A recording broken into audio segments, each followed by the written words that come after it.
part of our meeting is the proclamations and the dedication of Mayor John Nett's community wing at a city hall. City manager, we got a format as far as presenting the plaque, or how are we going to do that? Yes, we're going to go down and unveil the plaque. So we're going to read from the plaque, and then we'll ask some speakers to say a few words. James, did you want to add anything? Okay. Priscilla, if you want to come on up, and anyone else who would like to join Priscilla? Anyone else want to lift the veil? We'll grab it here by the bottom. Yeah, absolutely. Yeah, Mr. McDonald, come on. Yeah. So we just make sure. You want to stand here next to me? Do you want to pull Grab it the? from the bottom.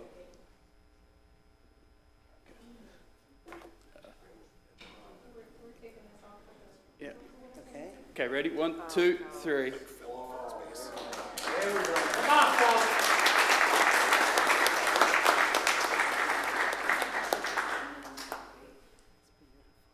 So I'll read what the plaque is going to say, and it's going to be located right out here in the hallway. John Nett's Community Wing. The John Nett's Community Wing is dedicated in honor of John Netts, Palm Coast's second mayor and long-serving city council member. Mr. Nett served the city for over 15 years, during its formative years and continuing through periods of growth and change. His steady leadership, thoughtful decision-making, and deep commitment to public service helped shape the city's foundation and its future. Beyond his official duties, he actively supported the community through service on regional and state boards, civic and educational initiatives, and local organizations. Twice honored as Citizen of the Year by the Palm Coast Elks Lodge, his contributions left a lasting mark on the community. This space honors his legacy of service, integrity, and dedication to the citizens of Palm Coast.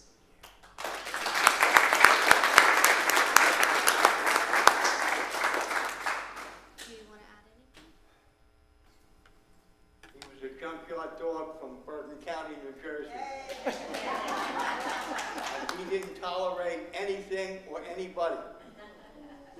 And even after he got done being the mayor and the councilman, he would sit in the back room right where that young lady is sitting, and I'd go over there and I'd talk to him, and that's how I learned a lot about this city. And one thing he said to me is, don't let these people ever give you any crap. And he was right. God bless you, John. I just want to thank everyone for this dedication. It's well-deserved. It's something we've been waiting for. But Mayor, City Council, thank you, everybody. Thank you.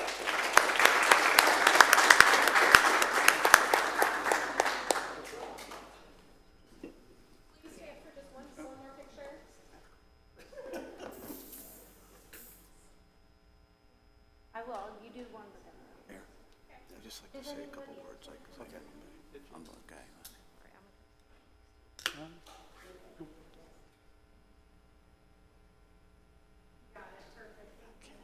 It's wonderful.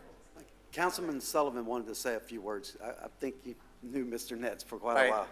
Of the people up here, and I'm probably the one who knew John the longest, back to the formation of the city and his long time as mayor. But the thing I remember most about John was I lived down on the Intercoastal Waterway, was watching him come along in his red towboat. He'd be out to help somebody get towed back into safety, and always liked to wave, say hello, and as he went by. So I have a lot of good memories about Priscilla and John, and I'm glad we're able to do this today. Thank you, sir. Yes, ma'am. Go right ahead.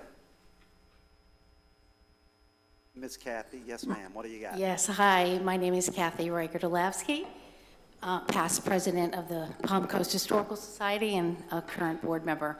I would also like to add that John Netts once served as president of the Palm Coast Historical Society, so I don't want to overlook that contribution. I think he was instrumental in finally landing us a space in Holland Park where We found a temporary home beginning in 2013, and it was also part of his vision that when Fire Station 22 is no longer used as an active station, that the Historical Society would be relocated there. Thank you very much. And this is the 25th anniversary of the Palm Coast Historical Society. We were formed in April of 2000, just a few months after incorporation. So this is another milestone. Thanks. Thank you, ma'am. City Manager will move on with the proclamation for Flagler Cares in your celebration. Yes, those here to accept the proclamation for Flagler Cares, if you wanted to come forward. Oh, yes, sir.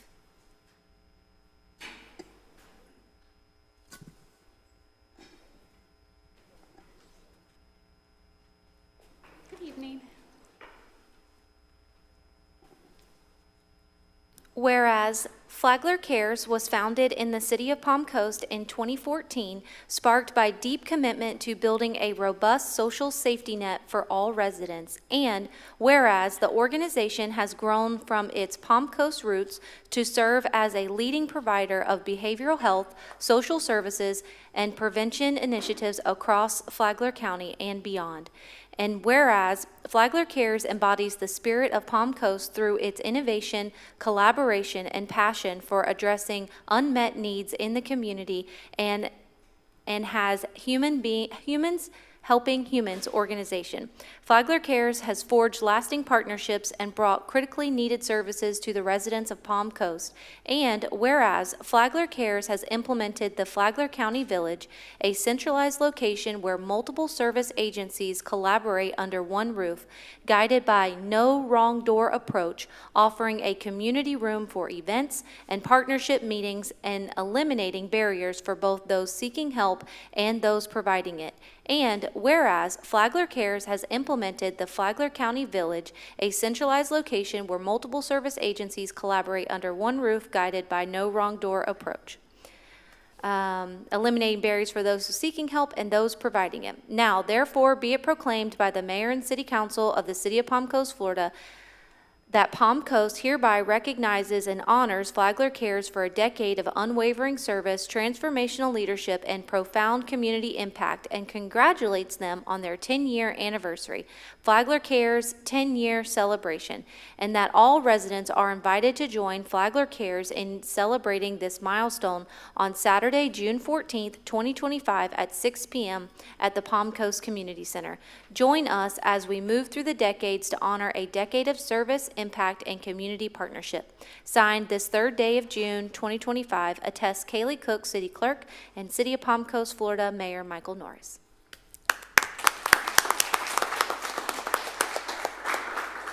You're going to see the proclamation. You ladies want to come up, we'll take a group photo and then say a few words if you like.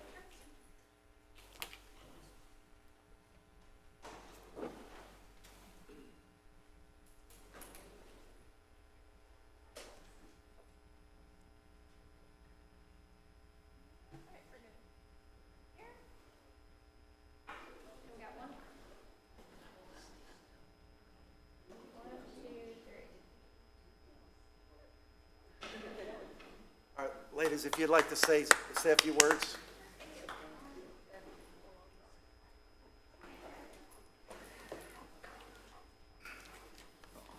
Good evening. We have a brief presentation, if that is still okay. We will go quickly. We appreciate the opportunity. Good evening. I'm Carrie Baird. I'm the CEO of Flagler Cares, and I have several team members with me who've now left me. I have Christy Ambergy, Rachel Giroux, DJ Lebo, who's president of our board, and Keisha Lebo.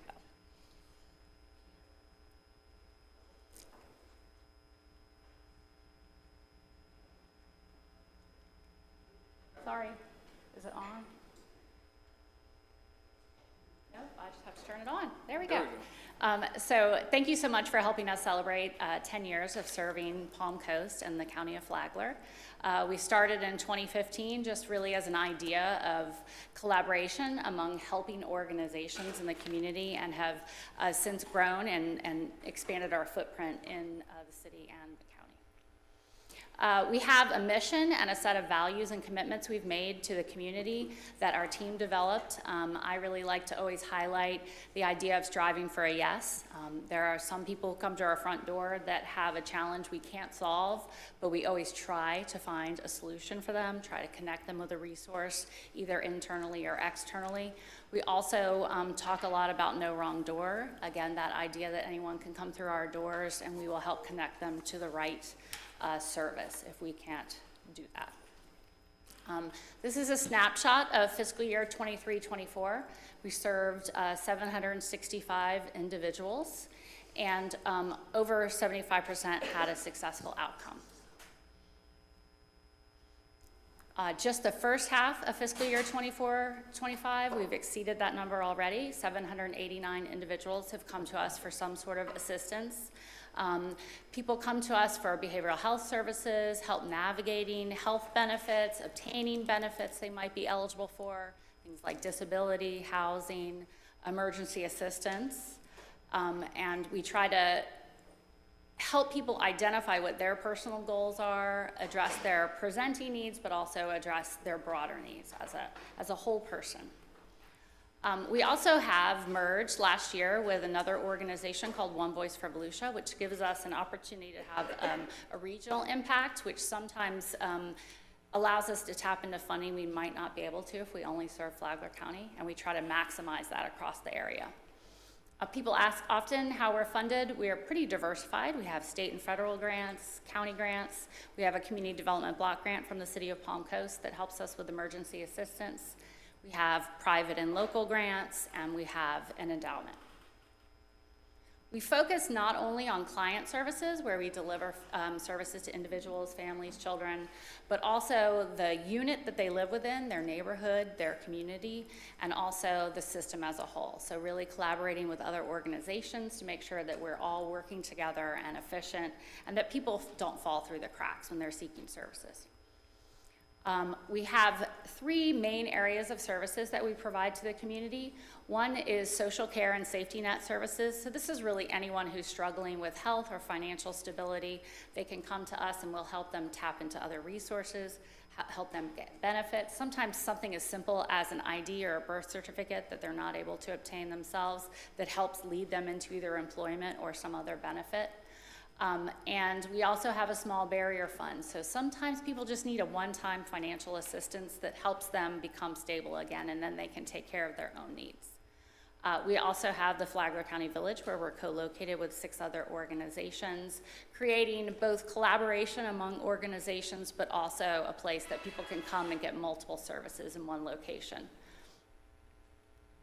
We have prevention services, which is our second area of services, really focused on youth substance use prevention, youth resiliency, strengthening families and their support of their students, and youth leadership.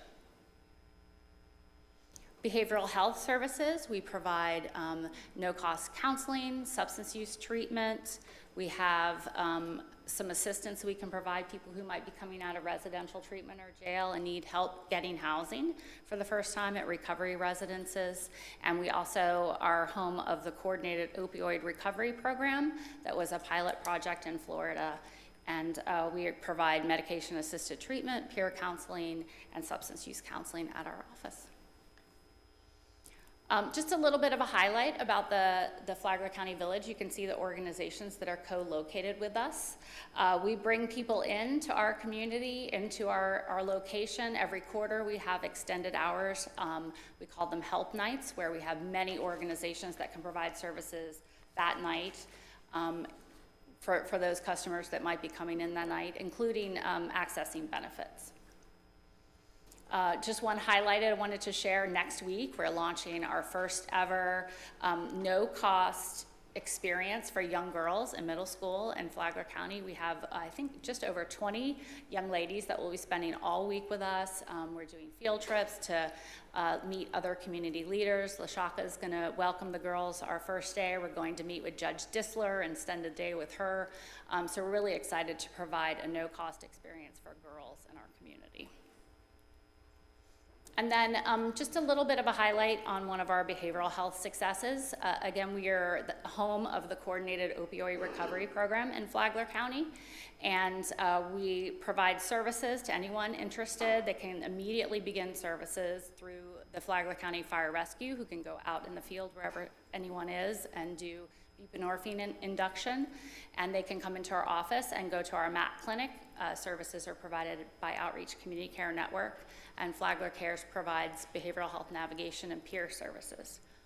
We launched that initiative in 2022 and began providing client services in 2023, and you can see the steep drop from 42 overdose deaths in 2022 to just 14 in 2024. So I think it's a really good example of how you can build a system of care where multiple organizations work together and really impact some important facts in our community. I'm happy to answer any questions you might have, and just wanted to really thank you again for acknowledging our 10-year anniversary and allowing us to provide a brief presentation. Thank you, ma'am. Anyone on the you. council have any words?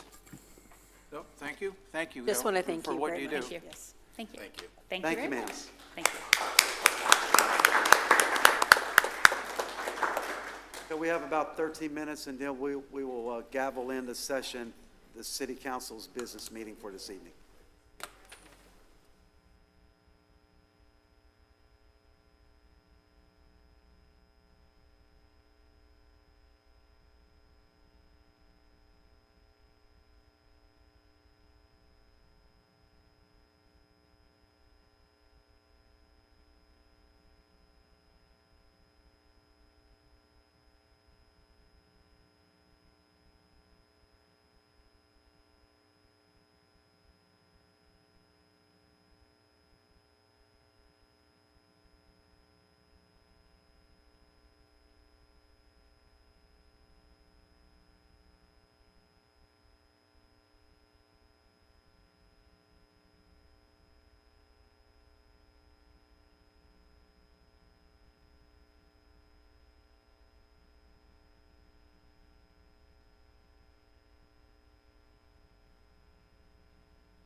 City of Palm Coast City Council Business Meeting.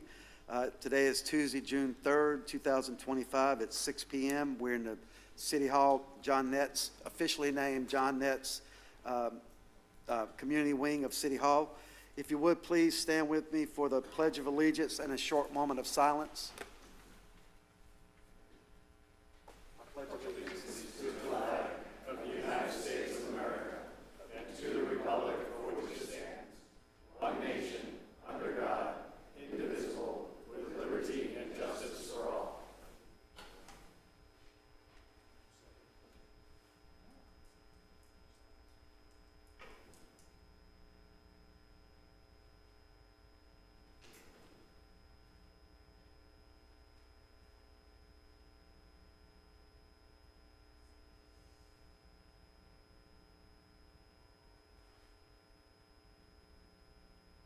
Thank you.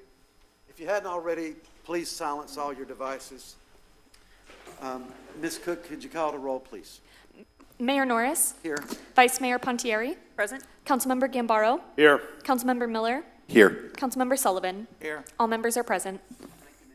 We'll open tonight's meeting with public participation. Please remember to maintain decorum, no defamatory statements. You have 3 minutes for your public statements.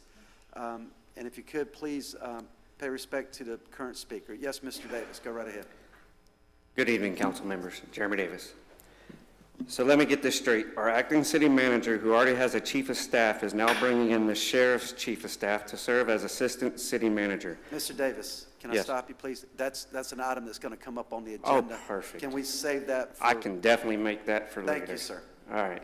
Well, then I'll come back. Yes, sir. Thank you so much. If an item is on the agenda, please wait until the agenda item to speak on that specific topic.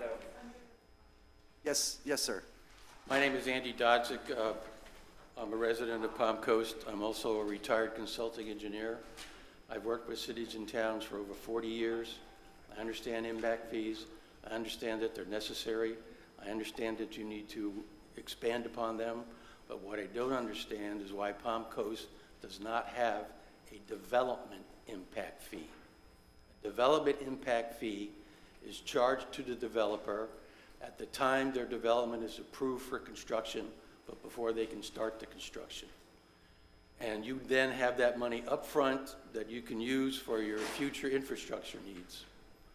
The typical development impact fee, and if you want to look it up, you can Google it. It's readily available. It's typically 3 to 5% of the cost of that development, the cost of prepping the site, putting in the roads, sewers, water lines, et cetera. And again, that is paid up front. Right now, you don't get an impact fee till somebody builds on a lot. And therefore, if nothing gets built, you don't collect anything. This impact fee thing is not new. It's been around a long, long time. I don't know if you've ever heard of it, but I would strongly you consider it, because with all this stuff that's gone on up and down one and all the wrong Royal Palms, you could have collected hundreds of thousands of dollars in development impact fees. That just didn't happen. And moving forward, I think, would be imperative for you to do that. Thank you, sir. Yes, sir. Mr. McDowell. Good evening, Ken McDowell, resident of Palm Coast C-section. I'm up here tonight to discuss briefly the upcoming charter review, the city charter review. And I would like to suggest that if the city charter is going to be amended, let's do this. Let's have each of you sitting up there that represent a district, 1, 2, 3, and 4, represent your district. Once you're elected, you have to live in your district to sit up there. But once you're elected, every one of you are at large, just like the mayor. That's kind of interesting. Not a one of you represents your district. Not a one of you. But yet you're required, under your names, to write District 1, 2, 3, or 4 representative. Now that's odd, isn't it? That's really odd. But every one of you are at large, just like the mayor. Our districts, our people need representation. And I have a suggestion. I suggest that in amending the charter, that it be amended to state words to the effect of 5% of all property tax revenue generated by that district is retained to that district, so that the district rep that has that number under their name is forced to be involved with their district. They're forced to follow that money, to maybe determine how that money is retained and spent for that district. And this would be a good thing. This would give each of us in each of our districts representation, because all we have now are 5 mayors, 5 people at large, and one of them being the mayor. The rest of you are just at large too. We need representation, and we need money back for our own districts. You're taking money from each district and giving it across town to other places and other things. I think this should be very seriously considered. Think about it. Gee, you'd have to have quarterly meetings maybe with your constituents in your district. You might have to report to them how their money's being spent, rather than have the city manager do it. We don't know where our money's spent. You report to us. We are sitting back here being bamboozled, and it's not right. So I ask you to consider that, and I hope the people get behind it. Thank you, sir. Yes, sir.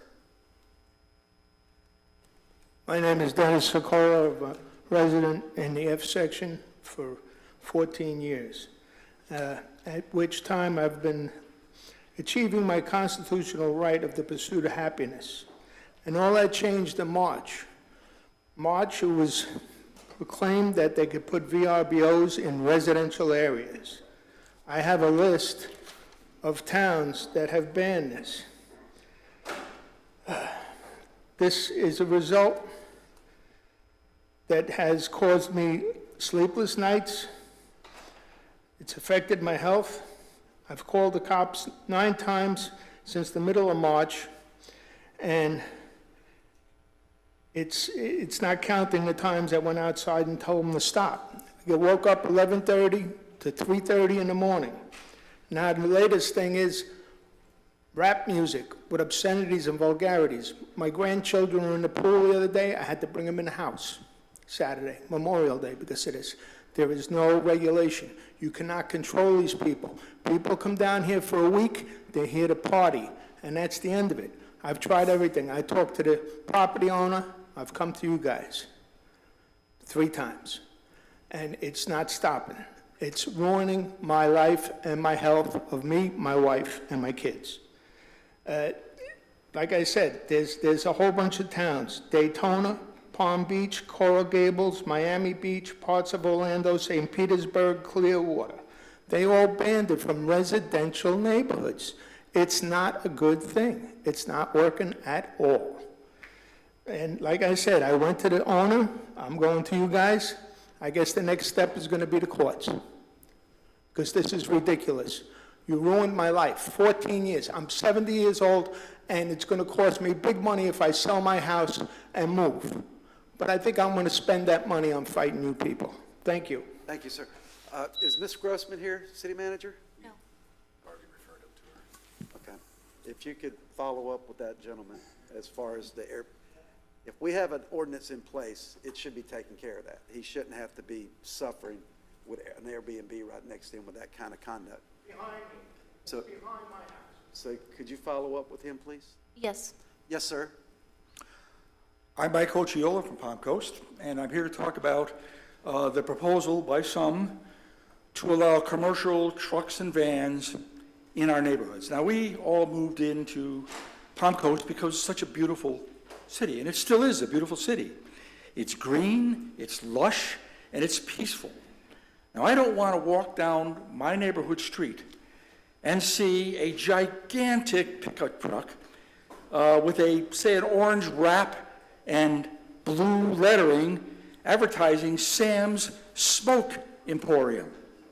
Nor do I want to walk down my neighborhood and see a van in another color advertising Honeybee's House of Delight, right?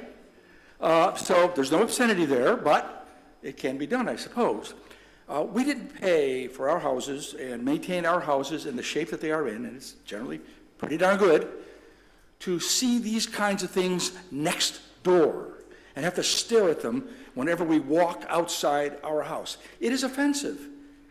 It makes Palm Coast not Palm Coast. It makes Palm Coast not a city to relax in, to enjoy, to appreciate. It's not. So I implore you to think about it before you do anything. Think about it. Do you want, wherever you live, do you want painted trucks? Do you want wrapped, you know what that is, a film, trucks in all garish colors, advertising everything on earth, running around Palm Coast, that is in Palm Coast or in Flagler County or anywhere, parked on both sides of you, because that's what'll happen. Thank you. Thank you, sir. Yes, ma'am, Ms. Jeannie. Council, State Mayor your- Norris, welcome. State your name for the record, please. Jeannie Duarte, C-Section. Council and Mayor Norris, welcome back. I'd like to echo some of the concerns that I've heard in our community. Our utility bills are being raised, increased by 36%, or up to 36%. And we are expected to pay transaction fees and some kind of approved portal, use of some sort of approved portal. All while meters are suddenly being replaced. Here's the echo, and I hear an echo. Thousands of meters are locked off and customers are getting billed for it. $11 a month. Thousands of meters are stuck and not charging customers for usage. Thousands of Santana just installed are already dead and need to be replaced. I'd like to know, where are the funds collected all these years for the stormwater and canal maintenance for the C-section? I'm also concerned about the various approvals being made on the dais prior to views of the final drafts and without proper opportunity for public to preview with an ample time to respond, leaving agreements wide open for manipulations and change appearing to be in the light when in truth they're not. Our mayor should not have to announce that you will have to review that on video to catch all that. The seats on the council are broken in districts for a reason. Members of the councils are not to be friendly outside of public view. I don't see a dais competing for funds for the needs of their district. Rather, I see a road council operating at large, supporting developers and taxing homeowners out of their love for Palm Coast. Up until now, I had never heard anyone say, I hate Palm Coast, but I do now. Another echo, no 5G towers on the golf course near homes in the C-section. And growth needs to pay for growth.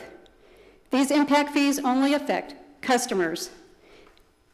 As you all know, to make special considerations for those developers who bring commercial growth, we are all aware these developers do both residential and commercial. Palm Coast needs these fees up front. No payment options, no exceptions. I'd also like to know how much of our budget has gone over the charter's outlined spending cap and has already gone over the 36-month repayment deadline. Thank you. Thank you, ma'am. Yes, sir. Hi, my name is Neftali DeJesus, and I'm the owner of 1621 Building Remodeling. I am a partner of Florida Green Building Construction. I am the vice president of Zodger Group, and I am the lead pastor of Rustic Fellowship. And also, finally, to end it, I am the executive secretary of the Home Builders Association. Now, with all that being said, I have nothing to say. what I want to say to y'all, for once, that I don't hear this happening very often, is that I'm thankful for y'all. I'm thankful that y'all take your time, put out the effort, work your butts off. I've had great conversations with Councilman Miller and Vice Mayor Pontieri. Haven't had a chance to talk with y'all very much yet, but y'all are working a thankless job. I think a lot of us don't understand what it takes to be in y'all's position and to work and serve and try to understand all the inner workings that have happened for the last 20 years to forward that affect the current situations. But I'm thankful for y'all. Now, we all don't always agree. Trust me, we definitely don't always agree. But I think if we step back for a minute, every once in a while, and just see other people's perspective, show a little bit of appreciation and understanding, I think it's going to go a long way in the city. Every time I see people coming up here and just bashing y'all, or bashing the city, or bashing the builders, or bashing my buddy Jeremy, like, yeah, I'm a builder, and I'm friends with Jeremy, all right? It's amazing, right? But what I'm saying is, I think we all need to get a little bit better perspective. What's important in life? What's valuable? What are things we can work on together to better our city? But can we just focus on what's important? We're here today. We got breath in our lungs. We have our families around us. Listen, this city is not perfect. Y'all aren't perfect. I'm not perfect. None of us are. There's a lot of things we got to work on. But I think we need to step back and appreciate each other for a second. And on a whole nother note, a few council meetings ago, the general over here, that's how I remember you. I'm sorry. I can't remember your name. I remember you as the general. You said that we could come over to your house and have a drink. One of these days I want to do that with you, if you don't mind. Just want to pick your brain. And Mr. Mayor, I want to get to know you. I feel like there's a lot that I'm missing. And I feel there's a lot of misperceptions, and that at least misperceptions on my part. And I want to get to know you. So you see what I do for a living. You see what I do in serving this community with HBA and all that good stuff. But I think we need to get to know each other and work together a little bit better and show a little bit of love. Is that all right? Thank you, sir. All right. Yes, ma'am. Hi, my name is Mary Vasilevsky, P-Section. I'm also a partner of Florida Green, and I'm the chair of the BEAC here, and also a proud graduate of the Citizens Academy, which I see a fellow graduate here of this class. I wasn't able to attend the graduation due to work, but it's really tough to follow up after Tali came up. So one of the things I wanted to do is thank you all, and also just remind everyone that burnout exists. You all are public servants. I am not jealous of any of y'all's position. I'm grateful that you guys decided to run and try to make a positive difference. Everyone's perspectives, of course, don't align, but just really grateful. I grew up here since '99. I left for about 8 years, came back, and Palm Coast has developed more sustainably than it has back in 2005, when I remember going in public, seeing fathers and mothers trying to sell items of clothing and watches to feed their children. And I myself was about 13. I remember food stamps, I remember welfare, I remember Medicaid for people who would never use it. And I'm so grateful that we've had a much more sustainable growth pattern compared to the boom back in between 2005 and 2008. And thank you guys for doing this, and be cautious of burnout. I would hate for you guys to get so burnt out with all of the negativity that you forget why you decided to run. And very appreciative of you guys wanting to take care of your city, not wanting. That's the opposite. And yes, keep on doing what you're doing. Take a vacation, hopefully. Mental, maybe, if not time-wise. And I'm excited to hear our fellow constituents share their perspectives. Thank you. Thank you. Yes, ma'am. Good evening, Darlene Shelley. I live in the K section. I just wanted to talk to you yet again. I've been coming before the board, before all of you were up here. Just speaking up for the rights of the residents of Palm Coast, for our safety, for our health, and for our welfare. I've done so much research, combed through your comprehensive plan, the land development guide. Most of my research lately is on the emissions from training aircraft, excessive training aircraft, specifically out of Flagler Airport. As you know, many flights are coming there from airports all across Florida, from Ormond, from DeLand, from Gainesville, Jacksonville, all the way from the West Coast. And they've come to fly over our homes in Palm Coast. On an average, it's 520 operations a day. These planes are single-piston aircraft, and they emit toxic emissions, including lead. And the EPA knows that lead is harmful, which is why it was taken out of gasoline way back in the 70s. You probably know all this. As folks and trolls on Nextdoor and social media will try to say that you have to prove that there's lead, but the EPA has already done that. They used to track how many pounds of lead were emitted at these types of airports across the country and across Florida, and Flagler was always in the top 20. And the last they were keeping track, in 2008, it was 720 pounds. But since then, the airport has grown considerably, added on to the runways, and invited even more flight schools to come fly over our homes without any navigation easements, without any permission from any of the homeowners, and no benefit to Palm Coast whatsoever financially, because they fly over round and round hundreds of times, and then they fly back to their airport. Last night, a plane took off from Flagler, and the engine failed, and the plane crashed into the ocean 3 miles off the land. It's just a miracle that 3 people survived, but had that occurred over our densely populated city, how many folks would have died? What kind of catastrophic explosion could it have been if it landed into BJ's or Target or Publix or one of the many gas stations or propane tanks? Please follow the comprehensive plan and help protect our rights. Thank you. Thank you, ma'am. We only have time for 3 more, so I think Miss Anna Marie Long will be the last person. The rest you'll have to wait for later comments. Can I present a visual, sir? Yes, sir, go right ahead. Thank you. Thanks, James. What can we do to step up the swale maintenance? I had requested my swale be redug over a year ago. 4 months ago, the city came out and cleaned out the culverts on our street, but they did not redig the swales. A few days later, I got a yellow tag on my door that said it was determined that my swale needed to be regraded. Since then, it's rained several times, and now all the loose dirt from all the culvert cleaning has accumulated into my culvert again. Stuff's going to start growing soon.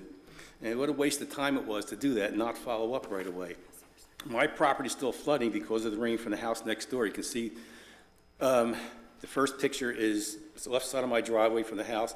The other side's my neighbor, and where that red car is, you can see that there's a cul-de-sac, and nothing drains in the ravine. There's a ravine between the 2-story house and the house with the green door. Nothing flows into there except the runoff from those 2 properties. All those culverts, swales are clogged up. Even on the other side, it floods. There's 3 properties on the other side that all floods.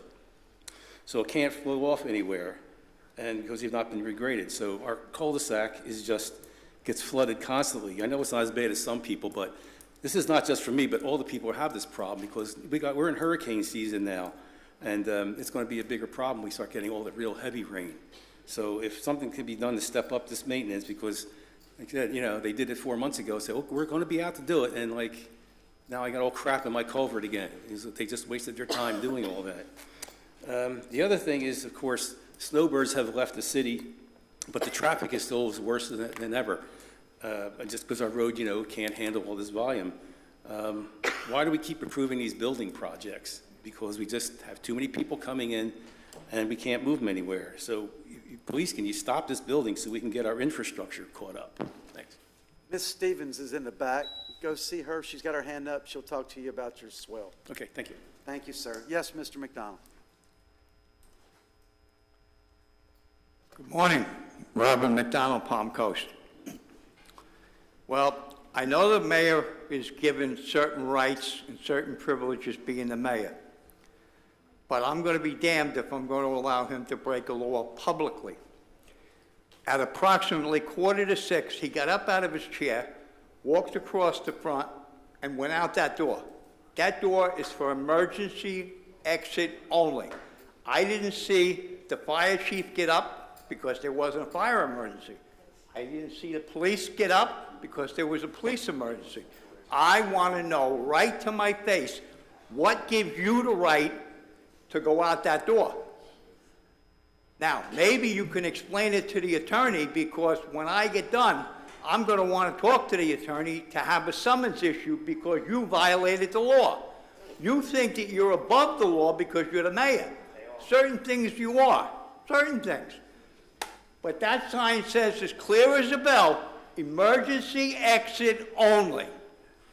I didn't see any emergency, so possibly you can explain it to us what the emergency was, because when you came back into the building, you came right through the front door where the security is, where all the councilmen have a habit now, and they've had a habit for years, of walking through, and they don't have to go through the metal detector. I want to know why. What makes you above everybody else? Everybody else has to go through the metal detector and the wand and all of that. But yet the city council has never had to go through a metal detector. What makes you any different than me? So maybe you can take the time and explain that to me. Thank you, sir. Yes, ma'am. Good evening. My name is Monica Garcia. I am the owner of Monica Clean and an active member of the Palm Coast Regional Chamber of Commerce. I am also friends with Jeremy Davis, and I am also a parishioner of Rustic Church, Rustic Fellowship Church. As a small business in Flagler County and Palm Coast, we're proud to only hire local residents. So everyone that we hire lives here, they earn their money here, and they spend their money here. That is a small thing that I do to help keep our economy strong, our local economy strong. I do understand that there are real concerns affecting our residents, and those voices deserve to be heard and addressed. At the same time, I want to recognize the many positive things happening in Palm Coast, from business growth to community events and city improvements. It is clear that we live in a city that does care about progress and connection. I'm proud to serve here, and I look forward to continuing to grow in Palm Coast. And I just wanted to come up here and say thank you. Thank you for allowing our voices to be heard. Thank you for allowing us to be here. Have a good evening. Thank you, ma'am. Yes, Mr. Stone, you're the last one in the queue, sir. Okay. We still have outrageous water problems, and it's getting out of hand financially. When you have a higher water bill than your electric, that's serious problems. The second thing is also, I don't know how many of you councilmen read the newspapers yesterday, but Volusia County and Orange City are bringing legal actions against both counties. They want the building to stop, they want the corruption to stop, and anyone who's taking money from people in that business, whether it be builders or contractors, that's considered a kickback, particularly when you vote for the next election series that comes up and you vote approval to have them come into a city like they did in the very beginning of the year. It's a very serious problem, and it needs to stop. This whole back office needs to be investigated. And I spoke to the attorney that's handling this yesterday, He says, get your citizens. I'm handling Orange. I'm handling Volusia. I don't have a problem taking on another city. Thank you. Thank you, sir. We can probably get one more in. We got any time left? Was that it? Was time up, Ms. Cook? I'm sorry. I thought we had like a minute and a half. Yes, ma'am. About a minute and a half, if you don't mind. Good evening. My name is Edith Campins, and I live in the C-section. Commercial vehicle parking. You know, our neighborhoods are already under attack with all this short-term rentals that are proliferating everywhere. Look, you can't impact the entire population to satisfy the requirements of a small minority, namely the people who need the commercial vehicles. My suggestion to you is simply this. Put it on the ballot. Wait till the next election cycle, put it on the ballot, and then hear from the entire community, not just the people that come here to these meetings. Leave it up to the residents. Thank you. Thank you, ma'am. Okay, that was the last public comment. Bring it back to the dais. City Manager, you got any follow-ups? No, sir, only that we would reach out to the F-section resident on the short-term rental issue. Yes, ma'am. Thank you. Anything else from any members of the council? Yeah, Mr. Mayor. Yes, sir. Thank you. In terms of the short-term rental, this was said, I think at the last meeting and the meeting prior, that we allowed short-term rentals, and so that's not the case.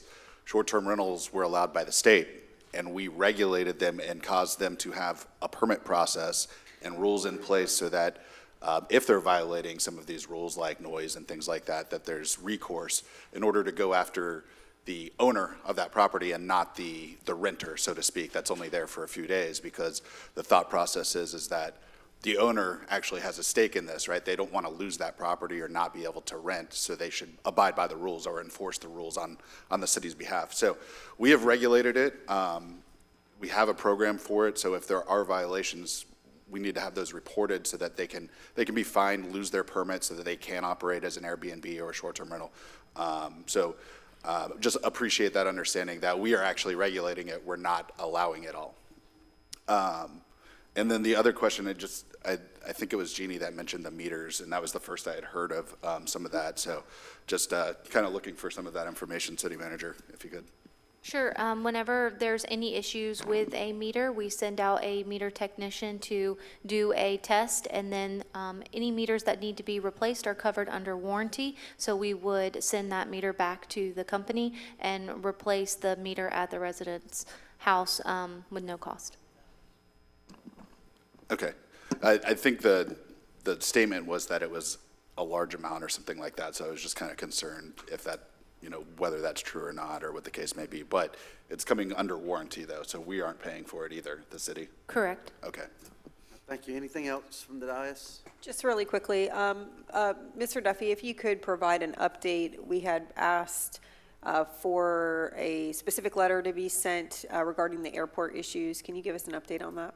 Yes, Vice Mayor. So my office is working on that. We're looking at the requirements, and it's a possibility that instead of having to have a meeting with the airport, we can go directly to the FAA and request a meeting with them. So we're looking at that, and my office is we're hopefully to be able to draft a letter and have that out in the next week or two. So that's the goal right now, and that's what we're looking at. Great, thank you. I have nothing further. Yes, sir.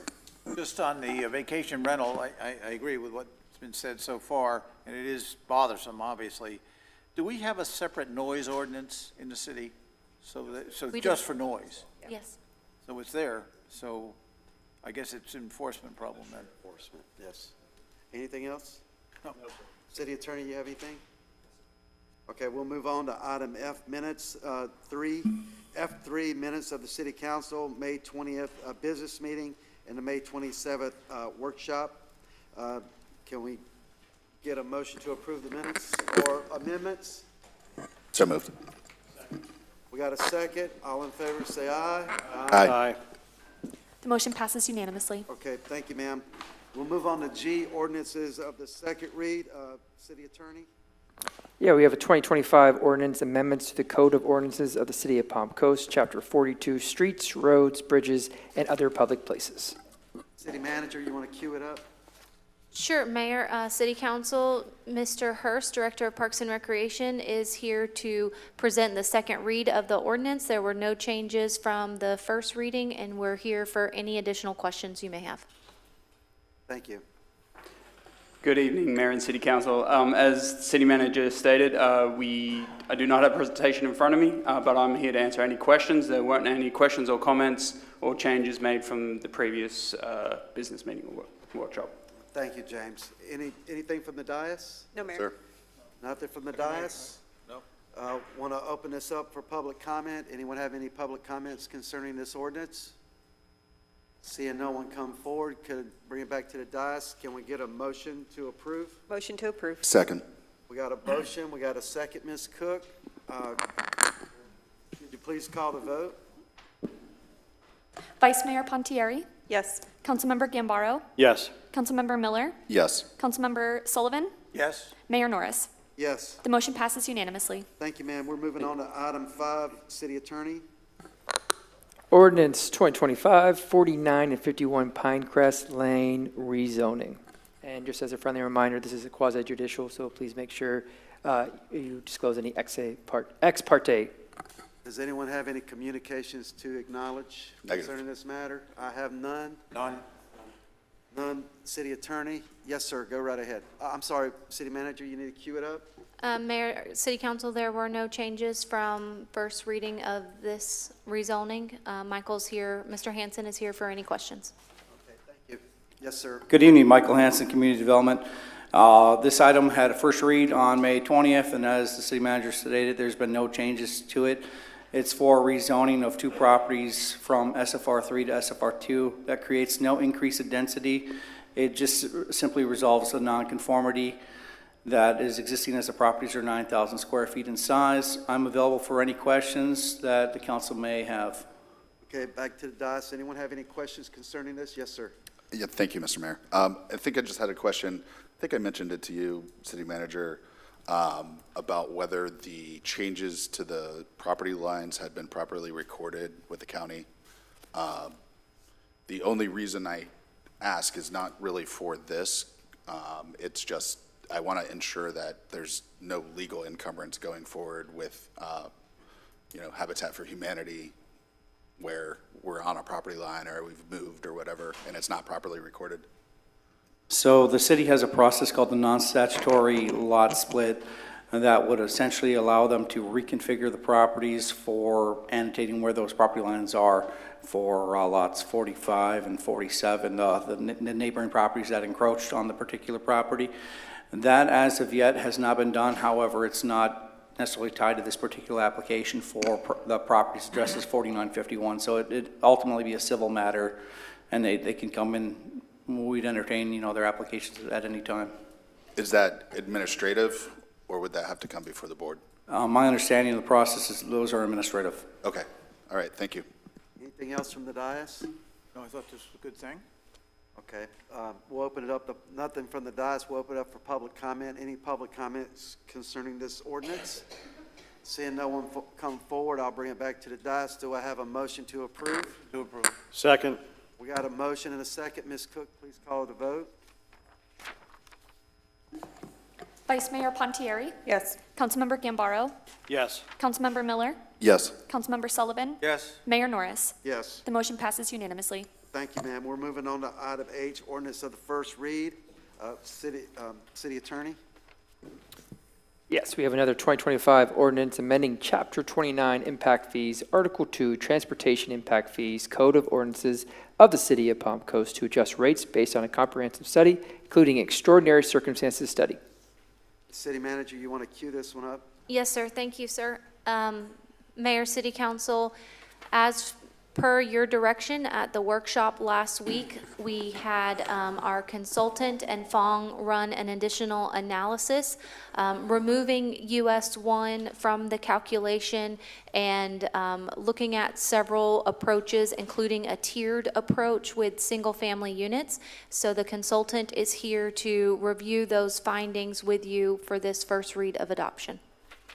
Thank you, ma'am. Yes, sir. Go right ahead. Good evening, Mayor and council members. For the record, Fong Wing, Senior Planner with the Community Development Department. So today is the first reading of the ordinance on transportation impact fees. As you can see on this slide, we have conducted 3 workshops 2 for the public workshop stakeholders, and 1 with the city council last week. And so there are 2 more remaining today, and then another one is scheduled for June 17 as the second hearing. That would be the adoption of the ordinance. As the city manager has provided you a little update on the direction of city council, as you can see here, part of the presentation today will remove the U.S. improvements from the calculation for impact fees. We will add another $25 million in potential grants from DOT and TPO. Specifically, we anticipate that would be for State Road 100, and provide a table of comparable transportation impact fees with other jurisdictions, cities, and counties. And we're also going to explore fees based on the square feet for residential to address affordability. So with that, Mr. Jonathan Paul will present the remainder of the presentation. Yes, sir. Thank you. All Yes, right. John. Good evening, Commissioners. I'm Jonathan Paul, Principal of New Urban Concepts. The city last updated the transportation impact fee in 2018. Over those last few years, the city has been adjusting its impact fee rate by roughly 2.7% a year. The last adjustment occurred at the beginning of this year.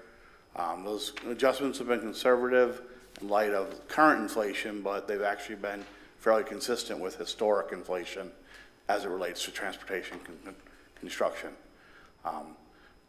Transportation impact fees are a way for new development to mitigate their impacts to the overall transportation system. The updated fee is based on the roadway capacity needs between today and 2050, and the update is based on the most recent and localized data. Before COVID hit, inflation for transportation ran anywhere from 2.5 to 3.5% a year.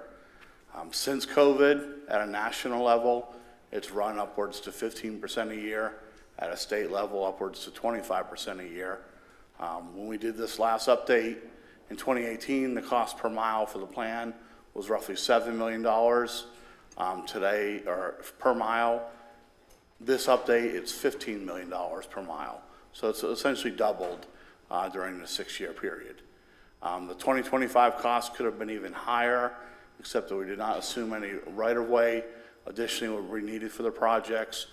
We also looked at some of the factors that go into constructing and designing roadways and lowered some of those from the 2018 study. All the data sources that we've used since 2018 have been updated. The Household Travel Survey, which addresses travel length, trip generation manual, the regional travel demand model, our capacity tables, all the factors that we look at have been updated, and those have been, they have had some impact in the overall calculations itself. We do have 2 studies, technical report and the extraordinary circumstances. These will be updated to reflect a date of June 2025. They will reflect the removal of US 1, the additional $25 million in funding, residential square foot, and then any additional direction you give us this evening. And I'm going to go through all the changes and their impacts since the workshop last Tuesday. One of the factors since we last adopted these was what's known as extraordinary circumstances. It was adopted by the legislature in 2021. Its intent is to limit increases for local governments who have not updated their fees in a number of years.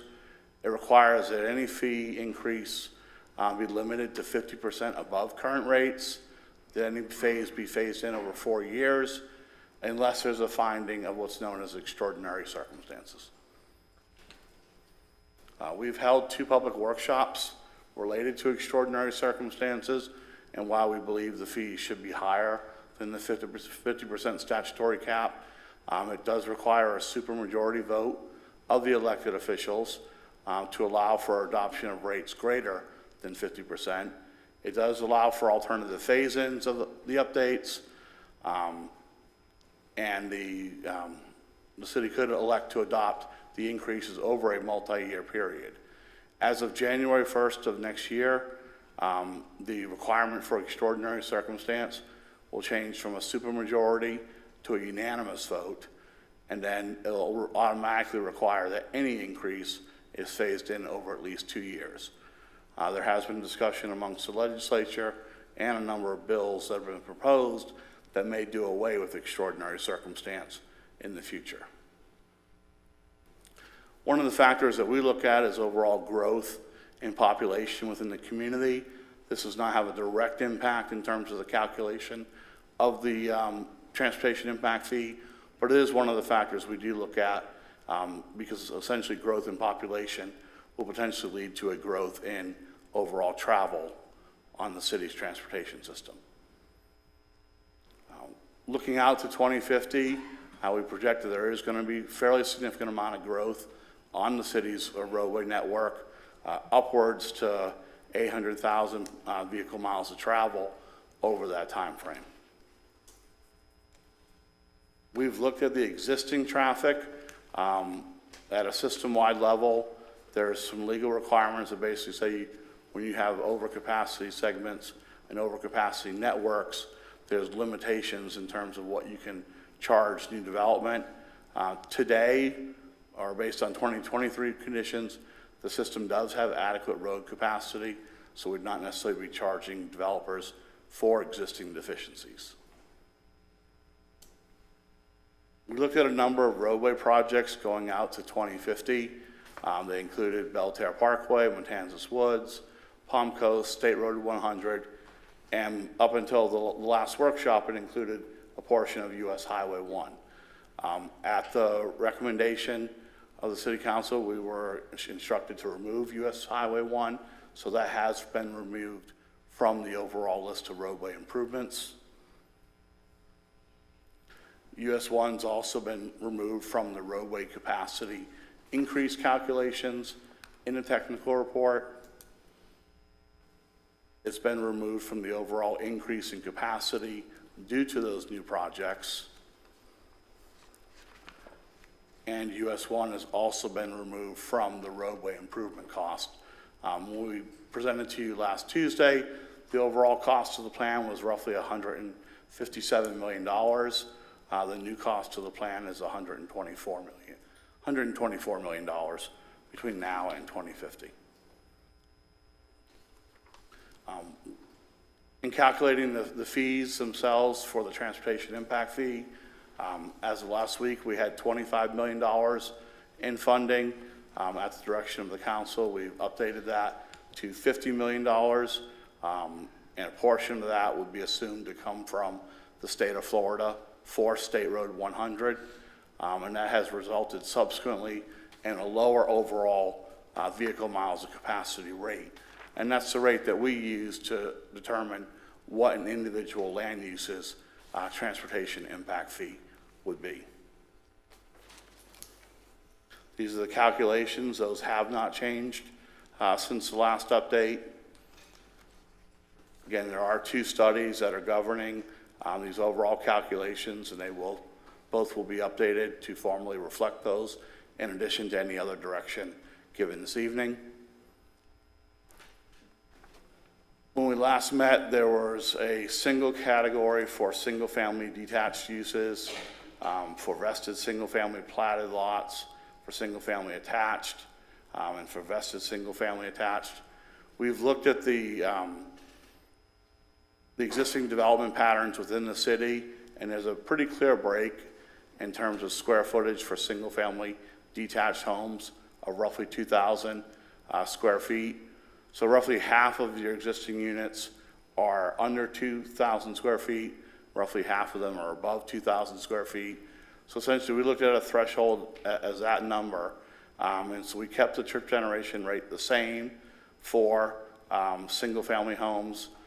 At the last go-around, I think the overall increase was upwards to 135%. With the removal of US 1 and with the removal, or with the addition of the 25 million, that rates dropped to $6,000 for a single-family dwelling above 2,000 square feet. I believe it was up to $8,300 when we last met last Tuesday. For single-family units, 2,000 square feet or less, we have looked at a reduced trip generation rate. So those went from being upwards to $8,200 per dwelling unit down to $4,643 per dwelling unit, and that would represent a 33% increase over what it is today. When we last met on last week, that number would have actually been roughly 100% higher. For single-family vested, we also applied the greater than 2,000 or less than 2,000, and that's had a potential reduction. You'll see that some of those percentages are higher as you go down. One thing to keep in mind when you're starting from a lower base number, any increase is going to be a larger percentage as opposed to the actual dollar amount itself. So when you're starting at, for multifamily, when you're starting at $2,000 and you add $1,500 to it or $1,800 to it, it's a 92% increase. But you look at the difference between a single-family home of $3,500 and then $6,000, you're increasing that by $2,500, but it's only a 74% increase. So as you have a lower overall number, some of those percentages seem much higher compared to other land uses because you're starting off at a much lower base. I will pause for a minute.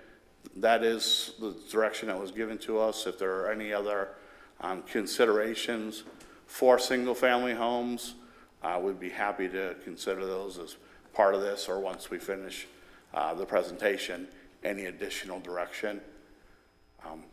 One thing we did look at is the overall square footage and the number of units within the city.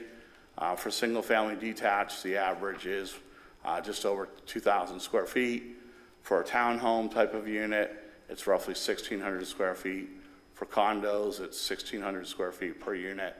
And for villa type units and duplexes, it's roughly 1,200 square feet per dwelling unit. So those are the average residential square footages within the overall city. One of the requests was to come back with a comparison of other transportation impact fees, road impact fees, and also mobility fees. Not all municipalities collect their fees. Some rely on the counties to assess them, and they basically collect on behalf of the county. If they do end up collecting a fee, it may be relatively small compared to an overall size community like Palm Coast. So we tried to look at some of the other communities that are peer communities or around here. I would caution one thing with any type of comparison like this. We don't know necessarily when all the data was last collected, when it was last updated. We basically go by what was published or what they provide on their websites. Some of these, like Marion counties, hasn't been updated since 2015. Others were updated in 2021, like Flagler counties. It's relatively low compared to a lot of their peers. So the most immediate to you all, north and south, would be St. Johns County. Their road impact fee was last updated in 2018. And for a comparable 2,000 square foot dwelling unit, their fee is roughly $10,000 for that unit. Clay County updated theirs in 2024. It's roughly $7,400. Volusia County's is $5,400, was last updated in 2023. They are looking at doing an update in the next year or two of theirs.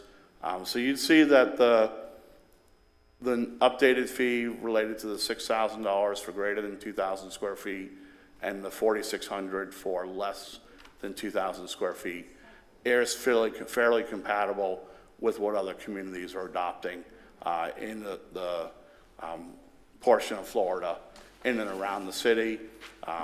Again, not all communities have fees, and not all communities are necessarily growing as quickly as you all are.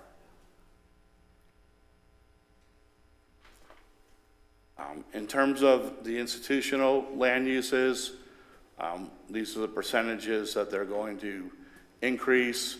On average, I'd say there's roughly a 50% upwards to a 60% reduction in the overall percentage across the board with removing US 1 and with adding the $25 million. One thing to keep in mind, the way the calculation works is it's based on a number of roadways to give you an average cost. So when you remove a US 1, you remove that dollar value, but you also remove the increase in capacity from that roadway. So it's not a one-to-one relationship in terms of when you remove a project. When you added the $25 million, that had a more significant impact in the overall reduction of the fees themselves. When the prior numbers, none of the land uses were lower than 50%. Not a single one, they were all well above 50%. With the reduction, you have several now that are below the 50% threshold. Some of them are as low as 25%. So it's had anywhere from a 50% to a 65% reduction in terms of where we are, where we were on Tuesday of last week. For industrial uses, these rates have come down as well. These are the overall projected increases. Again, none of these rates were below 50% in the last study. For recreation uses, the actual underlying trip length data has gone up pretty significantly since the last go around, so that's why these fees tend to be a little bit higher than some of the other categories. Office, I believe, was approaching $10,000, almost $11,000 as of last week.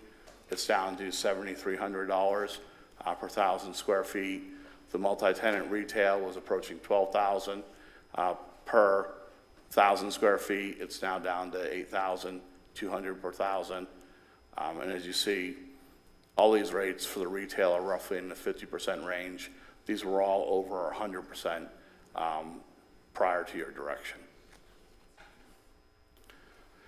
In terms of the retail rate, how does it compare versus other the same peer communities that we looked at in the other study? The rate would be $8,222 per 1,000 square feet. Alachua County, which was updated pretty recently, was $14,000 for that same type of residential. Clay County, to the north of y'all, is roughly $20,000. St. Johns County is much lower, but they actually made a policy decision to reduce it by 50% and then find other funding to offset that. So that's actually specific to retail. In St. Johns County, they are talking about updating their fee, and some of the preliminary numbers I've seen in terms of updating, they appeared to be removing that incentive for retail. Volusia County, it's $6,300 per 1,000 square feet. So it varies really, again, depending on how lately or long ago the study was last updated.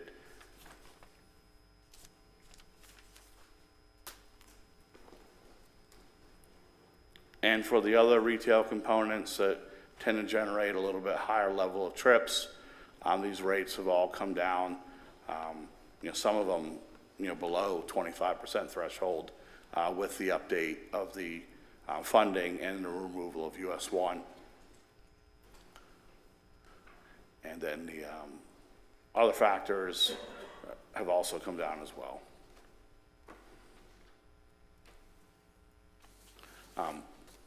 We did do a study for a summary of extraordinary circumstances. We looked at growth in the community, growth as it relates to the state of Florida, the impact of inflation on the overall plan, the anticipated funding as part of this, and then some of the other factors that go into the increase.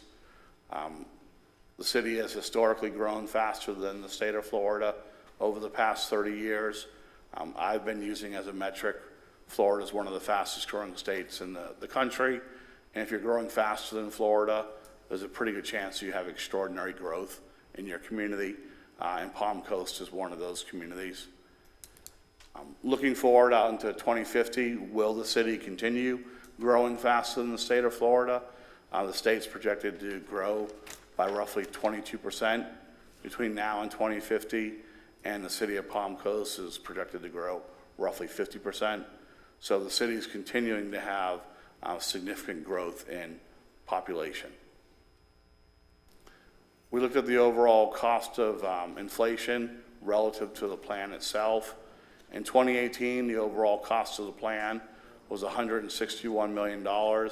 That funded 22 miles of roadway at roughly $7.3 million a mile.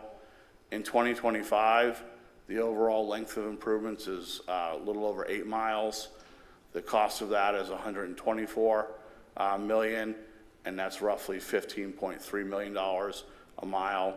So that's essentially a 110% increase over where we were in 2018. At the statewide level, inflation has gone up fairly significantly during that time as well, and the state itself has increased by roughly 123% inflation during that time frame. At the national level, which includes a lot of slower growth areas in the country, historic inflation rates for transportation were less than 1% a year from 2008 to 2018. They've gone upwards to 13.5% a year, almost 80% since the study was last updated. So that's, extraordinary circumstance in terms of inflation. It has had a major impact on the overall increase of the cost of roadways, both within Palm Coast and throughout the state of Florida. As part of the overall funding strategy, we looked at ways to potentially offset some of the increased cost. One of those factors we looked at is increase in the anticipated funding from other sources. The city's roughly gotten an average of $700,000 per year over the last 10 years from state and federal sources, from earmarks, from one-time type of events. We anticipated as the community grows, that number could go upwards to $1 million, which would provide $25 million in funding. And then per your direction last week, we included an additional $25 million from FDOT towards State Road 100. And finally, some of the variation in the percentage increases from land use to land use happen to be because of just all the underlying data itself that we look at to update fees has all been updated since 2018. So this has had an impact in the overall cost of the fees. So as we presented last week, the City Council has a couple options. They could accept the technical report and then limit the increases to 50%, and then phase in those increases over a 4-year period. Now you actually have several land uses that are below 50%, so a few of those would actually be phased in over a 2-year period. You actually directed us to take the second step last week to amend the list of road improvements to identify additional funding. And as we had mentioned before, an increase in funding has a direct impact to the overall impact fee rates. The US 1 removal and the $25 million resulted in roughly a 50% decrease in the calculated rates.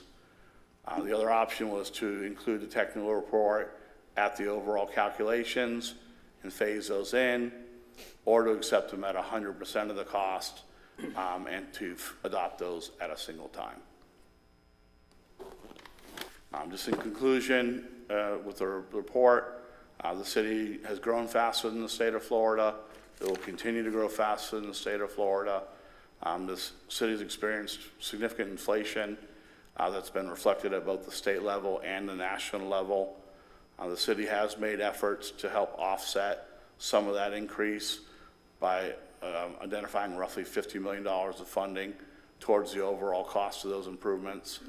And then the underlying factors that we look at have all changed. So each of those factors combined together has resulted in the increase in the overall fees. So I do recommend that you look at adopting the study based on the direction that you've given us. We will make those changes, and then we'll make any additional changes that you direct us to make this evening. And with that, I'm going to turn it back over to Fong. In the current ordinance that we propose, it has an effective date, Section 7. Essentially, it stated that it will be effective immediately for developments where the impact fees will increase. The developers must pay the impact fees that are applicable by September 17, 2025. That reflects the state legislation to provide 90 days. So if we adopt it on June 17, 90 days out, it would be September 17. We also included in red, unless the developer obtain a building permit before April 1st, 2026, in which case the lesser fees will apply. The reason we included that, because in 2018, we did include that for those who are already in the pipeline. We allow them on 6 months if they are already in the pipeline in order to pull building permits. But if you, as a city council,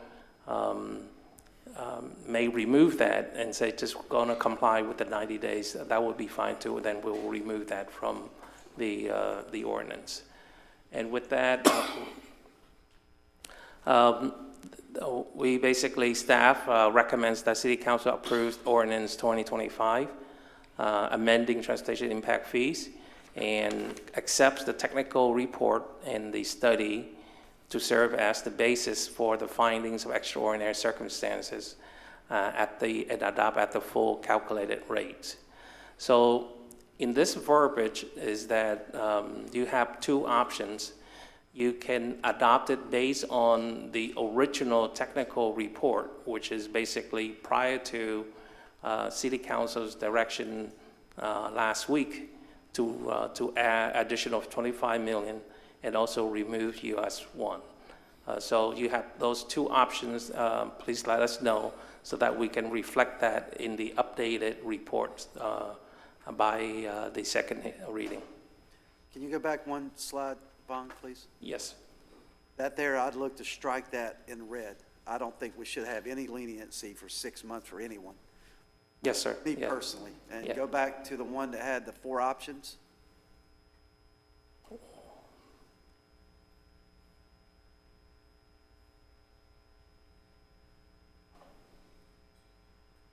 And you recommend that we go with the number 4?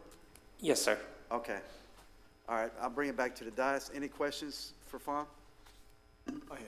Yeah, yes.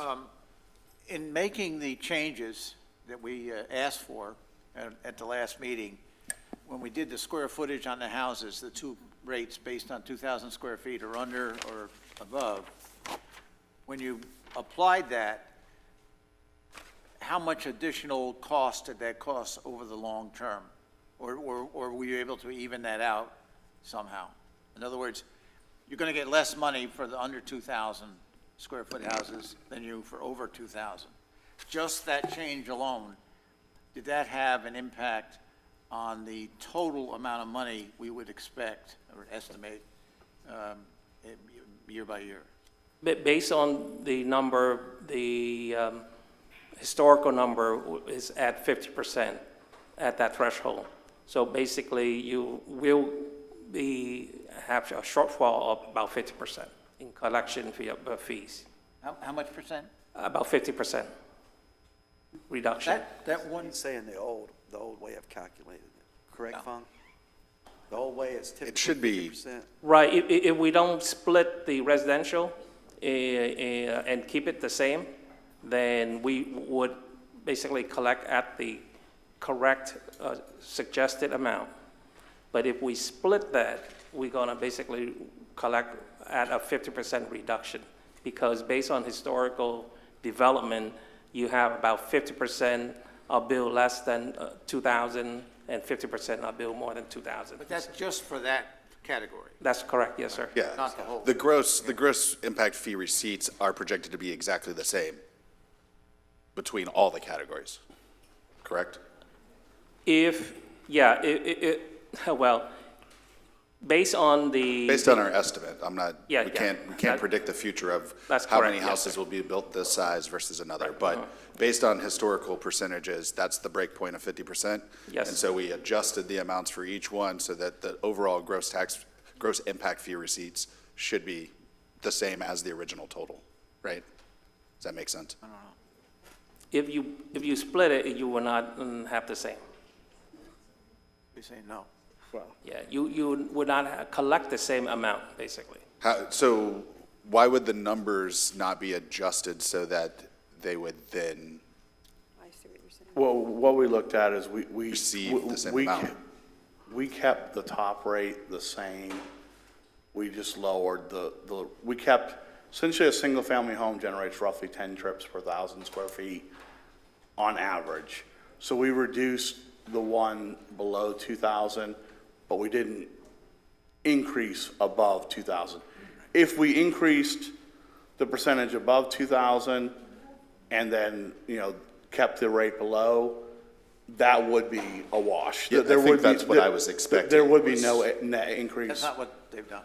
Right. But yeah, I mean, the direction we kept that top one. I didn't necessarily know that you wanted to increase it, but if we did that, it would be the exact same. There would be no net impact between the two of those. It's a relatively simple calculation to make. We just kept that number as our top line number. So essentially, we're giving a discount on impact fees for smaller homes. Yep. Correct. But I don't know how can we legally do that, though? Because I think we specifically asked about being able to distinguish between what we're charging for commercial versus residential, because everybody up here said we don't want to hurt our commercial development through an influx of high impact fees. And I think the direction was that you can't. So how is it that legally we can do this? Well, I mean, in terms of trip generation, we essentially treated a 2,000 square foot home similar to what a townhouse would be, which is what roughly your rates would be. That's how we addressed that, because it would have a lower trip generation at the 2,000 square foot or less. Above 2,000, we just kept it the same. So it's not that we just randomly, arbitrarily did it. We essentially said that by doing this and looking at a lower square footage, you're essentially have the same trip generation rate comparable to that of a townhome. So your rate would be lower on that. There's a couple of different ways. I typically, how I do all my residential rates is I base them on a straight per square footage. So if you're 500 square feet, you pay for 500. If you're 5,000 square feet, you pay for 5,000. One thing we did in this analysis, we look at the number of bedrooms per 500 square foot increment.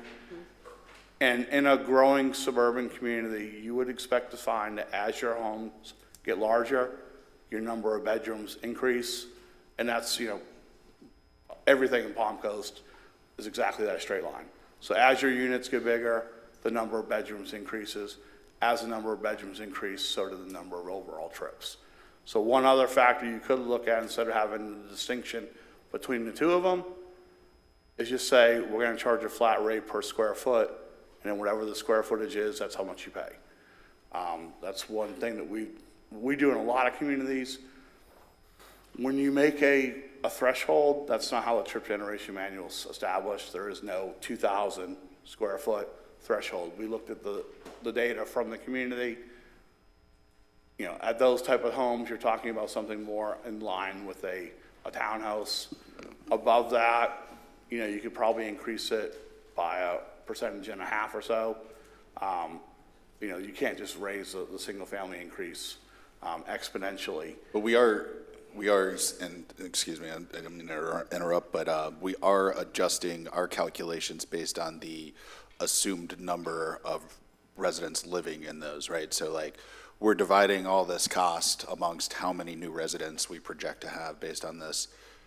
So smaller houses have less people, right? So there is some impact there. There is, and that's why I lowered it. I mean, there is a legitimate case to be made that as your units get smaller, they have fewer overall trips.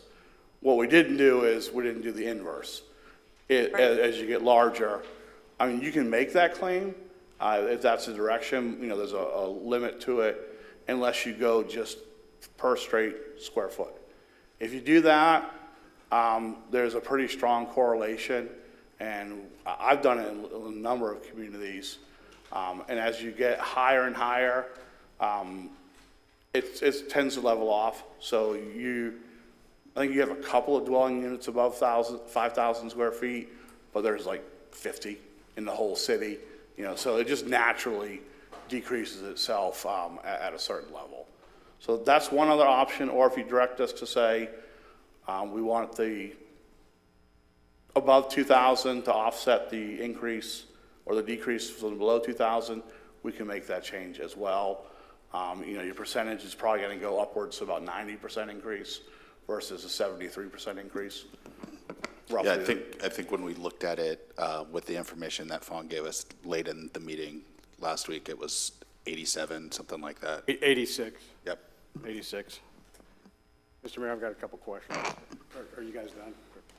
Go ahead. Okay, so I just want to recap to make sure we're all on the same page, okay? Yes, sir. So prior to last week's workshop, just for single-family detached, just the general categorization on your fancy sheet here, which I'm referencing quite a bit, it was 137% increase. That's correct. Okay. Yes. Based on the guidance that you received from this council last week, it came down overall for both those categories to about 86%. Okay, and so now you're saying that because of the guidance that was received, thank you for pulling up that slide, we are for single-family detached greater than 2,000 square feet, it's at 74%, so less than 86, right? And for those that are less than 2,000 square feet, we're talking 33%. Okay. That's correct, yes. Okay. Last week, you remember the yellow column? Right. That was basically based on a funding of about 53.5 million. But now you basically based on a 74 million in funding. So that's why it's lower than the 86%. That was my question. Yes. Why the difference? And then lastly, what, the pending legislation in the legislature, does anybody have an update to us on where that's at? Because I know it's been kind of going back and forth. Do we have a? Yes, we looked at it.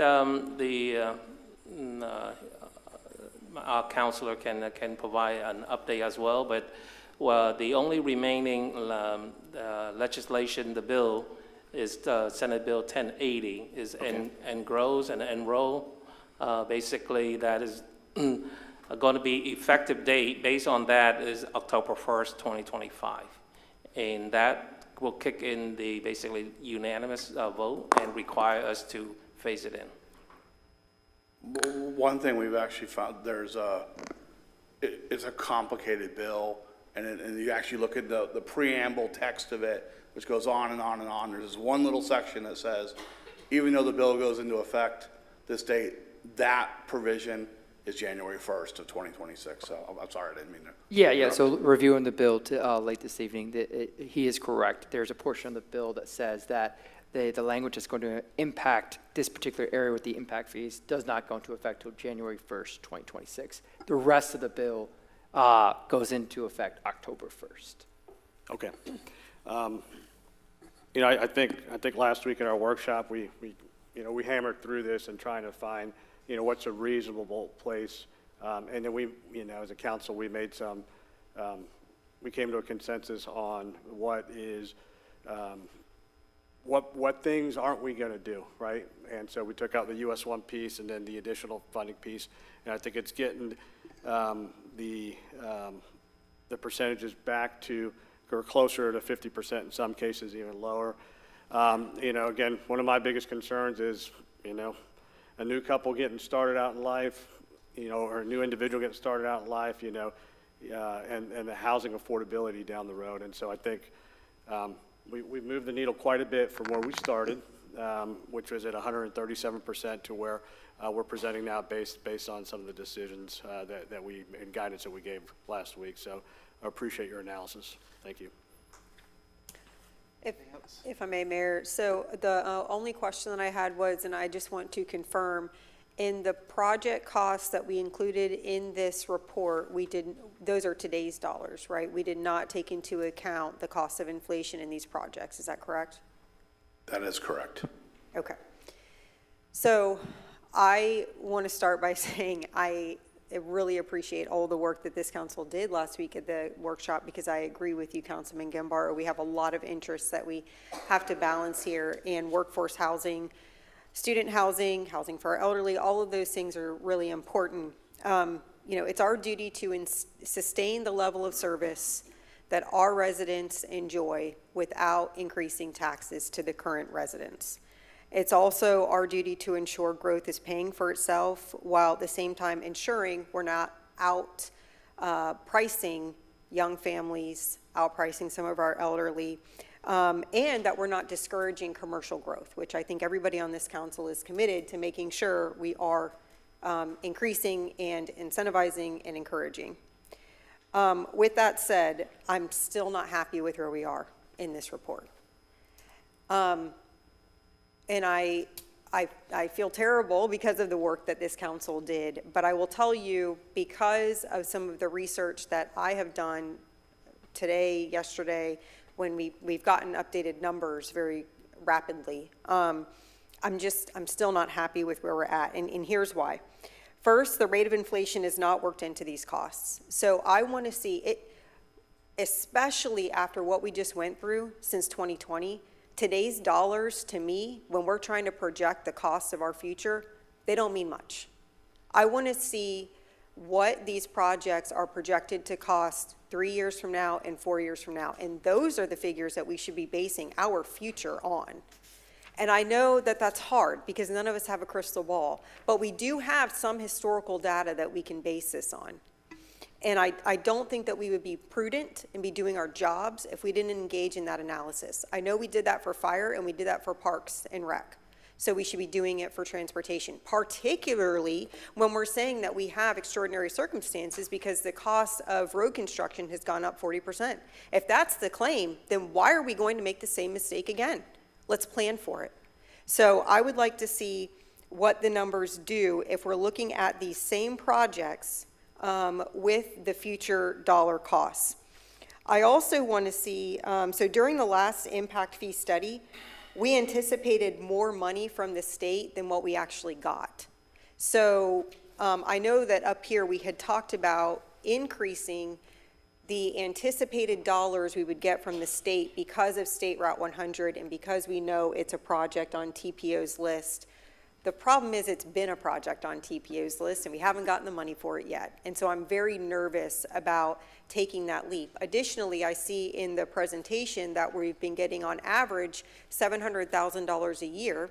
I don't think that we should really be projecting more than that at this point. So again, I know I was a part of the consensus last week to say, hey, it makes sense if we've got State Route 100 in this list of projects to also throw in anticipated monies for State Route 100.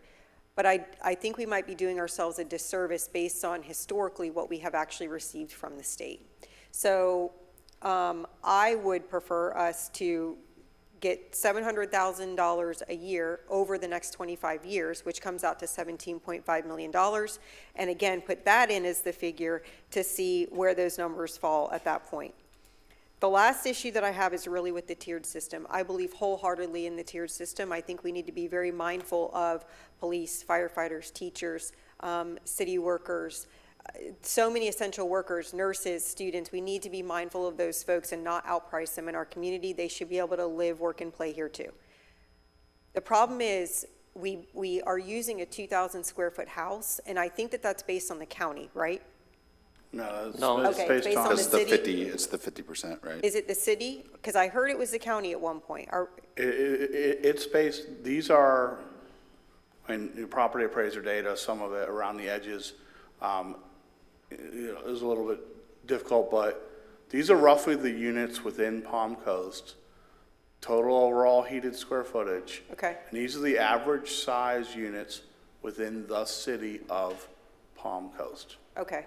So at one point I heard that they were county. So if that's the case, then maybe we could reconsider that. But I will tell you, The average in the state of Florida is a little over 1,600 square feet.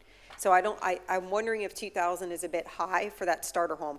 Even if you think about some of the townhouses, I think there was a mention of a townhome using that as a kind of data point for trips.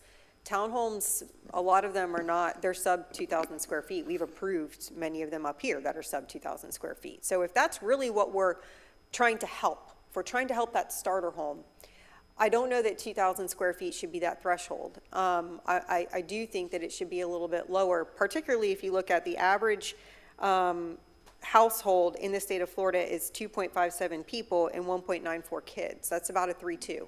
That's not a 2,000 square foot home most of the time. So I just don't know that the data's there yet. And my concern is that not only is it our job to make sure that we're paying for growth and that we're also balancing it with all of these other interests, that we're encouraging commercial, that we're not killing small businesses, but it's also to make sure our position is legally defensible. Because what we are doing is we are saying we have extraordinary circumstances. So we're going to go over that 50% threshold and we're not going to phase it in. So we have to make sure that we are buttoned up every which way from Sunday on this. And I just don't think we're there yet. Vice Mayor, yeah, go ahead.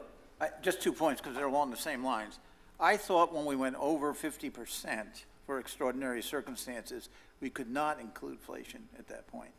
I thought somebody said that. No, so you're correct, Councilman, but what they were saying is if we do that, we can't then continue to increase the fee. But what my point was, in the project costs, they did not anticipate for inflation and what the projects would cost. Okay, but, Yeah. okay, I just wanted. That they can I do. did remember that. So currently, we have like an automatic And inflation I had one increase. And the second point is, I really think the square footage method may be the safest way to go. Could be. Because it accounts for everything, you know, in other words, trying to come up with that perfect square footage of little to big and is really hard. I don't know if that's a lot more complicated to do it that way, but I wouldn't think so. It's just numbers. We don't know. We haven't seen it. I don't know. But I would think that, and it might be closer to what we had. In other words, remember the first question I asked about how much do we lose this way? Maybe if we don't go pure square footage, it would be a No, less it it of should an be the impact. same amount then. Yeah, you should Overall end up- gross receipts. Yeah, kind of your point. So those are my 2 points. Yeah, thank you for that. And obviously I'm one person, so I want to hear what you all think, but like I said, I'm just nervous about taking this leap right now with what I think are some pretty important questions that we still need to find the answers to. So, thank you. On the construction costs, I mean, it's hard to predict, right? Well, it is, but we haven't predicted anything. Well, and let me ask you this, gentlemen, with regards to the increase for inflation like we have been doing in the past. If these ordinances are passed before this new law goes into effect, is that a tool that we could use We certainly could, to account for some of those project costs? yeah, we could certainly add the inflationary to the cost for all the project, for the improvement of the projects, right? The hard part of it is that what is the inflationary percentage that we're going to use? So historically, what we would do is we would take into account at least a 10-year window in order to average it out and then project it forward. That will be more legally defensible than if you just take the last 3 years and then and use that average. So if City Council would want us to add the cost, the inflationary cost for that, we could certainly do it. We'll do it the proper way, at least a 10-year average. So are you saying we can add the CPI to it over time? Yes, sir. Or not? Yes, we can include it in the estimate, but not make it an automatic increase. Not automatic increase every year because, the current law prohibits from doing that. Mayor, they're only including it in the projections for the cost. Correct, Yeah. right. Be built in. Correct. Yeah. I just had one thing to say in regards to your comment about the additional funding. To me, that's fine if we want to remove the additional funding, but then we should remove 100 as well, because that's not our road. And unless we're saying that we plan on just 6-laning 100 at the city's cost, which I don't, we'd have to find that money. That's $107 million, I think, in this plan. I gotta be working that. So the question is if we are going to take on the responsibility of 6-laning it because we don't believe in FDOT or the TPO and getting that funding to us, then that's fine. We don't have any additional funding, and we include all these costs in our calculation. But if we're either going to wait for the long-range plan to become the short-range plan, which understandably I don't think that that's sustainable, then that means they're covering all of the costs. Or we would be eligible for possibly a TRIP grant, which would be 50% of the cost if we want to accelerate that timeline. So that's kind of where that number, and 25 million for that is far below. That's actually 24%, 23 point something percent. Are you referring to State Road 100 or US 1? Because they're on here. 100. 100 is separate from US 1, so that's what's been removed. I'm aware, the vice mayor is saying that she would like to remove the additional funding for 100. And what I'm saying is either TPO will pay for all of it very long from now, or 50% closer than very long from now, but not 0%. Well, I know, and I'm trying to find it, but staff had sent me the amount that State Route 100 is costing right now, the improvements. I think it's about around 15, 16 17? million, 16, and that's for the resurfacing, adding the pedestrian sidewalks and some additional turning lanes. So is that a more realistic? I'm just trying to get from a base of realistic, reasonable data that are not just arbitrary numbers. Well, that's my concern. So that's a milling and resurfacing. This projected project agree. is a 6-lane, right? So we'd have to. 6 and 4 lanes. And 8. We'd have to project what the cost is for adding a lane versus milling and resurfacing. So that's where I'm getting at. So either it's a shared project between us and TPO, or it's not. But we can't say we're going to bear all the costs, but then rely on TPO to move that ball down the field. Through the mayor, may I propose something? Instead of using the inflation number to build in for the cost, it would be more defensible if we basically reduce the $17.5 million potential grant from DOT and TPO to offset that. The reason I'm saying that is right now, State Road 100, it is basically scheduled in the DOT work program in year 2035 through 2050 for approximately $12.5 million. So in the next 10 years, possibly we would get about $12.5 million for 100. So the anticipated revenue coming from the TPO and DOT is going to be well less than using the 700,000 on an annual basis for the next 25 years. So I would suggest that in order to offset that, we would use today's cost estimate, but we would reduce the portion that coming from the TPO. And that will automatically increase the cost to where it's supposed to be. So would that just be for 100, or are you saying for everything? For the anticipated 25 million, now you have suggested to 17.5 million. We maybe want to lower that even, because that is a funding that we anticipate, so that will reduce the bottom line. You remember the table? That you're looking at 157 million and then minus 25 million. So the assignable cost is 134 million. So now if we reduce that 25 million, then the assignable cost for the calculation would increase beyond that 134 million. So and that will increase the cost for each land use. Yeah. Yes. Okay. You got it? Yeah, I got it. I got it, I know you. No, look, I mean, like I said, I want us to be working from a base of realistic facts that we can actually plan with. Right. And if that's what you're advising we can actually plan with, and that's more realistic, i.e. legally defensible, then I think that that's the direction that we take. And then would we also, at the same time, look at the price per square footage rather than, is that something else that we could also do if that's the direction? I don't know if that's the direction of council. I went back to look at our old house, our first house here, built in '03. We moved in '06. It was a 3.2. Our square footage, total square footage was 1632. Yeah. And that's a small 3.2. We were 4.2 at just under 1,800. Yeah, I mean, that's more, for a starter home, that's more It common. was tight with 4, but.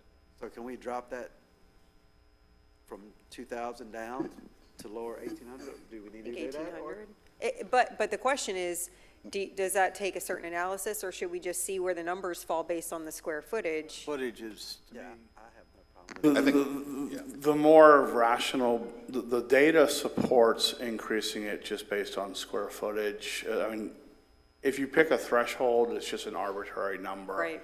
If you look at the square footage, the data supports it. And So smaller square footage pays, has fewer people, fewer trips, it would pay lower.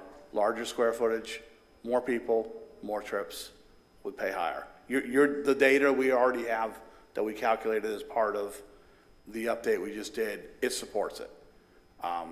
What it doesn't support is any threshold is a threshold number.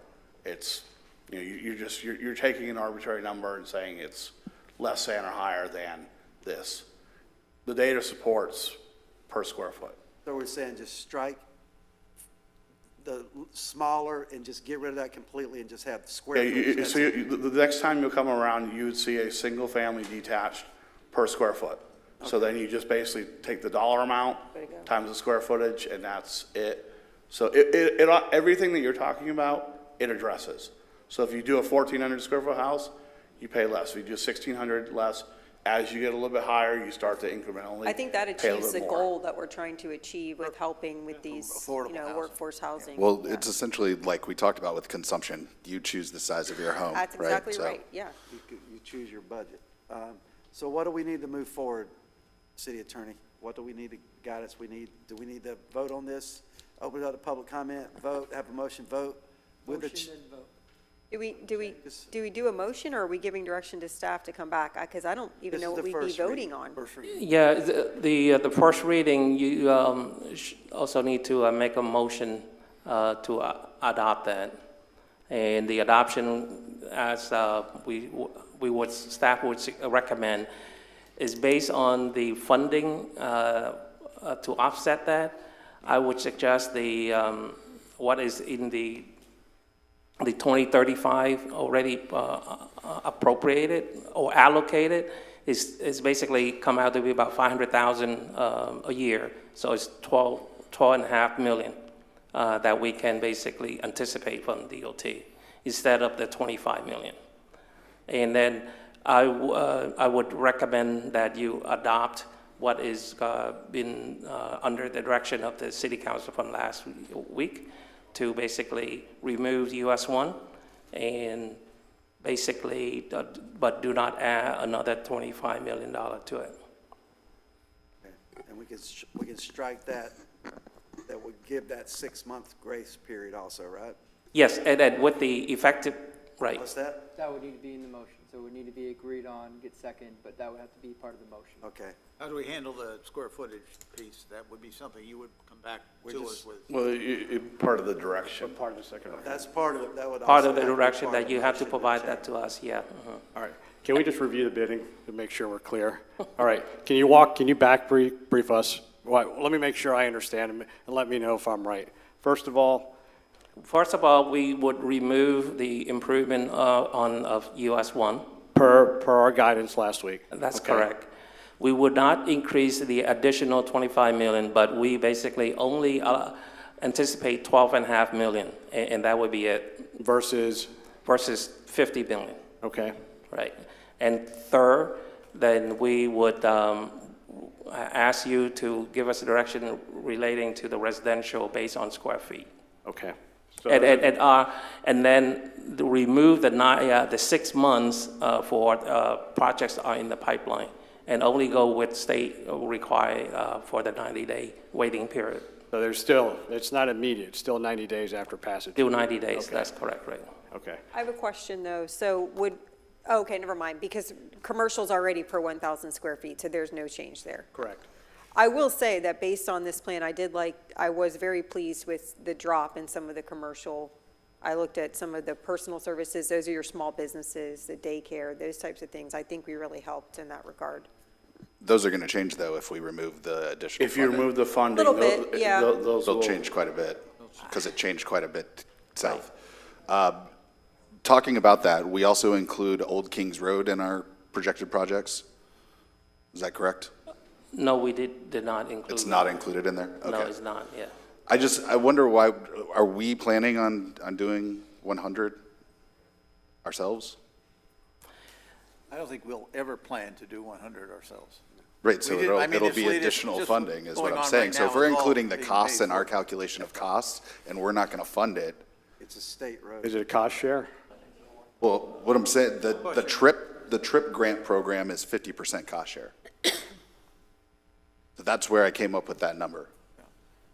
So if we're gonna push it up and take on 50% of that cost, then 50% is funded by them. I don't think that's going to happen. All right, so can we get a motion so we can? Well, hold on, I think we need to understand that. I mean, that's important. So I think we talked last time about 100. We were talking about the pressure point right now is really Bulldog Drive to 95.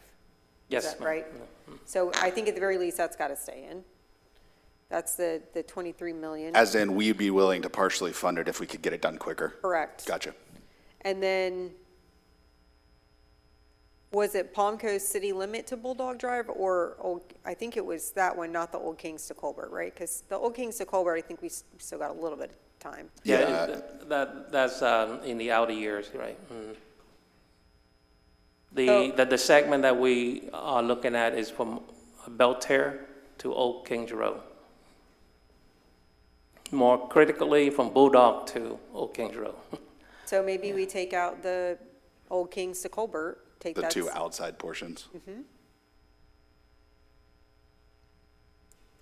Keep it at 12.5 million, take out the Old Kings to Colbert and focus on that hot spot of Bulldog to 95, that Bulldog area.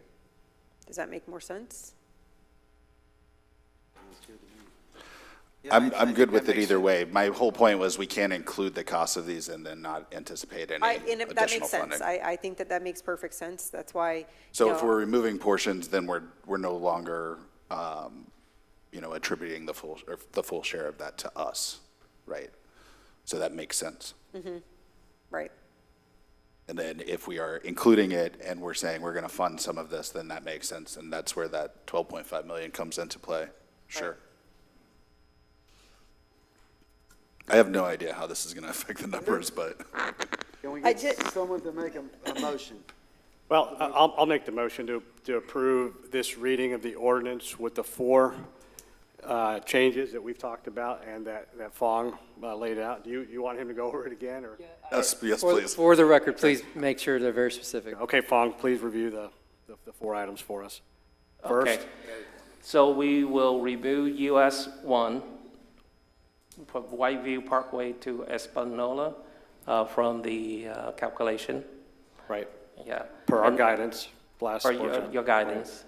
Number 2, that we remove the 50 million, but we will add, in replacing that 12.5 million potential funding from DOT and TPO. Okay, Yeah. And then the third one is that we're gonna look at residential based on square feet. footage. Yeah, to afford the fees. okay, Yeah.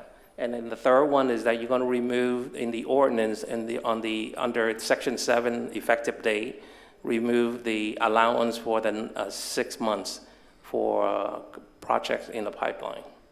And only abide by the state statute for the 90-day notice. okay. Did we miss anything?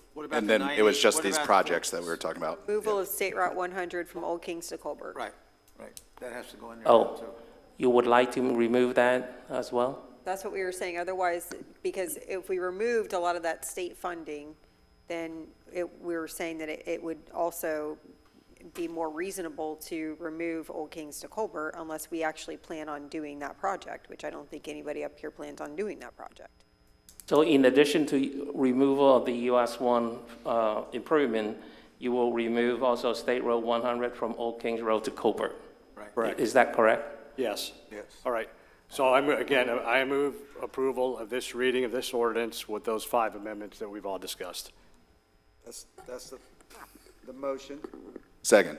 Got a second? Okay, any further discussion on the dais? What I hope not. We'll open Second, we'll no. open it up to public comment. Anyone that wants to come forward with these you dare. changes? Yes, Mr. Amaral.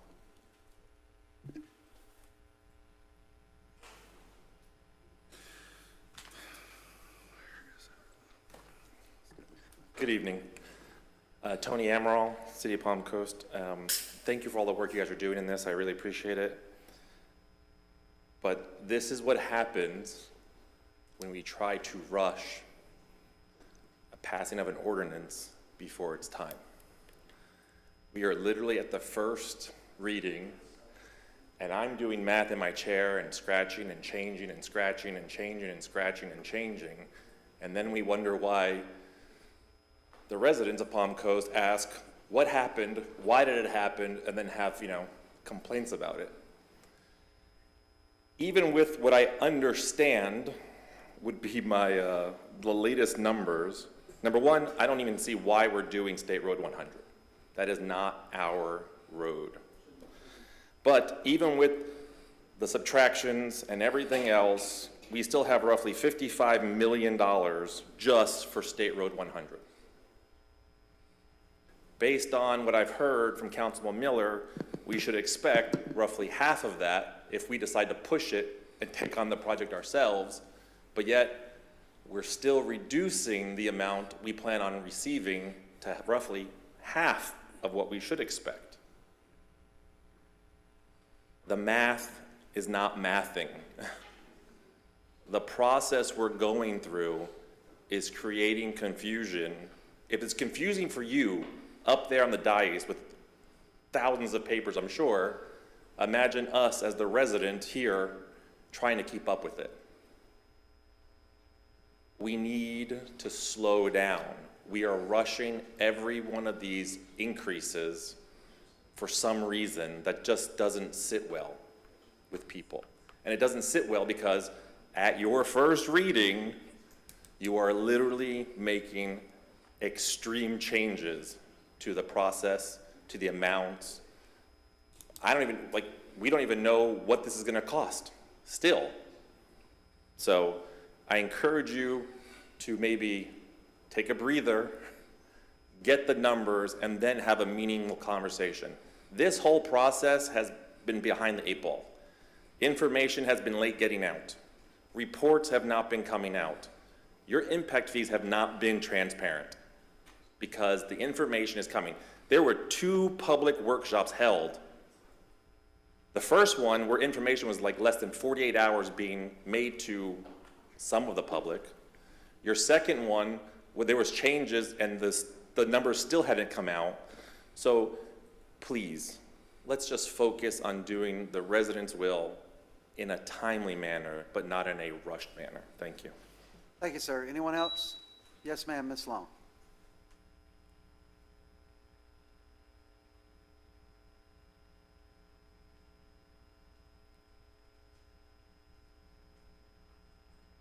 Good evening. As Mr. Emerald said, Anna Maria Long, Executive Officer, Flagler Home Builders Association, Palm Coast resident for 35 years. As Mr. Emerald stated, I really appreciate you guys' work in the workshop on last Tuesday. Super hard work, and staff was great in getting the information back to you. But what did you guys just vote on? Truly, what numbers did you vote or are you currently voting on, I should say? What what's the math? What is it? What's the effect on the incoming residents or the current residents who build a new house? We don't know. You don't know. That's important. My main point in speaking to you this evening is to reiterate that there are no extraordinary circumstances. This growth, this level of growth, this historic level of growth, as was stated, was accepted in the 2020 studies. It matches the projections perfectly, almost to a Nostradamus level. We're just a couple thousand short of it in residents. And the other thing would be the historic construction costs that have been brought up multiple times. The 2018 transportation ordinance, it's 2018-10, on page 15 provides for the FDOT increases every year, which should have been getting done by the city. Construction costs are up across the country, across the state. The generally accepted definition of extraordinary are unforeseen, they are typically unique to an area, would be something like a disaster or an influx of people that was specific to our area that nobody else has experienced. As the consultant stated himself last Tuesday, he's doing the same studies throughout the state, and they're also experiencing the same construction cost increases, but he's not recommending extraordinary circumstances for every municipality. So that tells you right there, that alone is not enough. And we've already seen the data that shows that this population growth was not only expected, but accepted by the city council in 2020. And I know that's not you personally, so that's not a row at you guys, but it is fact and what the city was planning for. And that is all. I shall yield the rest of my time. Thank you. Thank you, ma'am. Anyone else for public comment? Yes, Ms. Darlene Shelley. I forgot your name. I'd be honest. It's Darlene Shelley, K-section. I agree with some of the comments that were made about that this was not the original plan that Palm Coast had set up.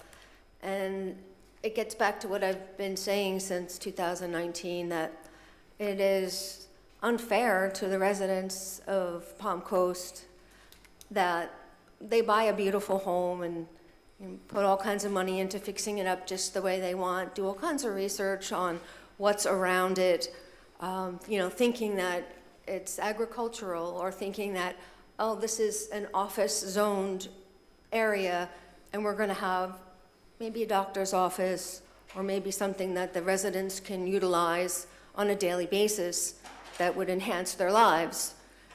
And then, lo and behold, after many meetings behind closed doors at City Hall, the developers come over and they sell their wares and do their dog and pony shows, and, what promises are made, we never know. What kind of special exemptions they're getting for putting in the water that's required to do apartment complexes where it was supposed to be a small office building. That is putting the cart before the horse, and myself and others who are concerned with the safety, health, and welfare, and the well-being, and our property values, and all the things that made Palm Coast the reason that we came here to live with our families, with our grandchildren, that it was safe, and it was beautiful, and it had parks, and we had things on the books that were going to make it better. But then those that be from the pressures that you must receive at the City Hall, from the developers that want to take what they're entitled to and bring it up to the highest value that they can get from that property, that's just wrong, especially when you view it in a vacuum and you don't take into consideration all of the effects of those developments. When you go from 100 single-family homes, and now you're changing it to 450 apartment complexes. That changes the landscape. That changes the demand on the water. That changes the demand on the traffic. And that's not what we signed up for when we bought our homes here. So think about that. Now we're in a situation where you have to play catch-up. You know, we have the BJ's that's up, but we still don't have the turning lanes. We have no back way out. It is unsafe and it is poor planning, and it needs to end now. The developers need to pay for this infrastructure before they're allowed to develop. Thank you. Thank you, ma'am. Yes, sir.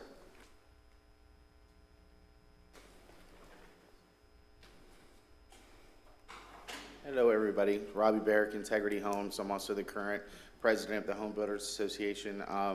First off, I want to thank everybody for their hard work. I know you guys put a lot of time and effort and energy into this process. I'm going to piggyback a little bit off of Mr. Amaral as far as the rushing of this process.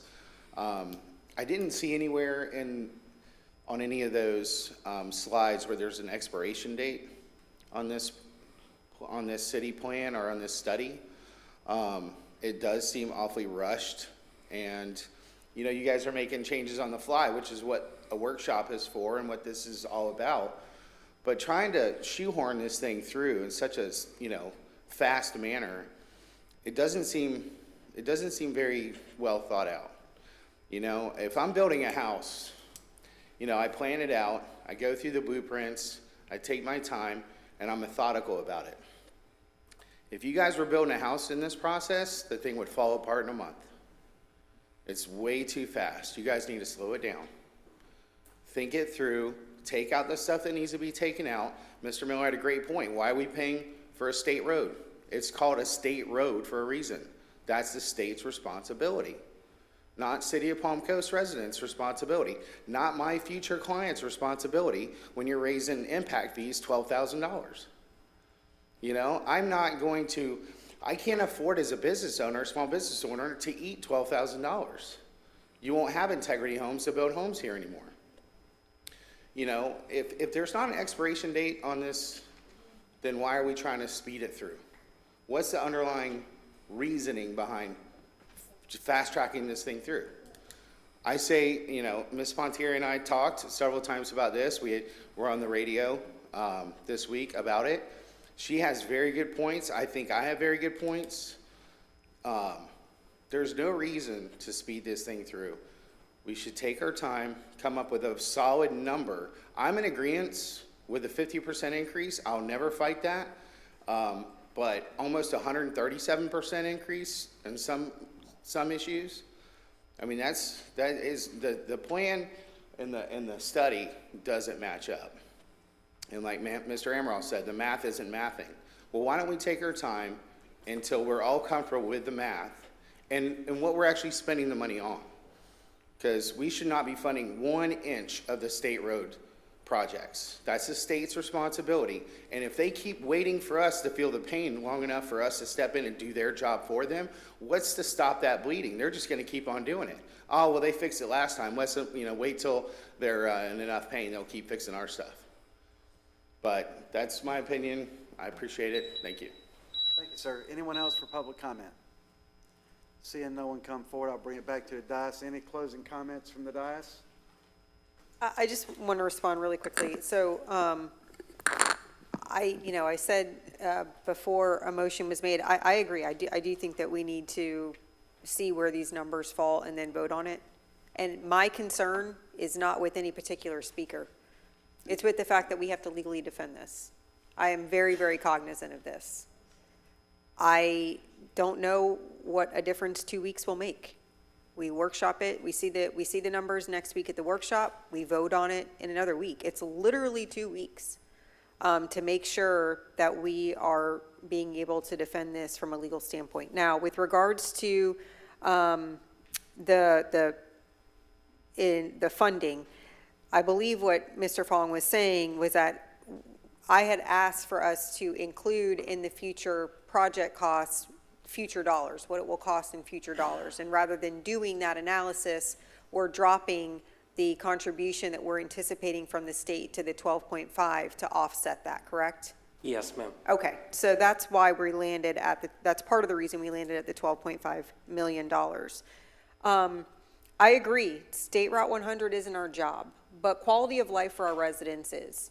And as State Route 100 is getting busier and busier, and we're just waiting on FDOT, another really great example of what I'm tired of waiting on for FDOT is a stinking red light coming off the highway at Matanzas.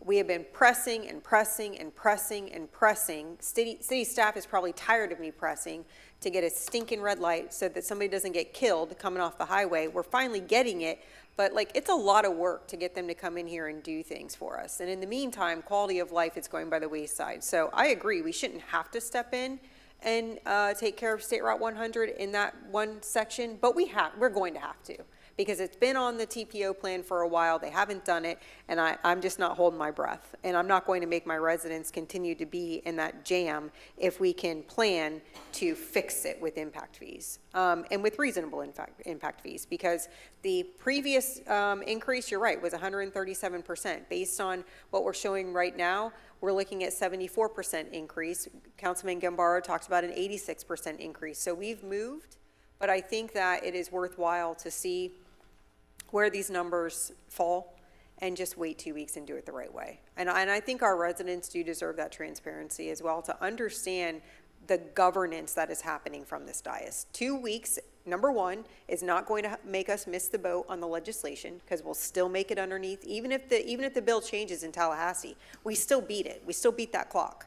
So it's 2 weeks to make sure we get it done right. So I would advocate that that's what we do, but we move forward in this direction.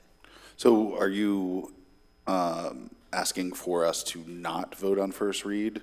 I would ask to table it. I would ask for the numbers to be worked by staff per our direction, per the 5 points that we've made that Councilman Gambaro and Fong clarified. Let's see where those numbers fall next week, and then the very week after, we can vote on it and have clarity to it. And our residents know what we're doing up here. And we know what we're doing. But I think that's what we're doing with the 5 points and moving it forward this evening. This is not a final decision. Legislating. We have to keep moving it. So that's the argument is that just because we've made the changes, that's not the second read, so we're not finalizing anything. That still gives us another workshop to talk about it? Well, no, I mean, This is the first read. this would be the first read. So if staff wanted to come back at the workshop with these figures for us and show us where they lay, so we know at next read if we need to make changes, then I'm fine with that. But to just go from this read to next read without seeing where we are in No, between. I agree. I think we should see it at the workshop, right, in between. So we vote now, we'll sit at the workshop, and then we'll do the second read. That's called legislating. We're legislating. Well, We gotta that's what work we're going to do, but that wasn't the direction. Yeah. The direction was not to bring it back at the workshop. Well, we can sit at the workshop. So, There's nothing wrong Joe, I'm with just that. going to chime in here. So the idea of this is that if you go to workshop, you're not making any changes. The workshop it stays the same, because you can't make substantial changes at the workshop. See, that's the problem. We can't Right. make substantial And changes. then, but we've made changes to things in the past similar to the utilities, and that was not considered substantial. Yeah, I would say those were minor things that did not affect the outcome of the thing. So like you didn't add any more increases or anything like that that would require proper notices. What I just want to make sure this dais is tracking is that, yeah, you could have Fong bring it back at the workshop, but it's going to be a discussion Yes. of just talking, no Yes. changes whatsoever. And then we can make Well, a I change I at the think, last read. well, that's what he's saying is we can't make a change if we move forward with first read and then do a workshop after. Yeah, because it would have. I want to be- make sure that we can continue to adjust it as we see fit. I don't want to lock ourselves in with these changes without knowing what those percentages look like, what anything looks like, because we've adjusted this formula. So there's going to be a shift in numbers. I don't know what it's going Quite to do. frank, based on the square footage, I don't want the impact fee to go below $6,000 in the updated fee. And I don't know if it will or not. I just have no idea. And that makes me nervous because Right, because we haven't seen the people- numbers, yeah. Some people will pay 6 and some people won't. Well, maybe. We don't know. Well, We literally don't know. I mean, it's square footage. And if we get to the second read and we have to make adjustments, then we'll renotice it and keep working forward. But So I if think you we get have to the second read and you make adjustments, then you have to do 2 more reads. Renotice it. I get it. But that's 2 more business meetings. Yeah, that's So fine. we could actually end up prolonging it unintentionally rather than waiting 2 weeks. These Or- guys or- are- or we this- just take a what pause. These guys are advocating for is us to keep kicking it down the road. No, but I don't want to inadvertently push it a month rather than only 2 weeks. That's the problem, because if we vote on it tonight, and then we end up having to make a substantial change, now we've pushed it a full month rather than just only 2 weeks. And so, a question about the 2 weeks. The 90 days, that doesn't put us into any trouble? No, so the 90 days is, it's the statute states that it's 9 days notice of the effective date. So we've already given notice that the impact fees are going to go up. So we're meeting that. I take it from what their discussion tonight, the impact fees aren't going up any higher, correct? Pardon? Based on the council's direction tonight, the impact fees aren't going up any higher? Well, I mean. Than what was originally What was noticed? originally The noticed? What was 137? yeah, from the very first study, no, they wouldn't be Oh, higher yeah, than so, that. but- so you're we're- still under that 90 days from that first notice, so you're still meeting that threshold? As long as we stay under what the original recommendation was, then we don't have to renotice. Correct. Okay. Now we move forward. Any other discussion from the dais? Well, you have a motion on, so we have to pull that motion back. We're not No. pulling anything. We're So I moving think, forward. so based on Mr. Sullivan's comments, I think there might be some confusion here. So you need to have a discussion on saying if you want to move forward with this motion, or if you want to table, withdraw the motion and table this discussion to the next workshop. Because if we make changes before the next read, we've now pushed it out another month rather than just waiting 2 weeks and only delaying it 2 weeks. Vaughn, do you think with the direction you have, you'll have the product we want by the next read? It's not the point, Mayor. That's not the point. The point is, if we get these new numbers at the second read, or even at the workshop, and we say, oh my gosh, this doing it per square footage dropped the residential transportation fee to below what we're looking at right now, which I don't think any of us want to do.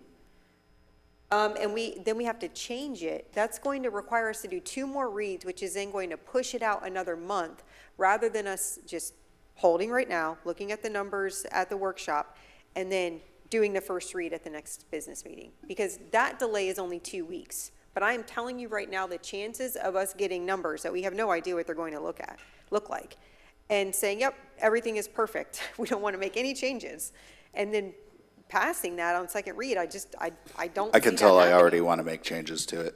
Exactly, there you go. Leave it to the gator. All No, right, but so here we that's- go. So I withdraw my motion. Gentleman withdraws his motion. Mr. Miller? I think I was withdraw the your- second. You had the second. You withdraw the I'll second? withdraw the second. All right, so we'll table it to the next workshop? That needs to be a motion to table it. I will table it, I will motion to table this first read to the next business meeting and ask staff to come back to us at the next workshop with the numbers as directed by the council. Can we just confirm that the consultant can produce that? Because you didn't get the report today until today. So it requires extensive analysis. So are we able to provide information before the next workshop? Vaughn? When you say workshop, you mean what we're doing right now? 'Cause Ne- to me, No, to me, this is a next first Tuesday. reading. Next week. The 17th. No, workshop would be next week on the 10th. That Oh, all the changes that they wanted today to see, an updated report would come back in front of them next week At 6 p.m. at 6 p.m.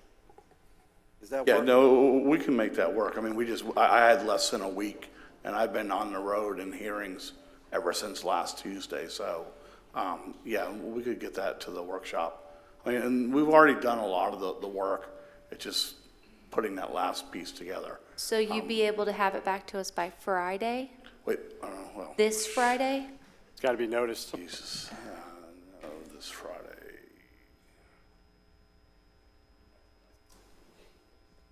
Yeah, I can have it done. My meeting got canceled for tomorrow night, so I can have it on Friday. Okay. Thank you so much for the work you continue to do on this. So we got a motion to table until the next workshop next week. Second. We got a second. Public discussion? Any, You don't need public comment for this. Okay. Ms. Cook, call the vote.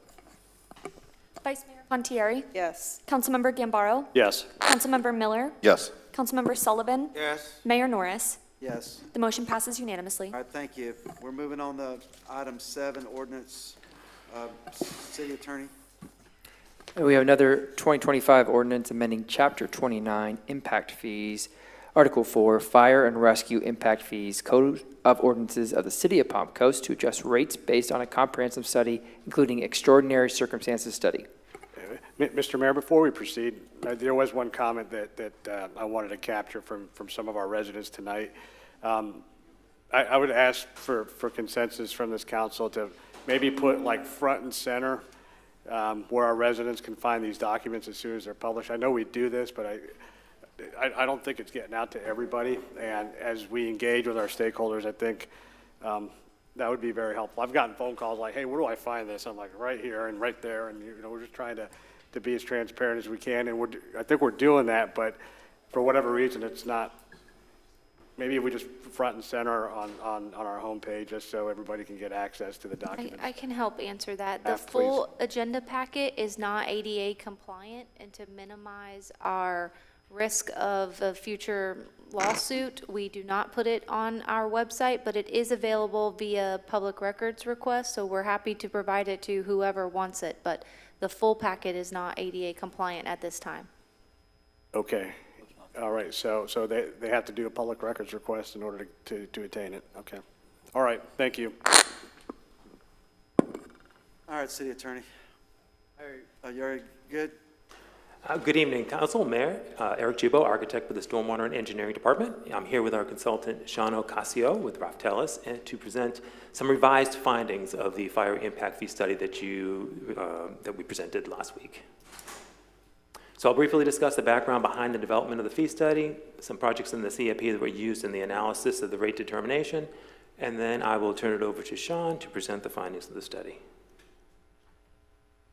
The fire department continually tracks call volume and response times and uses this information to assess and identify future needs. The city has adopted a level of service for the fire department to respond to a call within 7 minutes, 85% of the time. The response time is critical in severity of fire propagation and the survival rate after a cardiac arrest. The map on the left shows call volume and response times. The green dots are meeting the response times, while the other colors exceed the 7 minutes. The 10-year plan has identified new station locations to meet level of service, as well as providing a fire station within 5 miles, which will lower home insurance rates. At this point, I'd like to take you through the projects that evolved from the Fire Service's 10-year plan and response time study and what make up the basis for the rate study. New Fire Station 22 on Palm Coast Parkway replaces the existing fire station adjacent to the community center. The current 3,000 square foot station was built in 1977 and can no longer serve the needs of the fire department. Improvements and maintenance over time couldn't adequately address the functional and firefighter safety issues associated with the building. Additionally, customized apparatus was required due to the size of the bays. The 10,000 square foot station, located just east of the existing station, is currently under construction and is utilizing $3.5 million in American Rescue Plan Act funds. It's scheduled to be completed early next year. New Fire Station 26. A fire station location study was performed in 2020 to determine the most effective site to achieve the required reduced response times. With anticipated development in the area south of State Road 100 and east of Belterre and the proposed extension of Citation Boulevard, a site was selected for the new Fire Station 26 to go on a site located on Seminole Woods Boulevard. As with 22, the project is currently under construction with completion in 2026. The project received $5 million in state appropriation. The study referenced in the previous slide also identified locations within the city that will experience increased response times due to the 10-year growth in the northern part of the city. In addition to the existing Fire Station 23, would increase the service capacity and operation and safety efficiency in the B section and along Belterre. A new medium station along Whiteview would support the existing facilities in the city's central region.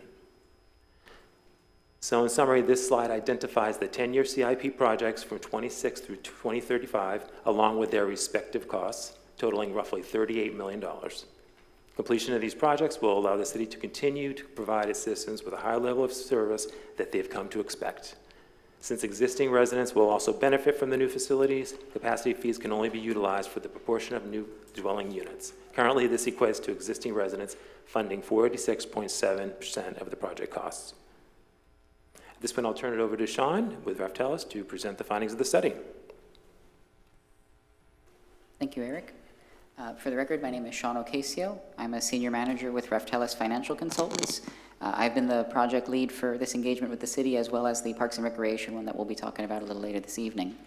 One thing I wanted to mention, in terms of the content of the presentation tonight, it's going to cover a little bit of background on impact fees, a little bit of background on the statute. It's going to talk about some of the major assumptions involved in the development of the fees, the data and everything that was used to calculate them. And then it'll go over the actual recommended fees. We're going to talk about some of the changes that took place between the workshop and this current iteration, and then implementation considerations for the council. One thing, sorry. One thing I did want to mention, the fee increases that we're seeing in terms of a high-level basis, they are higher than what was presented previously. There was some round of discussion on data and assumptions in the workshop that took place, and we were given some additional direction to hone in on some of the grant funding items. There was an item that was encountered there related to some of the fire grant funding that in one set of data, it looked like it was a historical number. In another set of data, it was mentioned as a forward-looking. What happened was with some of the data preparation, essentially it was a timing issue. In one set of documents, it was looking historically, in another, it was looking forward. So it was counted twice. So what we've done is, to account for that, we've reduced that double count of certain grant funds there. So that's the main reason why you'll see the fees are going up compared to what was presented previously. So a little bit of background on impact fees. These are fees that are specifically designed to recover the cost of expansion-related capital, major capital investment in the community that covers facilities, that covers vehicles in the case of fire. You are allowed to account for that. And they relate to the impact of growth on the community. These are paid by new growth and new redevelopment. So new construction takes care of those. These are not paid by existing taxpayers. These are just paid by the new construction. These fees are used for expansion-related capital, so the cost to expand fire stations, the cost to add additional fire trucks, things of that nature. They're not used for meeting your operating requirements. They're not used for curing any deficiencies that the city and the department may have. These are purely for expansion-related needs. You can also use them for debt payments. It's not particularly relevant to this discussion. I just wanted to mention on the front end, those are some uses and flexibility that you have with fees of this type. In terms of the benefits of impact fees, these are important to have in the community because what it essentially accounts for is you're right-sizing the cost of growth and then ensuring that growth is paying for itself. So by doing so, by having appropriate fees set in the community, what it allows for is growth paying for its fair share of the cost of it coming into the city and the expansion of facilities that's required as a consequence of the new growth. So it's essentially tying the payment of growth paying for itself. These fees are important because to the extent that you don't have these fees in place or you don't have them at an appropriate level, then the burden of growth is then passed on to the existing taxpayer and existing residents because that cost still has to be met from another source. So these are beneficial in trying to make sure that growth pays for itself and that the burden to existing residents is mitigated. Some legal considerations, a little background on the statute. It was developed as a result of case law, formalized in 2006. Since then, it's been updated numerous times with some of the more impactful notes in recent years in 2021, 2024, and then the upcoming changes that were discussed in Jonathan's presentation, effective for October 2025, but certain portions in January. So there are, they like to change these and modify them over time. Some of the considerations when it comes to impact fees, when you are looking at updating these and designing these, you have to make sure that the fee analysis is based on the most recent and localized data to the community, which we believe we've done as a part of this analysis. We've used your current asset data for the fire department. We've looked at your current capital improvement plan over the life of the department over build out, but specifically through 2035. And we've used the recent call data for the department, the past few years of call data, property appraiser records, Census Bureau data, all of those items local to the community. Some other items, administrative in their nature, accounting for the revenues in their own fund. The city already does this because these fees are already in place. There are some provisions with respect to implementation as far as when a fee is adopted, you then have to wait a 90-day period before you can actually start to collect those fees, and that's to allow for some adjustment in pricing for the development community from when the fees take effect to when they're actually potentially to be collected. One other thing I did want to mention, there was a comment earlier, and I think one of these bullet points addresses, these fees cannot be charged before the issuance of a building permit as a part of the statute. So you're collecting them when the law allows you to collect them at the issuance of that permit. To do so ahead of that schedule, as was mentioned, you don't really have the option to do that. Now, of course you have the option to potentially set up some form of unique developer agreement, but that wouldn't be in the realm of impact fees. That would be for other items that the city may deem appropriate. But I just wanted to mention you are bound to collect these at the time of building permit. Some of the changes that took place in the legislation changes of 2021 were with respect to fee increases and phasing requirements. So essentially what was built into the statute during those edits was if you have an increase of up to 25%, you have to phase that in over a 2-year period evenly. If you have an increase of over 25% and up to 50% in the fee, then that has to be phased in over a 4-year period of time evenly. And then you are capped at that 50% threshold. Again, some of these items were mentioned in the prior discussion. So with that, that's the standard statutory approach for how these fees can be implemented and phased in over time and their maximums. However, they did build in a provision that was the extraordinary circumstance discussion, which we'll talk about a little bit later in our summary findings and was covered as a part of the prior presentation. That provision allows the city to sidestep essentially the phasing requirement or the fee maximum if there's findings of extraordinary circumstance for the community. The other item that was added was you can't update these fees more than once every 4 years, which is already generally consistent with the city's historical practice. In terms of some of the criteria involved in designing impact fees, there's what we call a dual rational nexus, which is essentially just a two-pronged test. And what that entails is that whatever growth-related costs you're building into the fees that you would be charging, you then have to use the revenues associated with those fees being collected on those growth-related projects. So it's trying to tie the cost and built into the fee to the use of the monies and linking them fairly. The fees also have to be based on reasonable levels of service for the community that are attainable, and the fees cannot be used to make up any service deficiencies that may exist, and you cannot use them for operating costs. Excuse me, Yes, if sir. I may. I was just wondering if potentially we can kind of jump to the changes, so to speak. The reason being, and no disrespect to you, I know that you put a lot of time and effort into this, but we received all these kind of definitions of what an impact fee and all that stuff is last week, as well as in a previous presentation tonight, and we'll also have another presentation from you. So just in the interest of getting to kind of the meat of this, which is the changes that we made. Absolutely. Do I have consensus from everybody? I'm fine with that, yeah. Okay. Sure. All right, very good. That's fine. I think the only thing that I recall being a change was there was some ARPA funds allocated, which you just touched on earlier, so it slightly changed the total number. Right. It was like $3.5 million of additional funding, I think.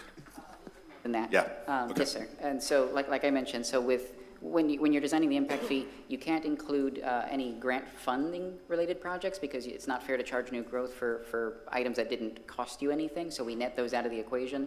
And so by reducing that grant amount appropriately, the net costs that are included in the fee went up. So as a consequence, the fee went up correspondingly to that. So I guess just if we go to 23.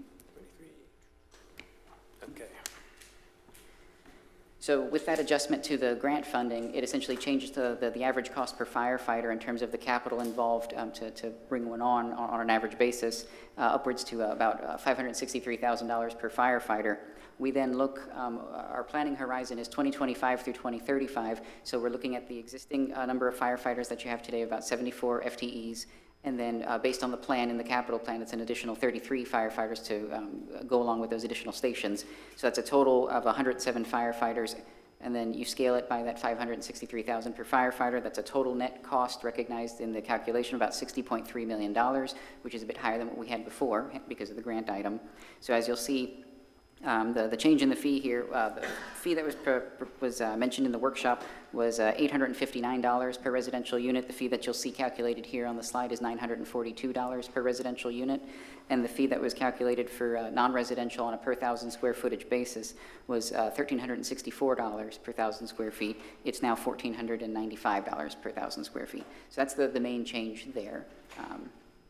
In terms of overall comparability then, you know, the fee went up compared to before, but you're still in the same relative position on this particular survey that you'll see on screen. Again, it was mentioned previously, you know, these comparisons are just that. They're comparisons of point in times of what the fees are being charged in these other municipalities. They don't take into consideration, you know, when was the last time one of these municipalities updated their fees? What level of grant funding did they have as a part of their fee development? Was there a policy decision that may have been made that says, okay, we're calculating X fee at 100%, but we're going to choose to implement 70%? I've had clients do that in the past. So just as this point in time, you know, the current fee is about at the average level, but it's increasing to the high end of the comparison here at that $942 per residential dwelling unit. What I'll tell you is there are, you know, quite a number of other communities that are also looking at these fees right now. Again, they're experiencing the same capital cost increases that you all are, and so their relative positions will likely move upwards as well. There's a couple here noted on the comparison. City of Apopka is one that may yet experience a significant increase, and there are other communities that are looking at these as well. On the non-residential side, you know, the increase here was from $1,364 in the prior iteration to $1,495 per 1,000 square feet. Compared to your existing fee level, that's an increase of $795 per 1,000 square feet, or an increase of about 114%. In terms of how that compares to the same sampling of municipalities that was shown on the other comparable, I have a rough range here. It's between $2 per 1,000 square feet and $4,250 per 1,000 square feet. Again, it's pretty broad because you have a little more leeway in how those are calculated, and other municipalities design their fees in different ways.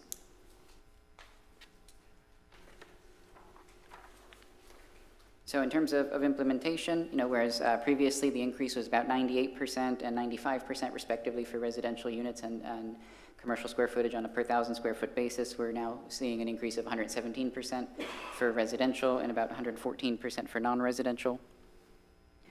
These are higher than the 50% level, as was mentioned in the prior presentation. So these would, they are over the 50% cap that the statute has. So in terms of implementation options that you all have, there's either sticking with the standard 4-year phase-in up to 50% increase and then capping it at that level, and then revisiting the fees at that future period of time, or pursue implementation through the extraordinary circumstance provisions, which is the staff and our team's recommended option here. And going into those circumstances, again, they were elaborated on in a prior presentation. I don't know how much you want me to belabor the point, but what I would say is there's been very significant growth in the community historically. Over the past 5 years, I believe it's averaged about 3.8% per year on average, with one of those years peaking around the 5% level.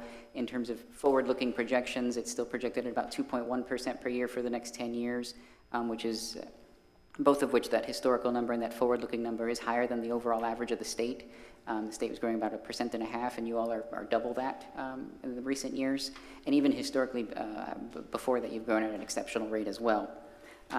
What I would mention there also is, you know, I was a part of the team that did the analysis 5 years ago with Murray Hamilton and Henry Thomas. You may remember them from their presentations, and I believe Murray works with the city on utility work.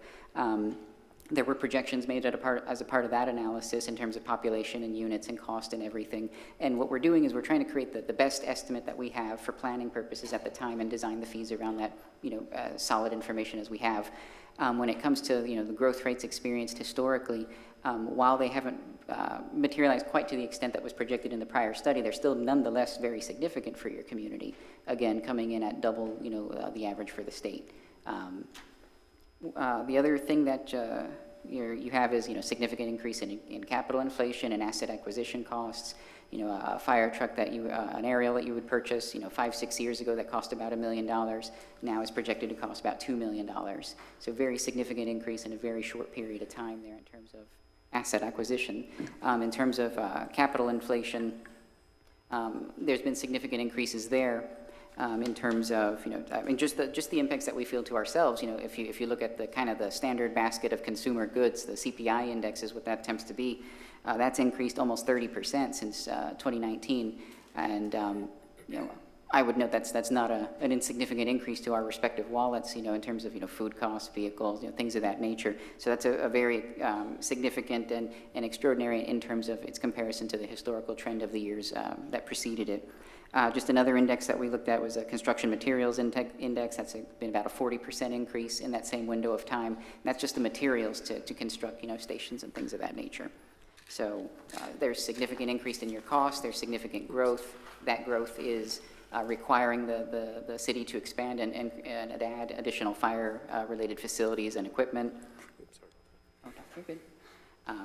So the other 2 points here are just the revenue shortfall that would take place if the fees aren't implemented at their full level. If no action's taken with these revised fees, then there would be a shortfall of about $6.1 million of growth-related capital that would have to be recovered from existing residents if you were to still try to achieve the same amount of new stations and projects. And if you were to follow the phasing requirements, then that would still leave about a $4 million shortfall that would have to be recovered there as well. And then this slide's just a summary of the greatest hits, if you will, our recommendation and how to proceed. I don't want to belabor it because I know a lot of it was covered previously and similarly. All right. Thank you, sir. Any discussion from the dais? I have. Yes, sir. So we pretty much agreed without change to what was presented at the workshop, which was 97.7% increase. Right. We're now going to 113.6%. So what, other than the ARPA funding, which increased by about, 550,000? Well, it was a decrease. Essentially what happened was that ARPA money was counted twice. And so by adjusting to only count it the one time. That much Yes, sir. made that. The percentage is high, but the dollar figure is like $60. $83 for a single family. Yeah, there you go. Okay. I'd still say, we agreed to something and. No, I got you. There was just a change in the calculation. The same thing kind of with the additional funding in the transportation. This affected the additional funding of this. My hurt point is 100%, as I've mentioned before. Oh, I remember. We got to be at 99.9. Anytime things go more than 100%, I feel like that's pretty significant, and we're not including the CIP in this either. Your point for the last one. So if we were to No, it does actually. What? This does. No, it says as of 25, I believe. No, this does include that. This includes the Future costs. Yes, sir. It includes future costs for 2025 through 2035. These two do. The first one The did first not. one doesn't, yeah. Any further discussion for the dais? I have a couple things in the actual exhibit. So the ordinance itself, if you look at the section that talks about the actual costs, so section 2, it incorporates exhibit A.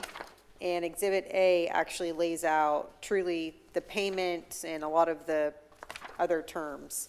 So if you go to section 29-103 of exhibit A, it says imposition/amount of fire and rescue impact fee credits for donations.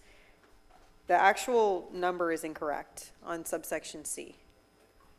So I just want to make sure we're not approving anything that has this number in it. You see where it says $859 per dwelling unit? I think.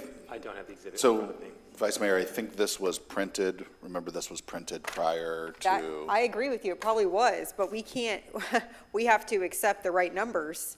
I mean, this is an ordinance, and this incorporates an exhibit. It should be correct. So let's make sure that whoever makes the motion incorporates the correct numbers, and we're not basing it off of when it was previously printed, because I agree with you. It's probably, we've gone through multiple versions. But I have other questions for council, and forgive me, because this is the first time that we've, in this packet, seen Exhibit A. There's an alternative impact fee calculation. Basically, it says that if an applicant believes the impact to the city fire and rescue system necessitated is less than the impact established in this article, the applicant may submit a calculation for an alternative impact fee to the city manager. In other words, you can say, hey, I should be an exception.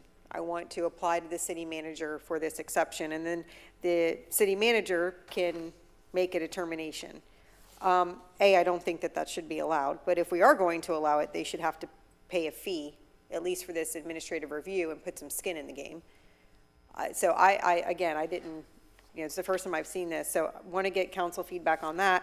But then also, if you look at section 29-108, which is payment, it says, except as otherwise provided in this article prior to the issuance of the certificate of occupancy, an applicant shall pay the appropriate impact fee. I thought we discussed it happening at building permit, so we need to make sure that's clear.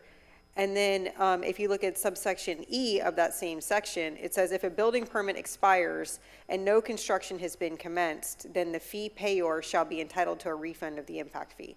I don't know how you all feel about that. I just feel it's really hard to plan if we're giving refunds for people not building. The only thing I would say about that is that potentially someone pays at a lower rate and then we adjust the rates, and if we don't refund them, then we won't capture the new rate later, Well, then it should say that.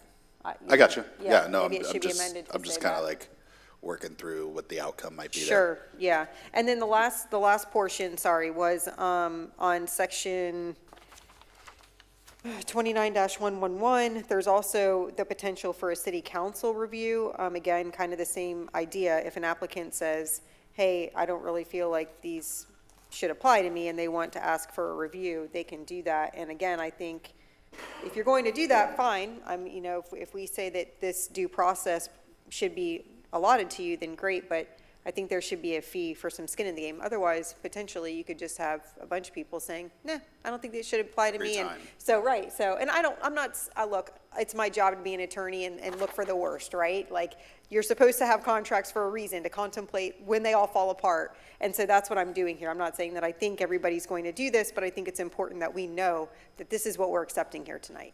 So those are the things that I wanted to discuss with council because, and sorry, last thing.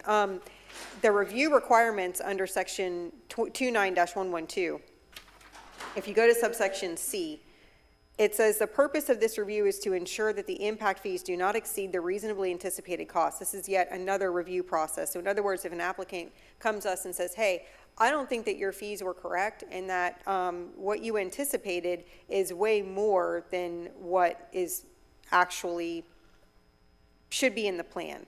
And it says, in the event the review of this article materially alters or changes the assumptions, conclusions, and findings, the article shall be appropriately amended. And we don't have a definition of materially alters. And I have, just some pause with that. And that's an attorney question. Maybe we need to define, Marcus, what materially alters, if it's a percentage or whatever it may be. So those are my thoughts based on the exhibit that we're incorporating into the ordinance. Do you have any suggestions for these changes? I mean, I know you outlined some of them as you went through. Well, the amounts need to be correct, but then also I think that if you want to come before city council because you're unhappy with the fee, fine. We're the policy. We set policy. I don't think there should be an administrative review. I think that section, whatever section that is. 29-105. 103, I think. No. 105 is the city Yes, manager you're right. portion. Yes. I think 105 should be stricken. Just completely removed? Remove it, Or, yeah. or specify the city council versus the city manager? Well, there is a city council review hearing process in section 29-111. Okay, so there's two different review process outlined, and you're Correct. saying to remove this Can I administrative jump in one. here real quick? Was this founded, was this exhibit based on previous ordinance and the way we've been doing? So have we been doing business this way the whole time? And I would defer I to don't the know city who- attorney, but I believe that those items were in there previously. So I don't know if, I can't remember, but I will tell you, we have other ordinances that do the exact same thing. So this is not our first ordinance with the city of Palm Coast where there's directors or the city managers can make administrative decisions and people can appeal that to city council. So this is not unusual, I will tell you that. Yeah, I don't think it's unusual. I just don't agree with it. I guess the other question, though, too, is that to the point that if it, spitballing that, like, what if this became frivolous, right? Mm-hmm. That now are we tying up council meetings with 6 applicants every couple of weeks saying, I don't want to pay this impact fee, and then Not we're if we make reviewing them it. perhaps pay a fee. I do have to correct myself, because the city council review hearing is to review the decision of the city manager. So presumably, if an applicant were to say, I want the city manager to essentially make an exception, city manager says no, they can then appeal to the city council. So to your point, It'd be like a board making a recommendation, like, yeah, so I think maybe we would change 29-105 to making this a city council review instead of a city manager review. And again, I'm one, right? So it would need to come from the dais, but this, I'm voicing my concerns. I think in my opinion, all of these are reasonable asks. Like, there's nothing that fundamentally changes anything, and it's protecting us in a more defined way. So I'm okay with any of these changes. Anything else? No, that was it. I guess we could get rid of 29-111 if we're the initial reviewers. But again, this is first read, so I think that Marcus can probably make these changes to this incorporated exhibit if there's consensus to do so. But yeah, and then I want to make sure that payment is at building permit.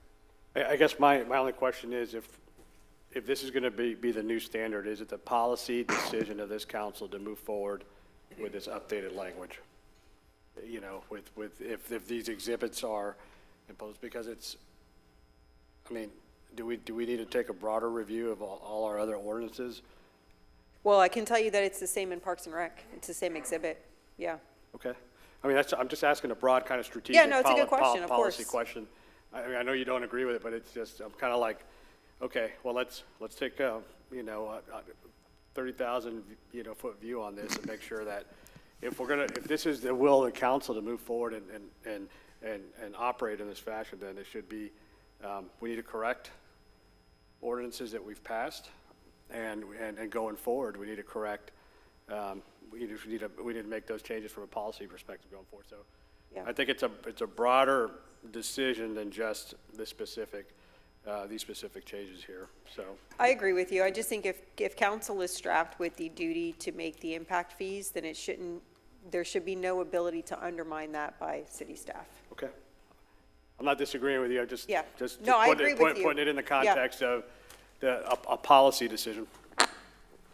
So you got. I look forward to all of the vice mayor's recommendations for our contract changes and ordinance changes in the future. I'm so sorry. I do not have all that written down, so if. I we can repeat them. Yes, please. And if anybody disagrees, please pipe up. So Well- we're changing section 29-103 to make sure that the numbers are correct. Section 29-105 should be a city council review, not city manager. 29-108 subsection A, payment is due at issuing a permit. And then E. We talked about that. I don't know Yeah, where we want to fall with that. I hear what you're saying. I would leave that open to council. That was me. I literally circled it and said, thoughts, question mark? Well, I guess don't the know. question is, if they don't go to permitting, then, they're not making an impact. And then, so legally, we're required to give them that money back, right? Yeah, I think it's fine, yeah. No, Yep. and that's why I asked the question, but thank you for that. And then,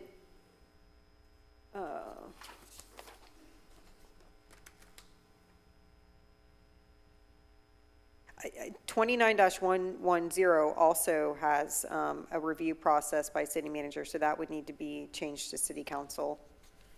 And then we would get rid of 29-111 because that's just an appeal to city council. But if city council's already hearing it, we don't need an appeal. We're eliminating that one, Correct? provided you do the other one. Yes. Okay. So you got everything now, Marcus? Yes, sir. There's Yeah, materially altered. the definition of materially altered. 112 subparagraph C. Yeah, I would look to council to define that. I guess Black's Law, Yeah, I'll get you definition. yeah.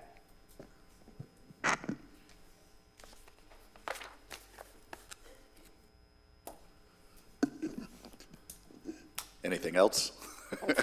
Good, Marcus? Whole kit and caboodle. Yes, sir. All right, so we need a motion?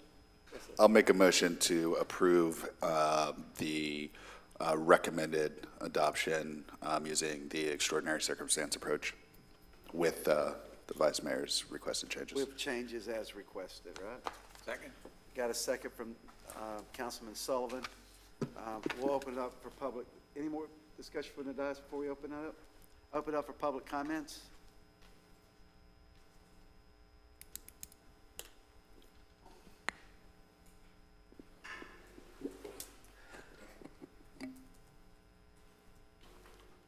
Yes, sir. Tony Amaral, City of Palm Coast. Fire is fire. It's an important thing. We need to do it. We need to catch up to it. I do like the discussion. That's why I like, that's what the residents want, is a discussion that is not jumbled and caught up, and it should be fairly easy, what you guys said. I was able to follow it, so it can't be that hard. So good job, and hope we get the next one. Thank you.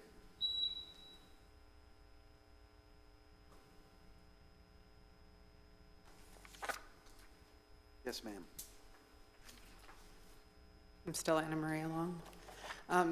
I want to reiterate the comments I made before on extraordinary circumstances, that we don't believe there are any, but I will not go into detail on those because it's already late. And that said, we have no argument with fire because we like to have emergency services show up when we need them. Thank you. Thank you, ma'am. Anyone else? Seeing no one come forward, I'll bring it back to the dais. Any further discussion from the dais? No. Ms. Cook, please call the vote. Vice Mayor Pontieri? Yes. Councilmember Gambaro? Yes. Councilmember Miller? Yes. Councilmember Sullivan? Yes. Mayor Norris? Yes. The motion passes unanimously. Okay, we're going to move on to item 8. City Attorney, please. Yes, we have another ordinance 2025 amending Chapter 29 Impact Fees, Article 3 Park System Impact Fees, Code of Ordinances of the City of Palm Coast to adjust rates based on a comprehensive study including extraordinary circumstances study. Good evening, Council, Mayor. Eric Chiba, once again, architect with the Stormwater and Engineering Department, and I'm here with Sean Ocasio. If you would like, since you have seen most of the presentation, we can kind of move right on to the findings, having removed some of the projects that were the directive of Council from last week. Yes, sir.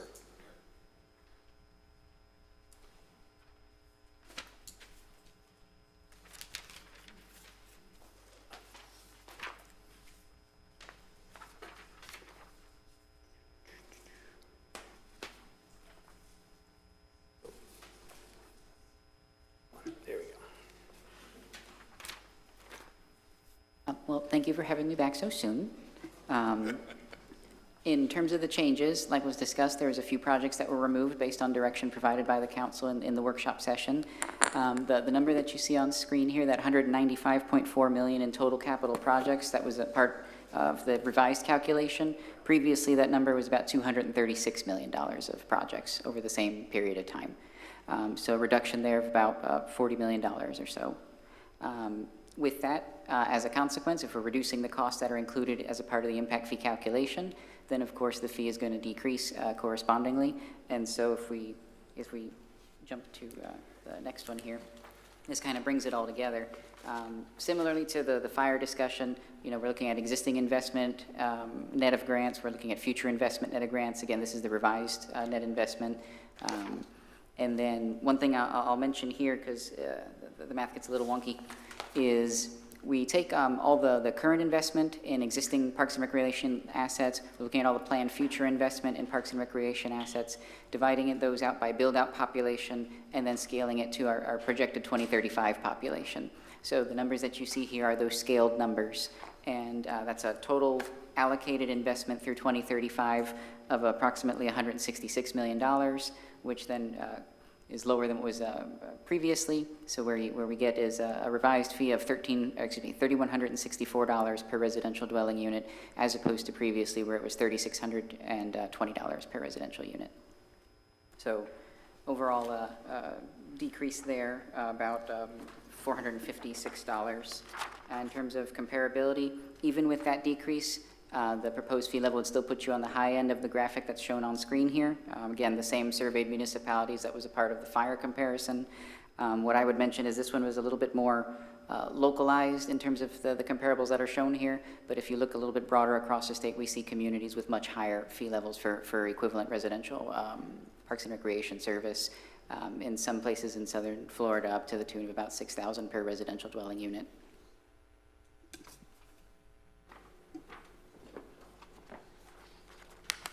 So I think, not to belabor it, it's the same set of extraordinary circumstances that we discussed previously, exceptional population growth historically and projected in the future, as well as the increase in capital costs associated with inflation and the impacts there to the community, and then the revenue shortfalls.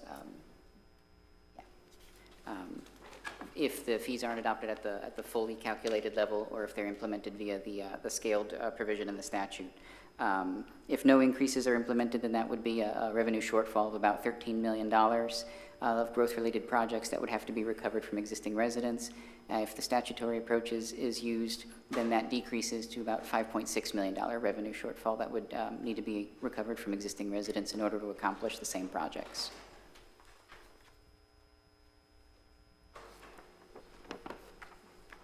That was really the main changes, was just those project changes. Thank you, sir. Bring it back to the desk. We got any comments concerning this one? I do, Mr. Mayor. Yes, go ahead. So, we spoke last week as far as kind of my priority work when it comes to impact fees for our residents is certainly public safety or roads, and this is number 3 for me.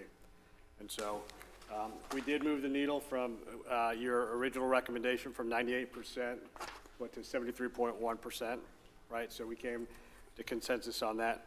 But I just want to confirm extraordinary circumstances for this ordinance, same as the previous one. High population, significant increase in construction costs.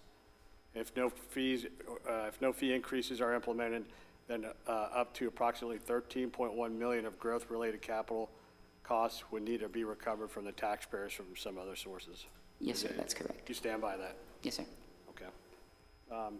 Okay, I think it's important. We have it on the slide. You're saying it a little bit fast, but I want to make sure that our residents understand the why we're considering this extraordinary for a quality of life, amenity that we have, our parks and recs here in our city. But for me, if I had to choose, it would be public safety, the roads, and then this. Thank you, Mr. Mayor. Thank you. Any further discussion? The only thing that I'll add to that is, the last time the park impact fee was before council, I think in 2020, they did a phased-in approach. And ultimately, if you look at what that breakdown was, it really cost the city a lot of money. We really lost a lot of money for parks doing that. And I will say, if you even look at the CIP, the projections for the parks, we're not even slated to get a new neighborhood park based on these numbers until 2029. And one of the reasons our residents come to Palm Coast and one of the reasons our residents love Palm Coast is because of the amount of parks and trails. And I mean, that is quality of life. Not only that, it increases property values by millions of dollars. If you look at communities that have parks, it reduces what they spend on medical literally by millions of dollars. So there's so many other residual benefits, and really it helps the community as far as increasing the property values and those who are in the building community as well, as far as their property values and what they can charge per square foot for their home. So I just really think this is important. I understand from a priority standpoint, I agree with you, Councilman Gambaro, that you have to put public safety and transportation first. But I will say, Mayor Holland actually made this point I was watching the 2020 videos when they implemented the last round of impact fees, and she made a really good point. She said, we put such a high emphasis on public safety, but the fact of the matter is when you have more parks, when you have more recreation, when you have more things for kids to do, that directly contributes to public safety because they're doing something constructive that helps with their development and all these other great residual benefits. So the more parks and activities that you have for kids, the more structured sports you have. And even back then, she said, we have more kids coming to our community. We need more fields. the same things that we've been talking about, but we haven't had the money to do it. So I think that this is really important that we move forward in this direction. I was glad to see that we were able to make some adjustments, to take some of those other parks that we weren't really quite sure we would actually need over the next 10 years out to make sure this is reasonable and legally defensible. But I'm very confident that at this point, this is what we need to keep the same quality of life for our residents. Thank you, ma'am. Anything else? Can I get a motion? I'll make a motion to adopt the calculated impact fees using the extraordinary circumstance approach, and then also to add in the same changes to the ordinance from the last one. Correct. Sorry. Exhibit A. Up to Exhibit A. I'll second the motion. I will say, council, the sections are different. They don't line up with the last sections in Exhibit A. They're a little bit different. But it's still the number-wise. same language. But it's the same language. I'll go through it and make sure. Okay, we got a first, second. Any further discussion from the dais? Open it up, public comment. Any public comment? You should have already been queued up, Tony. You know it's coming. Supposed to wait my turn. You can get in the queue, though. It's me again, Tony Emerald. So there are some questions to this. By all means, we need parks. Parks are great areas to keep the kids busy. They have plenty to do. It's just that there are so many unanswered questions in this park study. We removed a large, I believe it was 65 acres, I heard at one point, multi-use field. Well, I'm sorry, we have it in the study, but then last workshop, when you did another part of the study, you removed that land out for commercial. That was tract 17. I heard kicked around, and I have some number of questions about the numbers too, because I kept hearing that the cost to buy where that land was for those fields, which was tract 17, was $8.4 million. The city bought that land plus other parcels in 2020 or 21, I apologize, I don't have my notes in front of me, for 5.4, I believe it was.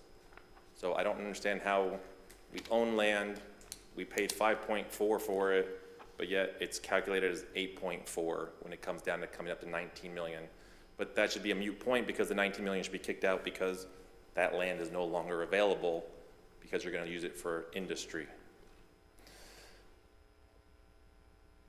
No one, this is going on, what, 3 weeks, 2 weeks of having the information, no one, staff, council has been able to answer, if you get everything that's on this list, our current level of service is 8 acres per thousand. That was changed, by the way, in 2018 when they did the last study where they bumped it up from 5 acres per thousand. So you already got an increase to 8 acres per thousand.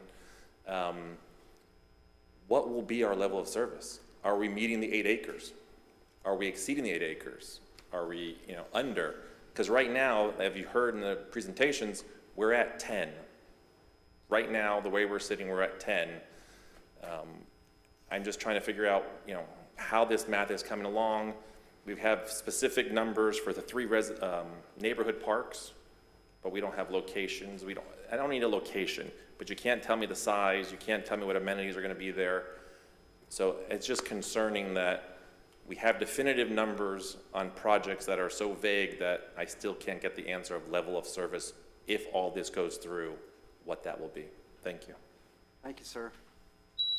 Yes, ma'am.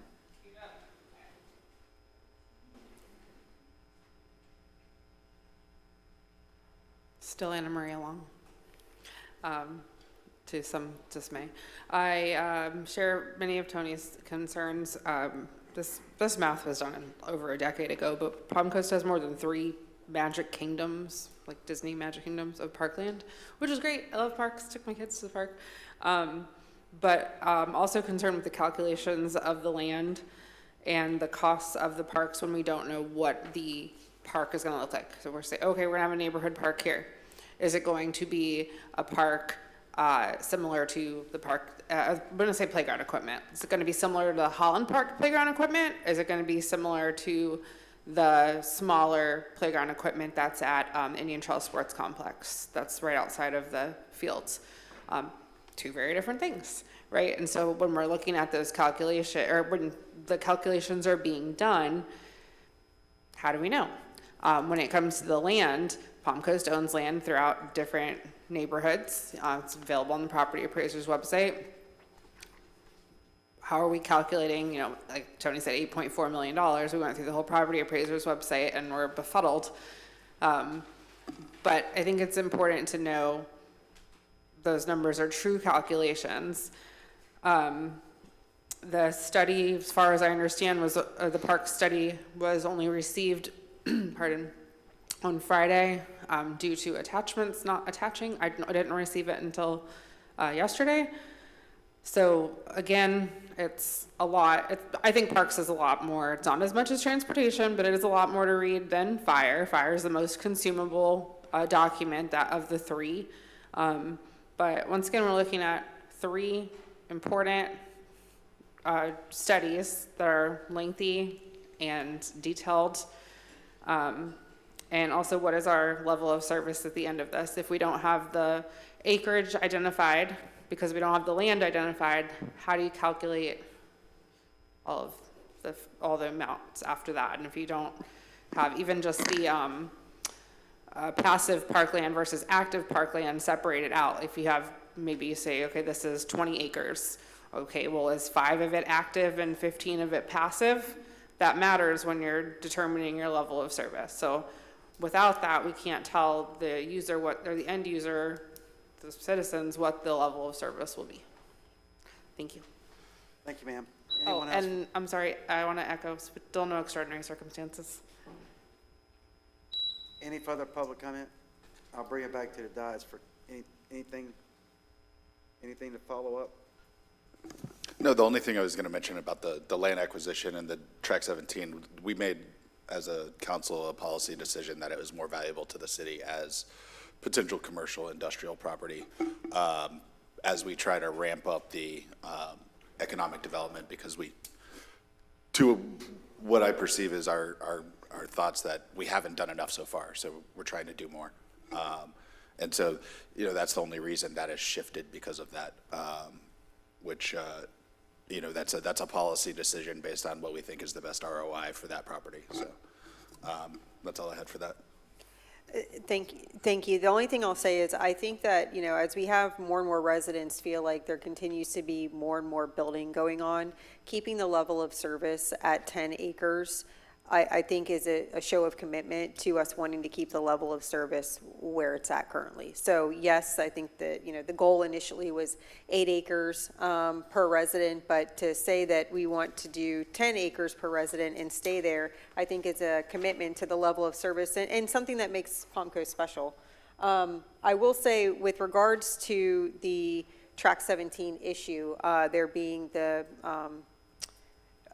100 acres that we sold and what the cost was, only 65 acres of that was actually buildable. So as we look for more land to make a sports complex, and realistically, we need like 100 acres of buildable land to make that work, we're going to have to pay more money than what we originally purchased that property for. So these are all things that, you know, we have really fleshed out ad nauseum, I think, not only up here, but also, at least for me, with staff.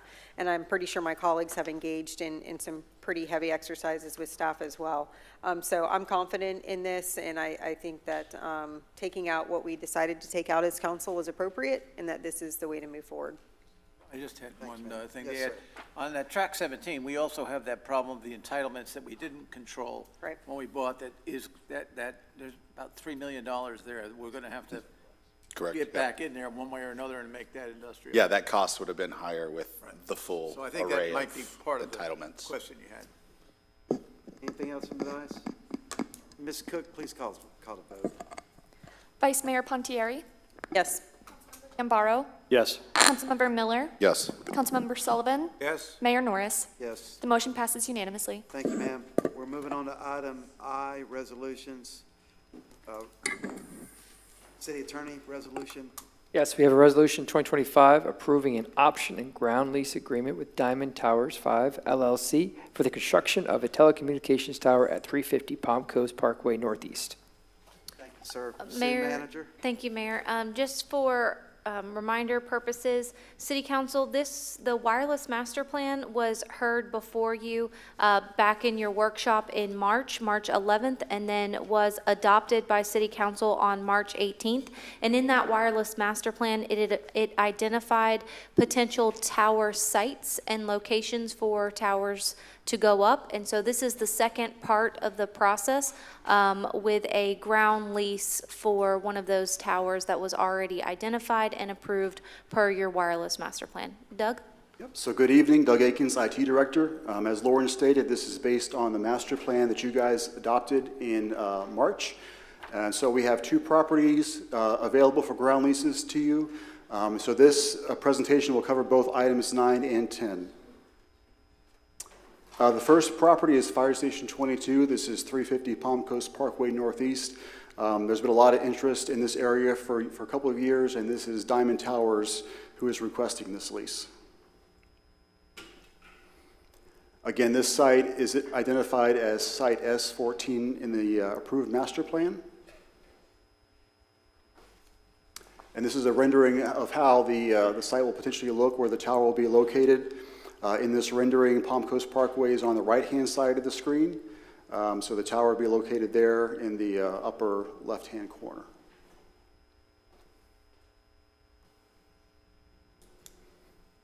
The terms of the lease are exactly the same as the last one that was approved for the mock site. It offers a 1-year option, extendable by 2 additional 6-month periods, gives them time to do their due diligence on the property. After they exercise the option, it is a 5-year lease with 5 5-year renewals with 30 years total.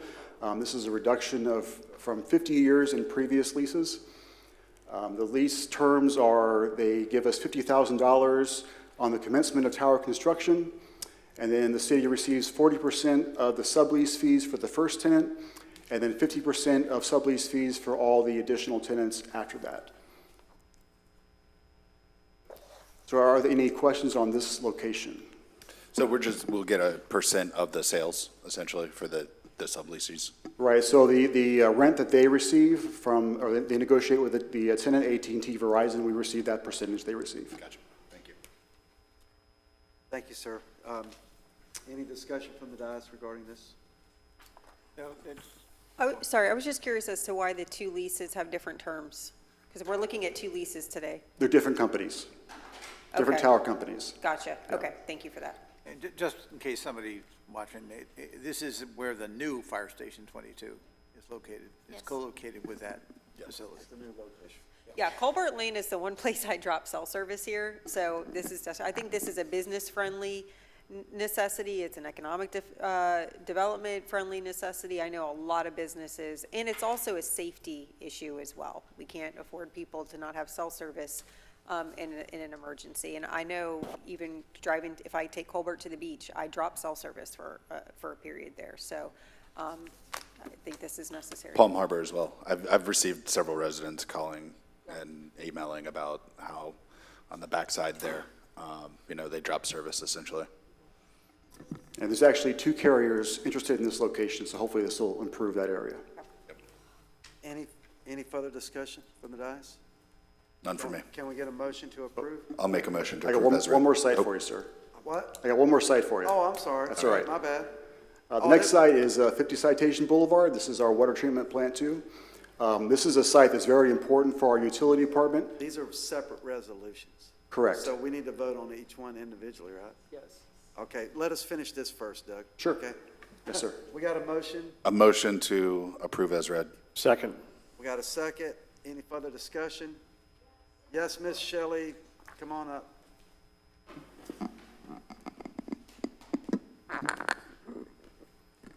And Darlene Shelley, K-Section, Palm Coast.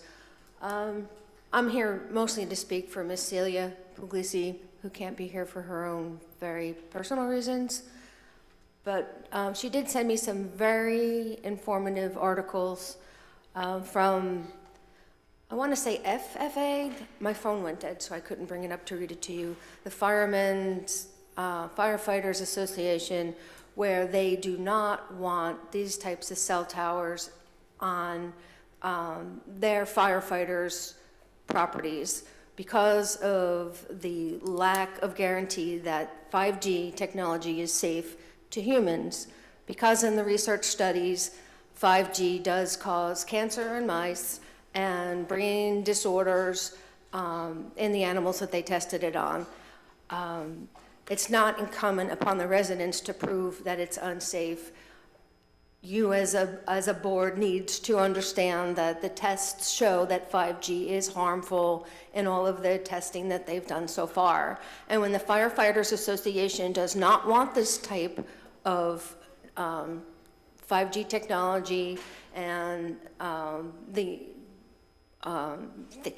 things that they give off that are not proven safe to humans, you have to take that into consideration. It's unfair to the local residents that live around this area, and there are hundreds that do. Same with the next proposal that's coming up, the next ordinance as well, has homes all around it that are not only incompatible with the airport, they're also incompatible with 5G technology in their backyards, thousands of children, schools, and homes for senior citizens. And since you cannot guarantee that this technology is safe for humans, $50,000 is a drop in the bucket for a lawsuit when your folks, your residents, start getting cancer, start getting brain disorders, just like we know toxic emissions and 5G is has potential for harming our quality of life, our safety, our health, and our welfare. So please consider that. And I'm just wondering, since when is the city in the business of making money from companies rather than being in business to protect the residents that live here and pay taxes? Thank you. Thank you, ma'am. Next person for public comment? Yes, ma'am.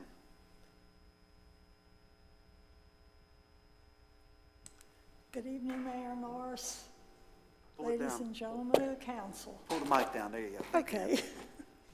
I'll start all over again. Good evening, Mayor Norris and ladies and gentlemen of the council.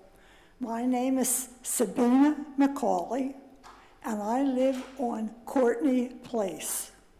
We've already had one albatross put in our backyards vis-a-vis the new fire station. Less than 2 blocks away, we have station number 22 on Palm Coast Parkway, and I have heard all of the arguments why we're getting this new station. However, this tower now becomes another eyesore. This is right in my backyard. Now, you people are worrying about dropping calls. Look out your back door. See what you're going to see. The fire chief told me when he canvassed our neighborhood 3 weeks ago that they're leaving a 50-foot buffer between the firehouse and the golf course, on which I'm an owner there. I've lived in that property since Palm Coast was an unincorporated part of the county. And if this was Palm Coast 27 years ago, I'd have moved somewhere else, because you have city managers who have managed to put this city up to here in debt and problems. I only know one other person from the neighborhood who has come tonight about this issue with the tower. Now, if the city needs that much money, maybe we'll take a camp town on the block and see if we can pony up 50 G's for you. I mean, this is terrible. It's an absolute disgrace to put that right in the middle of a neighborhood and on the back of the golf course. That's lovely. Now, that's a whole other issue, which I'm not going to even get started on, because I know that'll come up at some point in time. But I'm here to say we don't want it in our neighborhood. 2 years ago, you wanted it on Clubhouse. They fought about it, and it never went up on Clubhouse Drive, did it? No, now we want to put it on the back of our street. Thanks, but no thanks. Keep your tower somewhere else, sir. Thank you for your time. Thank you, ma'am. Yes, ma'am. Jeannie Duarte, C-section. I've never lost cell phone service in those areas. I live there. I drive through there all the time. Never once have I ever had issues with my cell phone service in that area. This seems to be for the companies rather than for the residents, and it is dangerous for the residents. We live there. Thank you. Thank you, ma'am. Yes, sir. Joe Runak, 7 Courtney Court, Palm Coast. Again, I don't know why this location of the cell phone tower has to completely 2 years, 4 years, now you're at it again. Let me say something. The wireless master plan is outdated, and 150 feet as far as a responsible distance is a complete joke. I was at the other meeting where you were there. You did not identify yourself. This tower is unneeded. You're going to build a $6 to $10 million firehouse. The International Association of Firefighters oppose since 2004 and reiterated in 2017. Excuse me, that fire stations are not to be used as base stations for cell phone towers. The firemen spend a lot of time there. No one can tell me definitively that these do not cause injury. No one, either way, one way or the other. I'm not an expert. You tried it on the other side of the golf course. I don't understand why our location has been pinpointed now 3 times.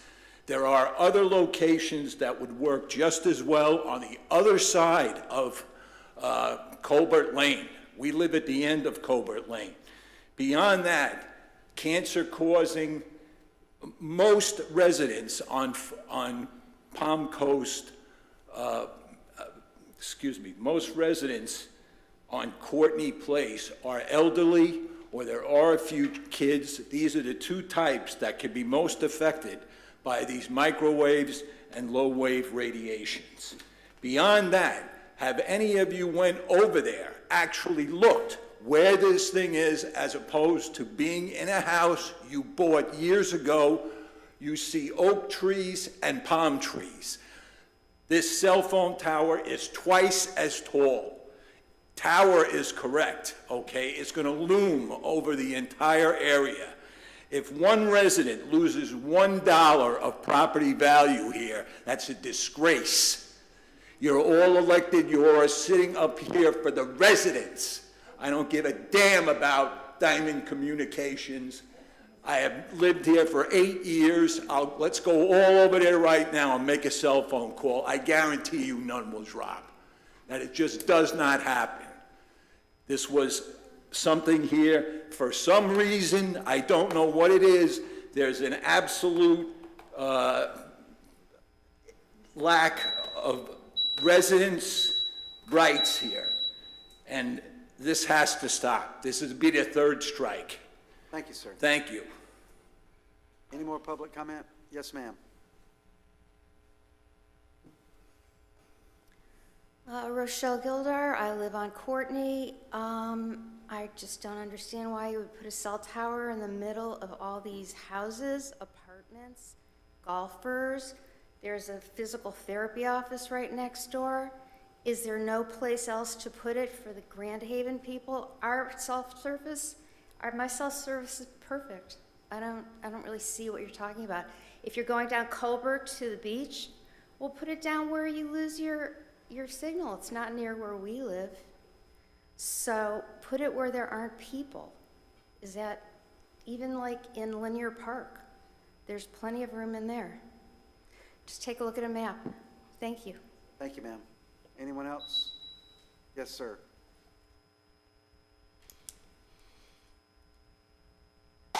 Cedar Cell K section. I put in a cell site in a location that was a county park, a HOA, a I had to worry about butterflies, snakes, and plants, the fire department, all kinds of things. The issue with 5G is it requires more antennas because it's a lower power. And it has an issue where you need more towers. Also, one of the things that they can do with those towers is they can make them so they fit into a neighborhood better. I've seen them as palm trees. I've seen them as oak trees, different kinds of things that you can look at. Also on the location, they're very movable, but the reason they tend to put them around fire stations is because of the locations of the fire stations. They are in prime areas for coverage, the same as the response time. So that's one of the things you're having to deal with is the emergency systems. During an emergency, you have the fire station there, they're going to be up, and they need to be, placed where they can be taken care of easily in an emergency. So, I mean, that's some things you can look at, and I don't know if, that's can be done now, but it's something you can talk to the tower companies about. Don't make it look ugly. You can make it look more aesthetic into the neighborhood if they want, and that would be something I would definitely talk to them about. As far as the placement, that's another matter, but it's also, there's a whole federal government set of rules and regulations on exposure to 5G. And I know I did some things because I was looking right down the barrel of a cell tower, but it was 3G. And there's things you can do to remediate 5G because it's stopped very easily, unlike 3G and 2G and even 4G, which has a higher penetration capability because of the frequency. Okay. Thank you, sir. Anyone else for public comment? Seeing no one come forward, I'll bring it back to the dais. Any further discussion? I have some questions, Mayor, if I may. So with regards to this cell tower, I mean, I fought the cell tower on Clubhouse Drive, fought hard. We got rid of it. It's not even in the master plan anymore. So this is frustrating for me because we need cell service in this area, and it feels like we have a lose-lose from every direction. So I'm a little frustrated at this point. The location, I'm looking at the property appraiser's website, and I see the concerns based on the cell tower's location. I know I've been out to the site, and I'm looking at Linear Park. Did we consider Linear Park as a possible location? Originally, when we were looking at Clubhouse, we considered all the properties in the area. Linear Park, I believe, was one of the ones that's under a state, it's like a grant where we're not allowed to put a tower in there because of the restrictions on it. Jason's coming up to help you, Doug. Thanks.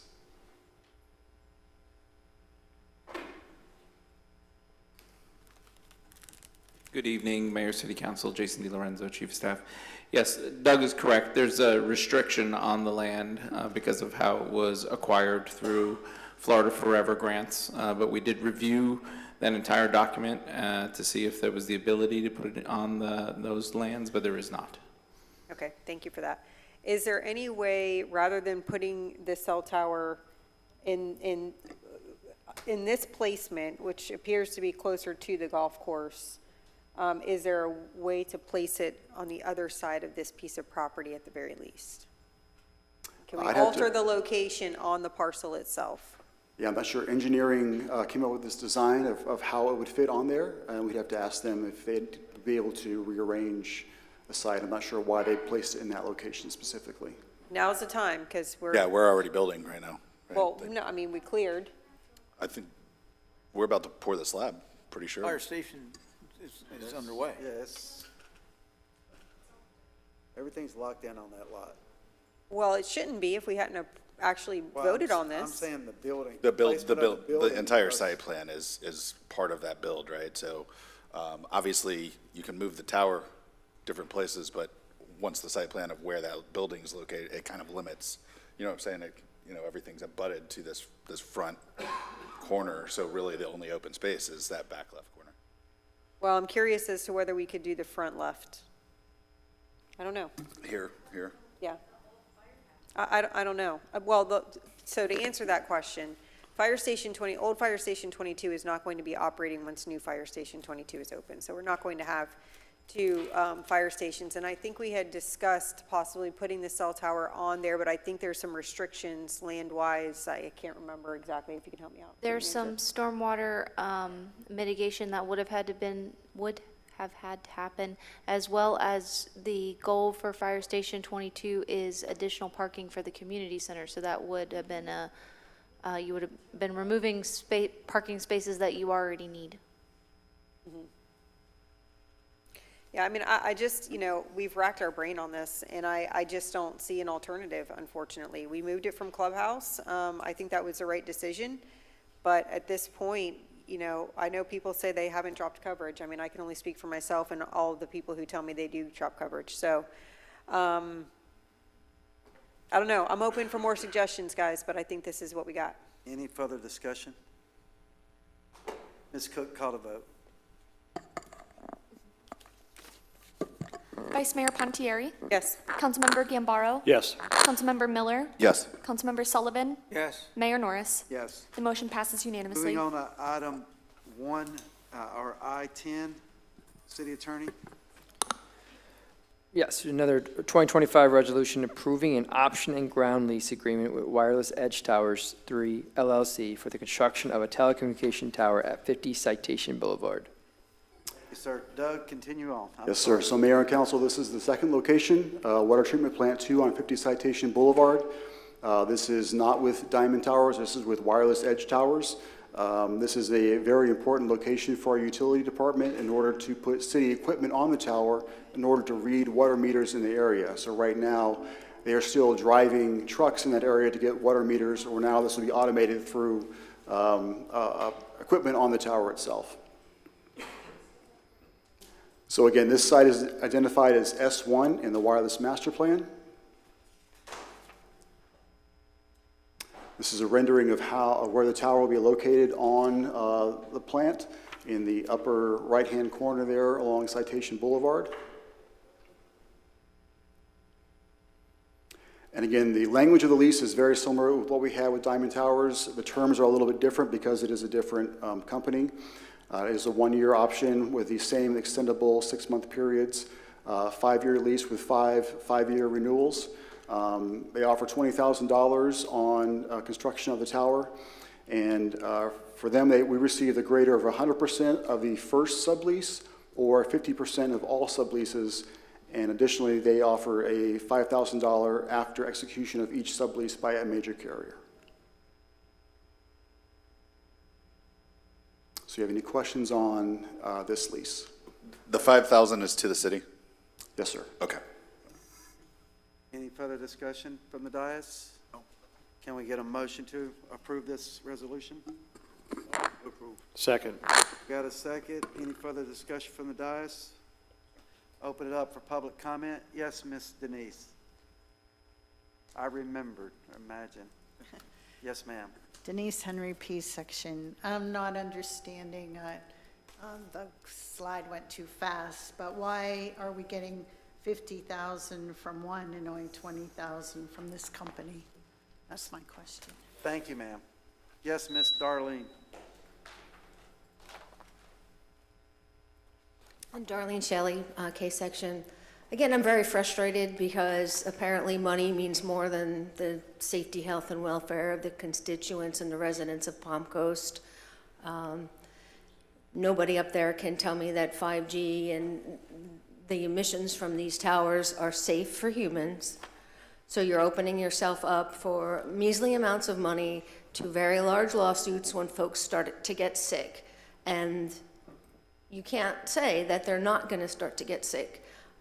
Same goes for lead emissions, toxic emissions, chemicals from this and other things that are being allowed in direct violation to the verbiage in the comprehensive plan that protects the safety, health, and welfare of the residents, that protects our quality of life.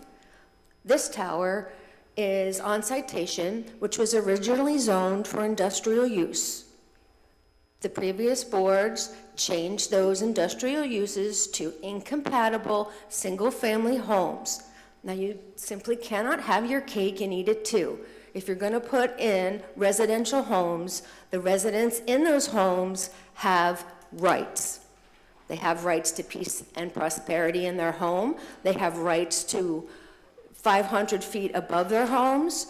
They have rights to not be poisoned by 5G and any other microwave emissions that come from these towers. These numbers are insequential to the health of our families, of our children. It's a disgrace that you're passing these knowing that you cannot guarantee the health of the residents. I feel you're selling us out for a measly amount of money.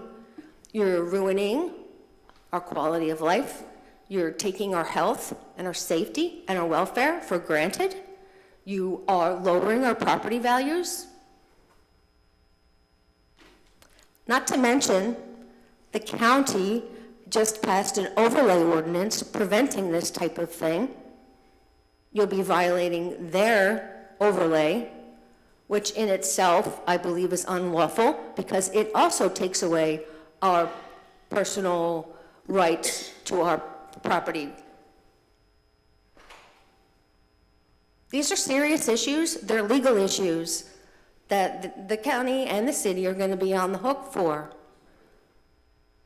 Because in the United States of America, we the people have rights to health, safety, welfare, quality of life, and the protection of our homes.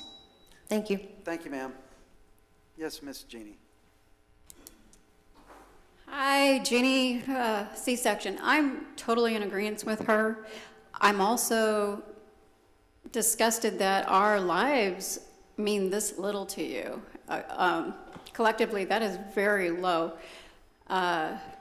Also, we have eagles very, very, very, very close to these towers. We visit those eagles all the time, and we watch them online raising their babies. What kind of impact are these towers going to have on our wildlife and our eagles? That's got to be looked into. Thank you, ma'am. Any further public comment? If not, I'll bring it back to the dais. Any follow-ups? Seeing no follow-ups, Ms. Cook, call the vote.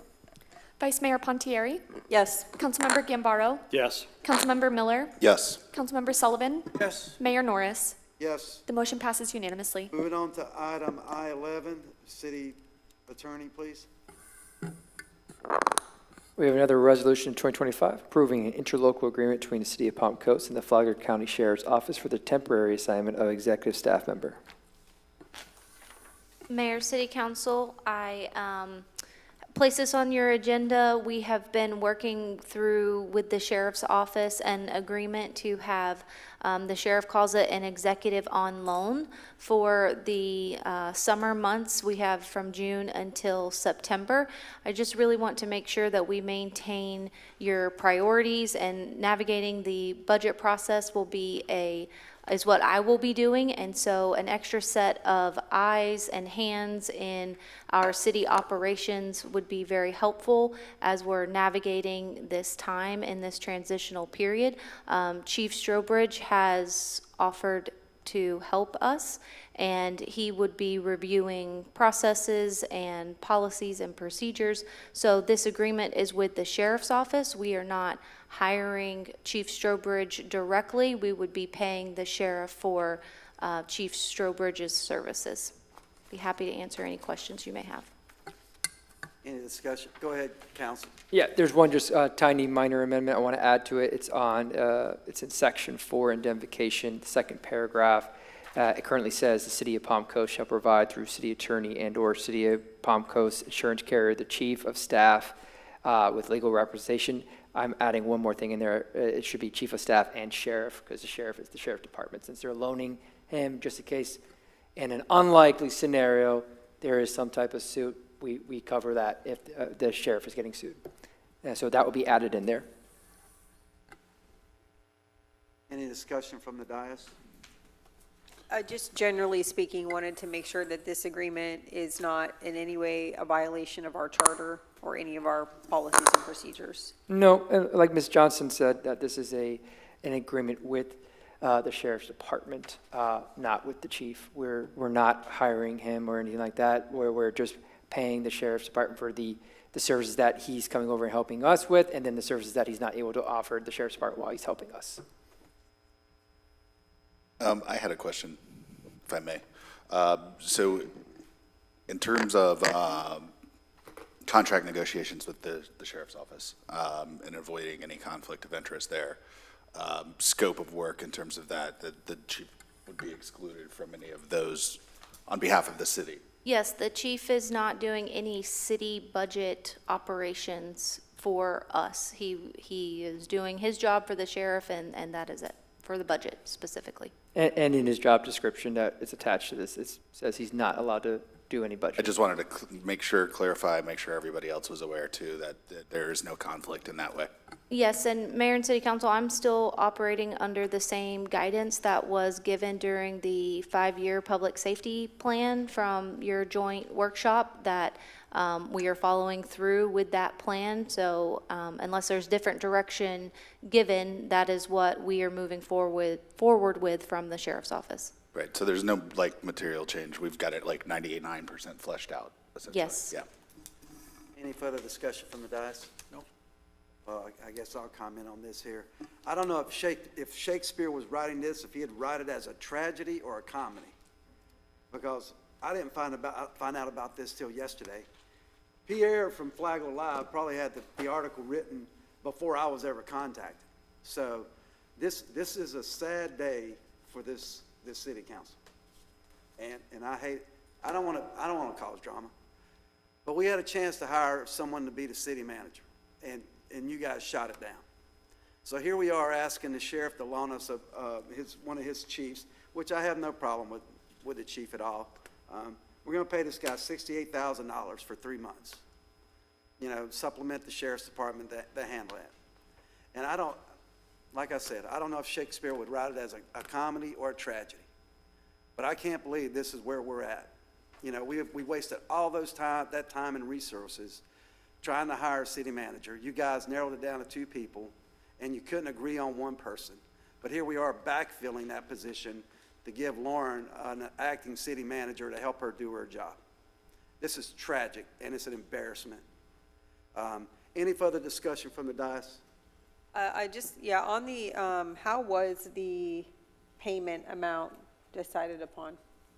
It's the difference between what the assistant city manager makes and then supplementing some of the sheriff's resources, because he will have to train up, and since Chief Strobridge will be gone, another person will be acting in that capacity. So it's the difference of that. So it's some of what was already budgeted for the assistant city manager's salary, and then the sheriff's compensation for moving someone up in his organization since Chief Strobridge will be here. So when I discussed this with Chief yesterday, when he happened to call me at 3 o'clock in the afternoon to talk to me about this here, there's no mention of any money. If I borrow a wrench from my brother to fix my motorcycle, I'm not going to pay my brother $30,000 to borrow that wrench. So we're going to pay this man $68,000 to come in to supplement our city manager when we had a chance to hire a city manager. So Lauren could probably concentrate on the budget while the city manager got their feet wet. Because the whole deal was we needed somebody that could do the budget, that was immersed in the budget. And here we are hiring an outsider to come in to supplement, to help her with operations. That's an embarrassment. I just want the city to know that. And you can call me an ass, whatever you want. This is an embarrassment for this city. I'll open it up for public comment. Hold on, I'm not done. So I have another question. With regards to the funding for this, where is this actual funding coming from? The city manager's salary line item, and in the city manager's budget, we'll be moving money from the city manager's salary line item in that personnel services to the sheriff's, because we're contracting through to the sheriff. Okay, so this comes out of your budget? Correct. Okay, thank you. Anything else, Vice Mayor? No. Public comment? Mr. Davis, you were ready to chomp on this at the beginning of the meeting. Go right ahead, sir.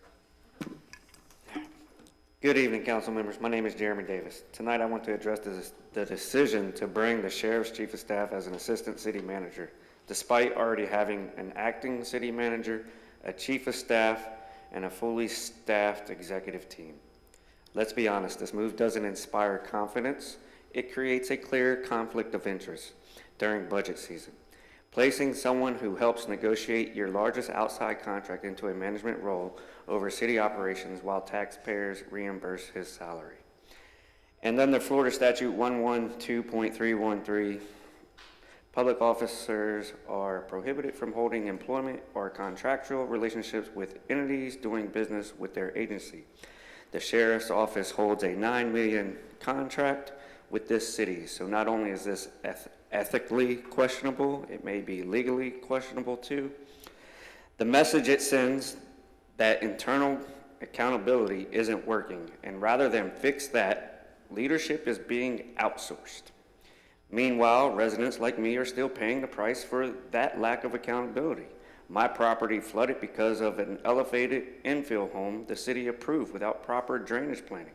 I've spent 2 years providing documentation and participating in meetings, and I'm still told construction to be determined, funding to be determined, timeline to be determined. So while the city acts swiftly to reshuffle leadership and approve high-level hires, the issues impacting residents like mine remain stalled. This isn't about politics, it's about priorities. You can bring in all the outside help you want, but it doesn't change the fact that city staff made decisions that put my home in harm's way, and no one has been held accountable. Palm Coast doesn't need more titles, it needs someone to take ownership of the consequences residents are living with.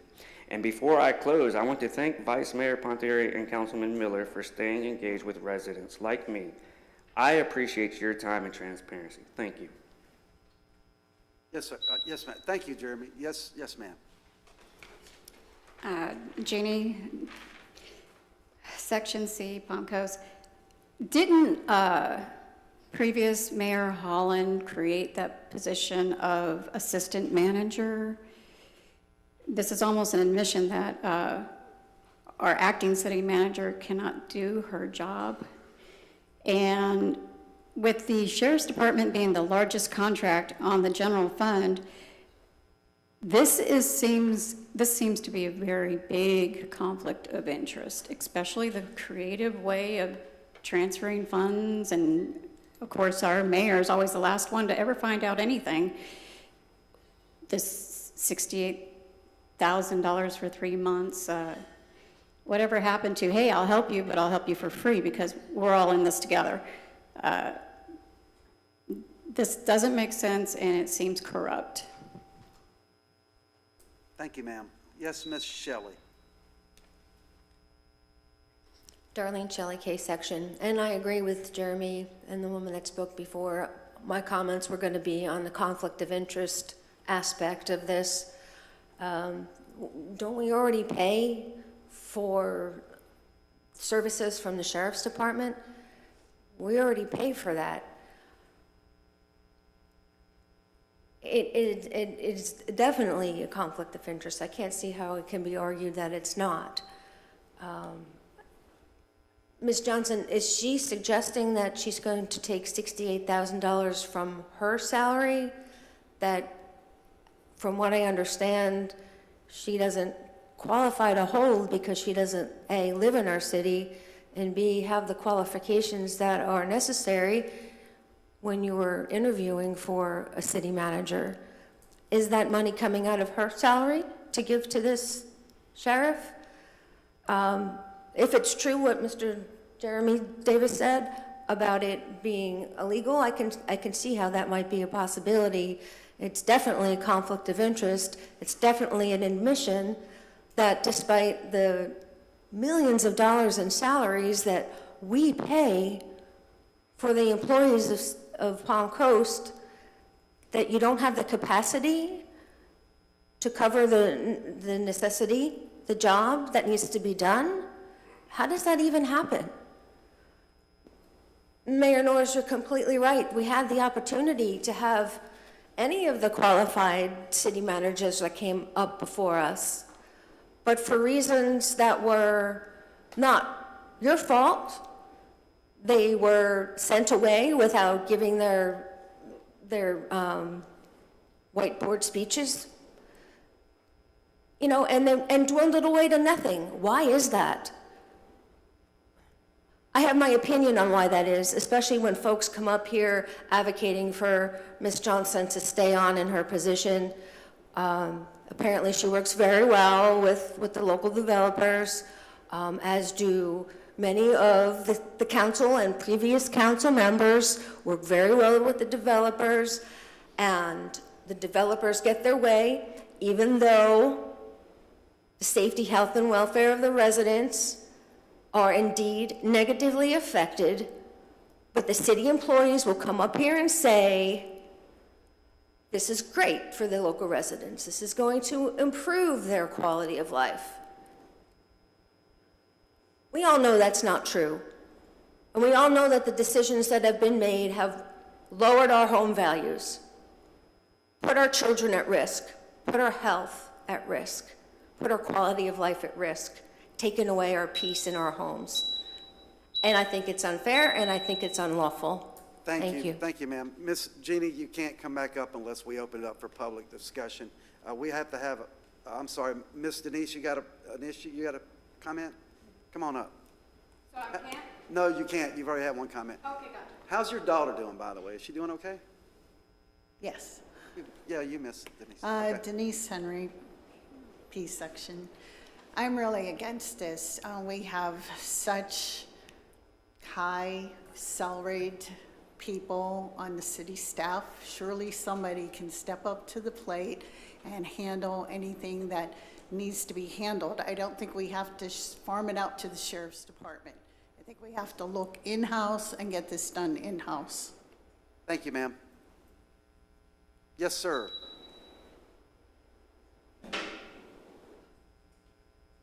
Hey, we need grant. Mark Webb, Palm Coast. Yes, ma'am. Yes, sir. I, like you, Mayor, just discovered this event, this need that we're reading in the papers before any of us know. I think what disturbs me the most is the lack of transparency of a need with the upcoming efforts of the budget. We are already struggling with perception of Palm Coast City Council. It's there. We hear it all the time. We fight it all the time. All I can go by is what I read in the Flagler News. So this is what I read. She didn't even have to ask for permission. She had full authority without the council to move forward and make this move. That's fine. There's plenty of contractors and people with ability in this area to supplement and help us get the job done the next few months. Going into the sheriff department, asking for help or being recommended help, we don't know how that conversation occurred, from the single largest contracted group that we deal with appears bad. Just the presence of the transparency appears bad. And to say that a gentleman is going to be able to do the job in assistance during the time of the contract development, and by the way, the news report had already came out and said there's like an $11 million rough number that the sheriff's department's going to ask for us already, when we haven't even seen or know what's happening from the city level. Perception is everything. It's why you there. It's why we sit in here and listen to all of this information and demonstration, and yet we learn about it after it's already done. This is nothing more than showing the citizens that, well, let's be transparent. As far as I know, as far as I already read, numbers are done, contract's ready to go, he's ready to move over, he's going to wear civilian clothes, you probably already have an office for him. Doesn't look very good, gentlemen and ladies. Thank you. Thank you, sir. Yes, Ms. Long. I was just gonna go home, but it's pouring. Also, I couldn't walk away after hearing the negative comments about Ms. Johnston. And I know the whispers are gonna come next. Well, she represents the developers and the builders. That's true. And that means that, I'm just gonna call you Lauren, that Lauren and I disagree a lot. We have a lot of conflicting conversations where I'm like, why this, why that, blah, blah, blah, blah, and I'm going at her. It's the truth.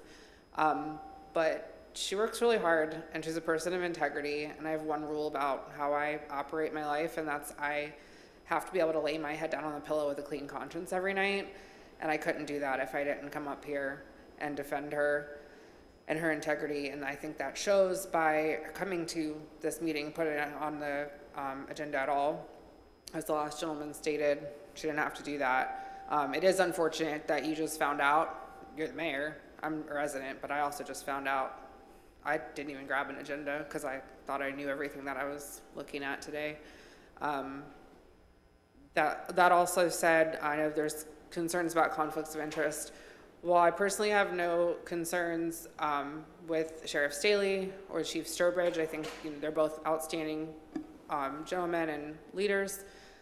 My advice would be to consider the precedents that you're setting. While we have great leadership in our sheriff's department now, I always think like, well, what happens down the line? Another sheriff comes in, maybe they're not great, and then you can say, oh, well, the precedence was, this happened before, so now we have the opportunity to do it again. That'd be my only warning. And there are several positions throughout the city that are not filled, and that means that the executive team and department heads are floating in many ways, as you all know. You guys meet with them regularly, I'm sure. So I think that is important for the public to know and how much work they do, and just sad to see you guys get beaten up and staff get beaten up when you all do so much work. Thank you. Thank you. Any further public comment? I'm sorry, I skipped something on the dais. Do we have a motion to approve this? We don't need a motion. Oh, we didn't? Well, the other resolutions, we did it. The ILA. It's an ILA, it's a resolution. So we are voting on this? We are voting. Okay, so I have a question I have a couple questions, because I was under the understanding that city manager or acting city manager did not have to bring this forward to us, as acting city manager could hire as needed. Is that not true? Yes, in the policies and procedures, the city manager can hire any type of temporary workers, any staff really. So, yes. Okay, so then why are we voting on this? It's a protection not only for the city, but also for the sheriff and the sheriff's department. There are indemnity clauses in the agreement, as well as it lays out proper terms and for consideration. Anything else, Marcus, you wanted to add? Yeah, it's just in negotiating, talking with the sheriff's attorney and sheriff's department, that we both just thought in the essence of time and everything, this was the best way to go in doing it this way. They wanted to do it through an interlocal agreement. You can only do an interlocal agreement between agencies with the city council approving it. Okay, so with that, Ms. Johnston, what is the need here? You've been doing, and I know you've been doing your job and the job of city manager, but I think for the public's benefit, the need needs to be vocalized. Sure. So there's been direction from city council, and the public has expressed interest in having an outside person come in and look at our processes and our policies and our personnel, our org chart. Are we being as efficient as we can? So in looking at, do we have talent in-house that could do that? Yes, but we are not fully staffed. My assistant city manager position is open, the community development director position is open, and the utility director position is open. We have the utility director position posted. We need to hire that position. It's been a desire of this city council to get that person on board as quickly as possible. Chief Strobridge offers many years in local government experience. He's a great judge of character. He can help us with that process. So in efforts to maintain city council's priorities, stay on track with all the various initiatives that come at us any given day or Tuesday, whether it's from the residents or from city council, trying to maintain that course of business, an extra set of eyes doing an outside review, helping with the Doge initiative. That's why it's helpful to have this. Okay, thank you. I just want to say, to impugn the integrity of Chief Strobridge and Ms. Johnston is despicable. She could have hired without bringing this forward. I'm sure if they really wanted to, keep this under wraps, they didn't have to go the ILA route. And we probably could have just hired. To say that Ms. Johnston has a relationship with developers that is somehow benefiting them is laughable. And I will tell you, during the last couple weeks is just one example, because we as council said, hey, are there some projects in the Parks Master Plan that we can remove that we really don't think we're going to have the monies to upkeep, the legacy costs, the personnel, the maintenance, all of those things. So is it actually realistic? And we as council said, it's probably not. We could, if we lived in a utopia and had endless dollars, sure, but realistically, probably not, so we removed those. I talked to Ms. Johnson afterwards, and I said, hey, are you okay? How are you feeling about this? And she was really bummed out that we took out parks to reduce that fee and be more realistic with this, because she worked on those for a really long time. Those were her babies. So, that's just one example.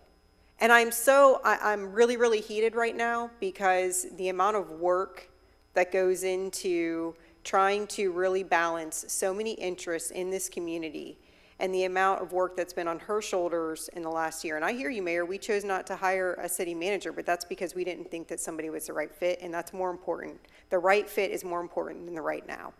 So, is this ideal? No, but theoretically we'd be paying a city manager and assistant city manager anyway. So we're not spending any more money than we hadn't budgeted for anyways. And I fully expect that with this position, Ms. Johnston, that we are going to see deliverables, that we will see results. Because to the point of the residents, and I think to this council, we do have initiatives, we do have priorities, and with somebody else coming in, I fully expect to see actual work product that is accomplished. So with that, I don't have anything else to say, Mayor. Is anyone going to make a motion to approve it? Move to approve the resolution. Second. There's a second. I'm going to open it up for public comment one more time, because I skipped the motion part to begin with.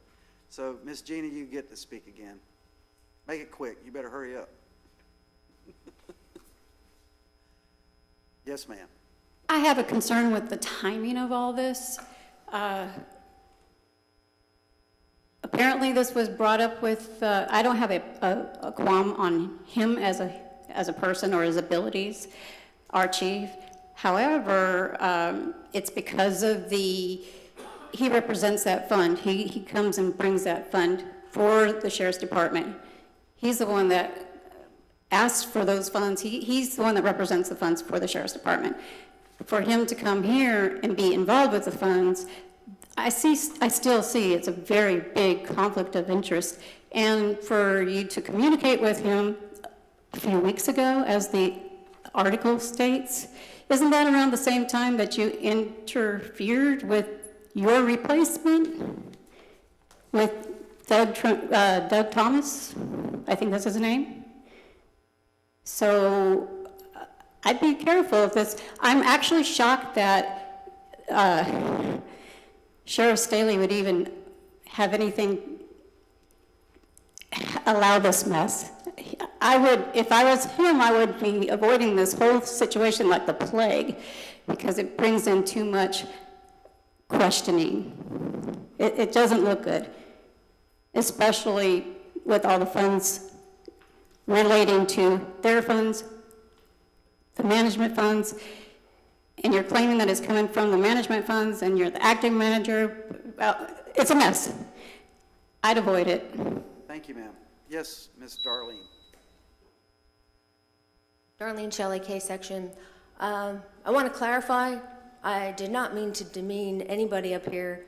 I know how hard Ms. Johnson works and how hard all you work.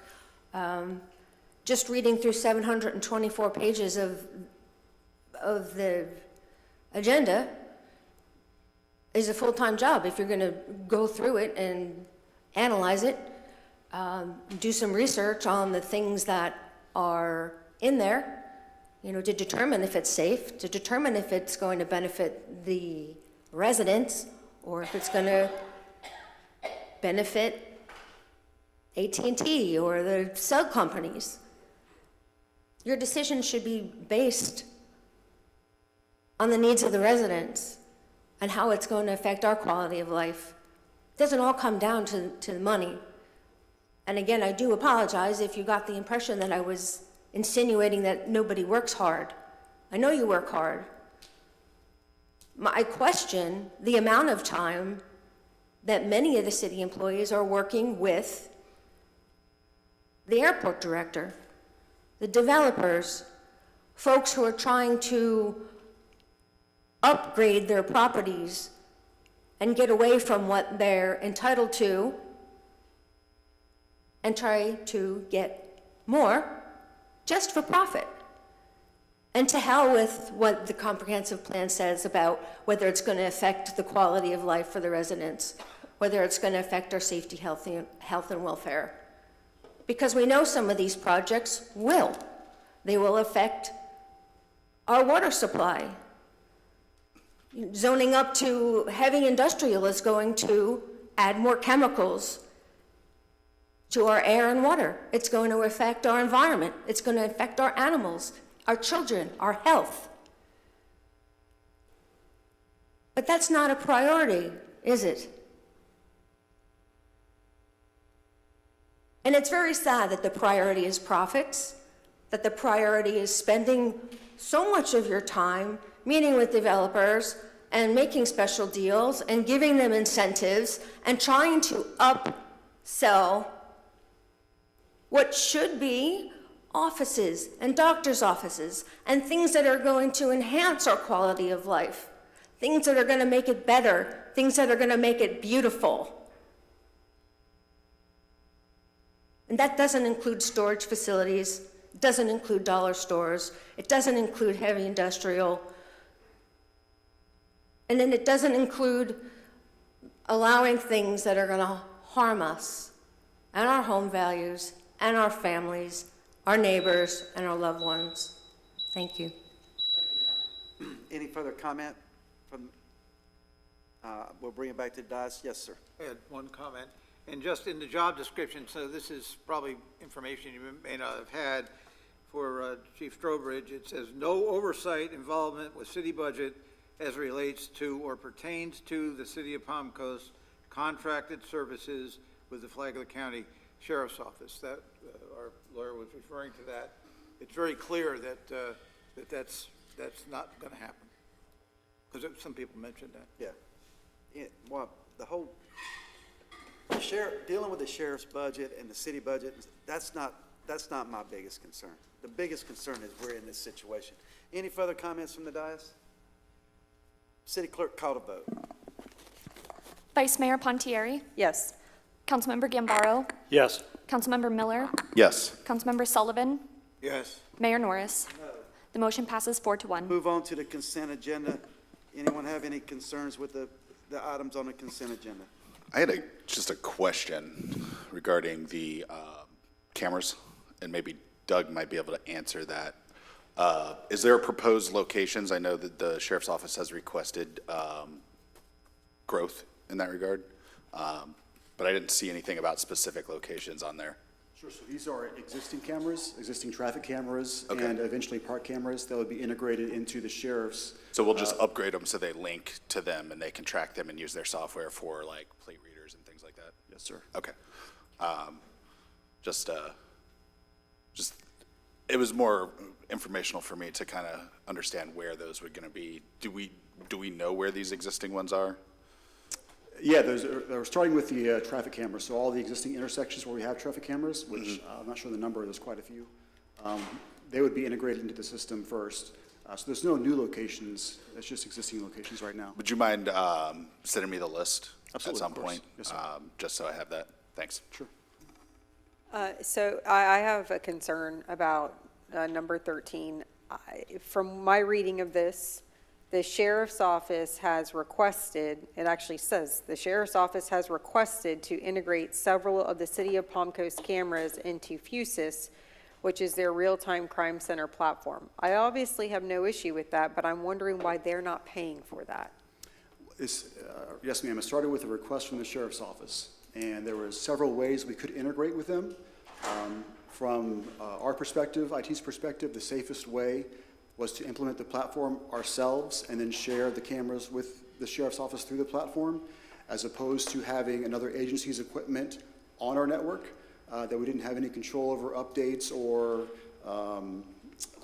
taking it off the network if there was a breach. They can allow third parties through that access. So for us, from a security perspective, the best way to do it was implementing the platform ourselves and then sharing the cameras with the sheriff's office. So we would be using the cameras ourselves for the video piece of it and then sharing it with the sheriff's office. So we would be making use of the network also. But we wouldn't be spending this money had they not requested the integration, correct? That's correct, yes. Okay. And there is the opportunity in future budgets to allocate that to the sheriff's fund as we allocate the other IT items. So that was going to be my next question. How do we make this work out so that this is not an extra $300,000 into the sheriff's budget? Yes, that is an option in future budgets. We can allocate that directly to the sheriff's fund in our budget. How much historically do we apportion the IT to the sheriff's budget? I'd have to look, I'm not sure. Okay. Yeah, I gotta be honest, this one bothers me. And obviously, I'm all about public safety, but for me, the sheriff's office should be paying for this, not the City of Palm Coast. If I can jump in. Yeah. I agree to the point about, us wanting to handle it, it's our network and those things. That can still be done where we essentially do the work, put the equipment in, but still bill back, what cost is to the sheriff. I think I would like to see what the allocation usually is, because if we're talking about saying, okay, well, this can go towards that allocation, I highly doubt every year our allocation is 300 grand for IT. I would almost bet my left arm on it. For the sheriff's office? Yeah, for the sheriff's office. What's the overall I budget just contract? want to make sure we have the numbers right. Because what I'm seeing in the current project is 31,000, and the balance in that account is 372,000. So we're saying that this software is The overall 300,000 is over 5 years. right. Correct. So what's the initial cost here? This year is 31,000. 31,000. I believe next year was around 100,000 because we're adding more cameras next year. And so we're talking about then we would offset it by 31,000 and then contractual, hopefully. But in the budget, any future amounts would also be offset, right? Yes, sir. Yeah. Okay. No. Yes, Councilman. Yeah, just based on my experience, I'll use this. At the county, the sheriff's system for cameras in the jail and the connections are paid for out of the county budget, not the sheriff's budget. So I don't know if that has any significance here, but just for record purposes, I make that point. Thank you. Anything? Okay, so do we need a motion to approve the consent agenda? Or just, all in favor of approving, say, what is it? We would need a motion and then we'll go out. Somebody make a motion, please. Approve the consent. Move approval of the consent agenda. Got a motion, got a second? Second? We got a second. Any further discussion from the dais? We'll open a public, anybody got any public comment on any of the consent agenda items? Really, Jeannie? You don't, you can, but you don't have to. I understand that, but can you explain what master agreements with multiple firms for citywide geotechnical and laboratory services is all about, since we're no longer able to get the details off of the city website without having to request them or read it on social media? That would be my question. Well, city manager, follow up with Ms. Thanks. Shelley and send her those documents. Yes, Ms. Jeannie? Hello, I'm confused about the real-time crime center with the camera thing and all that. I've been in that room. I've seen the cool stuff that they do throughout the community. The citizens also have a program with the Sheriff's Department where they can share their camera system with the Sheriff's Department. Where are these cameras going and for what, you know? Of course, you know, keeping everybody safe, but where are they going? Thank you, ma'am. Okay, any further public comment? Seeing no one come forward, we'll bring it back to the dais. Any follow-ups? Ms. Cook, please call the vote. Vice Mayor Pontieri? No. Councilmember Gambaro? Yes. Councilmember Miller? Yes. Councilmember Sullivan? Yes? Mayor Norris? Yes. The motion passes 4-1. Okay, we're going to move on to item K, final public participation. Any further public comments that need to be made? Mr. Davis? Yes, sir. Good evening. Actually, I want to speak about public participation because lately it feels more like a formality than a function.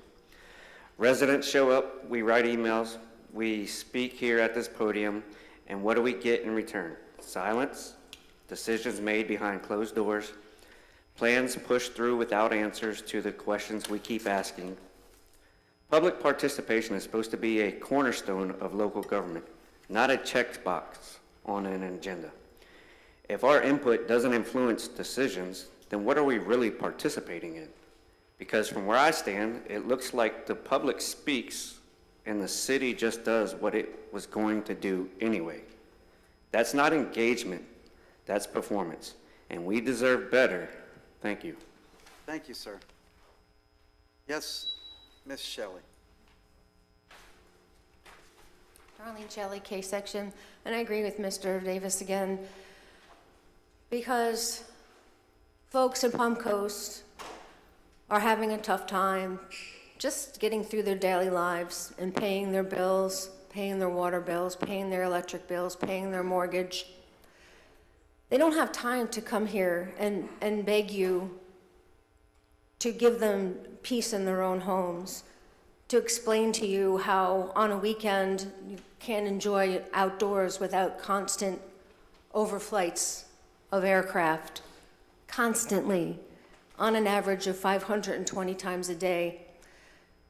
And again, and I've been pouring my heart out to you for months about the safety concerns from toxic emissions from excessive training aircraft, single piston aircraft that burn avgas that contains lead, and we know that lead is emitted at least 720 pounds over Palm Coast, and that was from 2008. We know that there is no safe level for lead. It's harmful in any amount, whether it's a de minimis amount on the 4 little sections of topsoil that they tested at the airport, and then social media says that Flagler County is free of lead. That is patent BS. because these planes emit lead and hundreds of other toxic chemicals over our homes and schools. We're a densely populated city. We deserve better than this. Our children deserve better than this. It's too noisy to learn.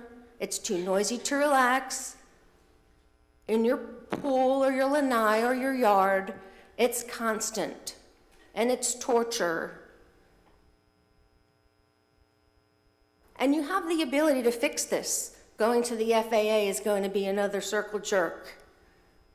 Because the FAA says that local governments have the ability to protect their residents by following your codes, your comprehensive plan that codifies protections for our environment and our safety and our health and our welfare. And a simple ordinance that I asked to make a presentation before you, and I've met with some of you privately, and some of you refuse to return my emails, because this is an important topic that needs to be dealt with before Palm Coast becomes contaminated and our children start testing for lead in their blood and becoming sick, if they haven't already.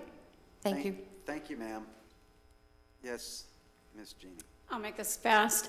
I'd like to see the residents get more credit for coming here. Not only are they coming here, but they spend countless hours, sometimes 1 o'clock in the morning, doing research, writing letters, and just to come here and get ignored sometimes. And oftentimes, if they don't write their complaint on that tiny little note thing you have over there, the complaint comment card, that's very small for a lot that's going on.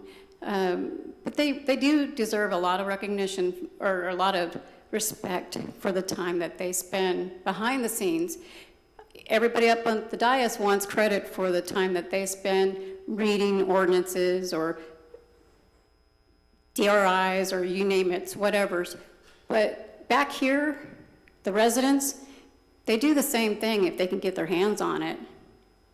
They're doing a lot of research behind the scenes that should be heard. Thank you. Thank you, ma'am. Any further public comment? Yes, Mr. Webb.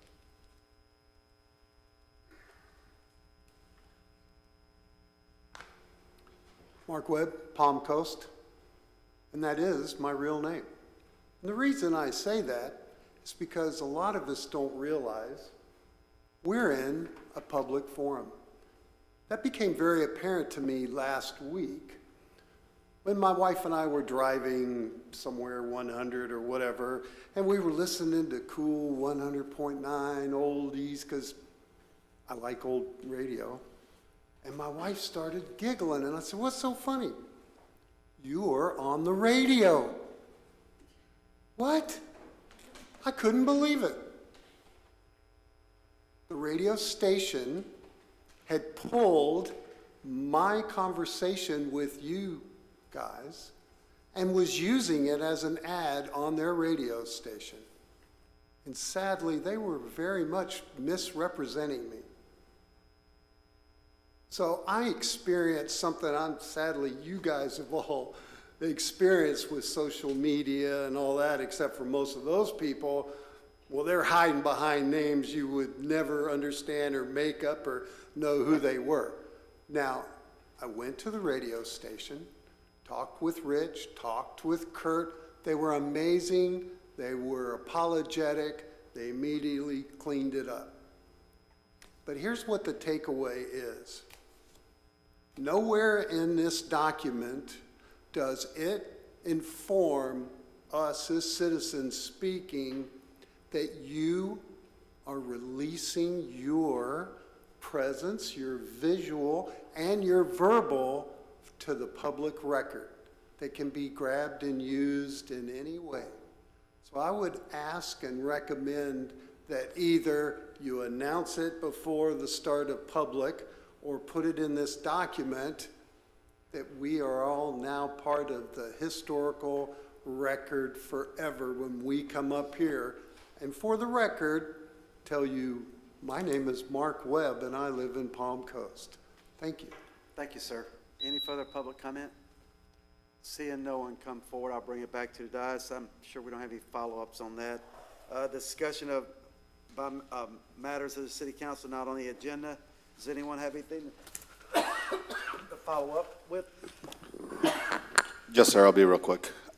Just wanted to bring up the end of both the Gator baseball and softball seasons. Unfortunately, we're not going to be winning a national championship this year in either sport.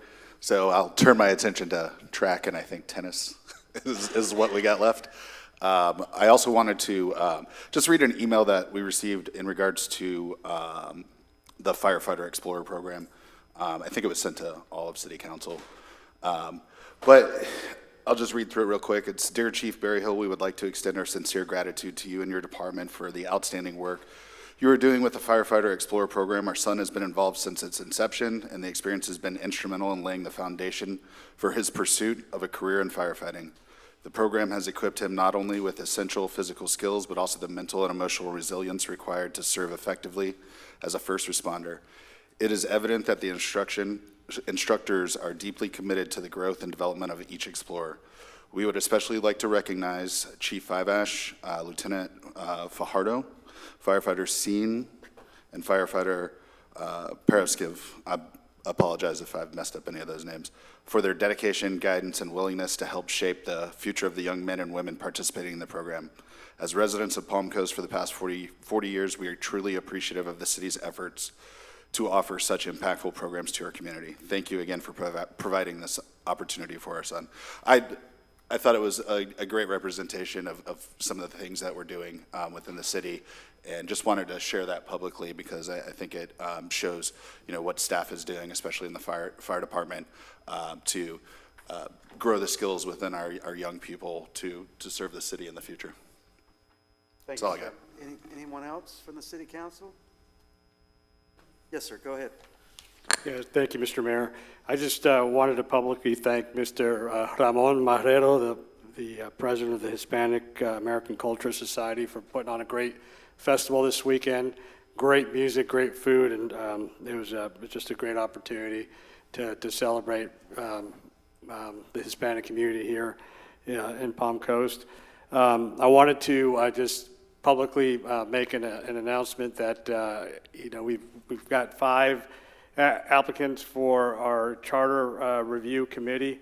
I encourage our residents that are interested in serving and helping us guide our path forward with regards to our charter to please apply. Each of us get an opportunity to appoint a council member. It'd be great to look at a broad scope of applicants as they come forward. And then on Thursday, I'll be attending the Northeast Florida Regional Council meeting, and we'll report back next week. That's all I have. Thank you, Mr. Mayor. Thank you, sir. Anyone else from the council? Can I jump back in? Yes, sir, go ahead. Just reminded me, TPO. So I went to TPO last week. So on the agenda, there's numerous things. There's a pilot program. The thing of note was they talked about it's LOPP. It's the list of priority projects and kind of where you are on that list of getting funding from TPO in the short range plan. And these are non-CIS is what they call it. So these are things not within, like the interstate or 100. It's other things. Old Kings in particular, the 2 phases of Old Kings expansion north, I think we're both tied for 3rd on the previous priority list. And they've created a new criteria, and they showed what the 2 lists would look like if we went by the new criteria. And it was one of those 2 phases drops completely off the list, and one of those phases drops significantly, probably to where it wouldn't be funded in the short-term plan. So me, as well as several other members, including County Chair Dance, advocated for not moving to this new criteria so that we could ensure that projects that have been on the plan. So I think this has been the Old Kings Phase 2 and 3. I think has been since 2018. It's been on that list. So it's been there quite a while. It's one of the older projects on that list. It's got all the feasibility studies, the design, I think mostly worked out. I think they also use a criteria for whether it can be funded, whether it's feasible that it can be funded. So it meets those criteria as well. So we just continue to advocate that, things that are almost to the finish line, we shouldn't just chop them off the list because we decided a new set of criteria to grade them, so to speak. So I'll keep everybody updated as that continues to change. All right, thank you, sir. No one else? This is for you, City Manager. I called FWC about the hog situation, especially up on the north end, in the F section, from Old Kings Road over the Matanzas Woods area over to 95. There's a lot of hogs rooting around up there. And I thought one gentleman on the corner, I forgot his name, but they're tearing up his yard. But I spoke to this lady at FWC. Her name's Lainey Carter. And she's working a program that they can provide traps and cameras for the locations. The only stipulation is it's designated for private land. But most of that land up there the city owns, so technically it is private. It's privately owned by the city. But I would like to see if we can get in touch with them and work through county, because she said there would have to be some coordination with county, because county is tracking all the population of the hogs and all that and all the movements as far as identifying where the hogs are at. So basically what this lady is telling me is she can provide the traps and the cameras. All we got to do is provide the location, where the traps need to be, and for somebody to dispose of the hogs.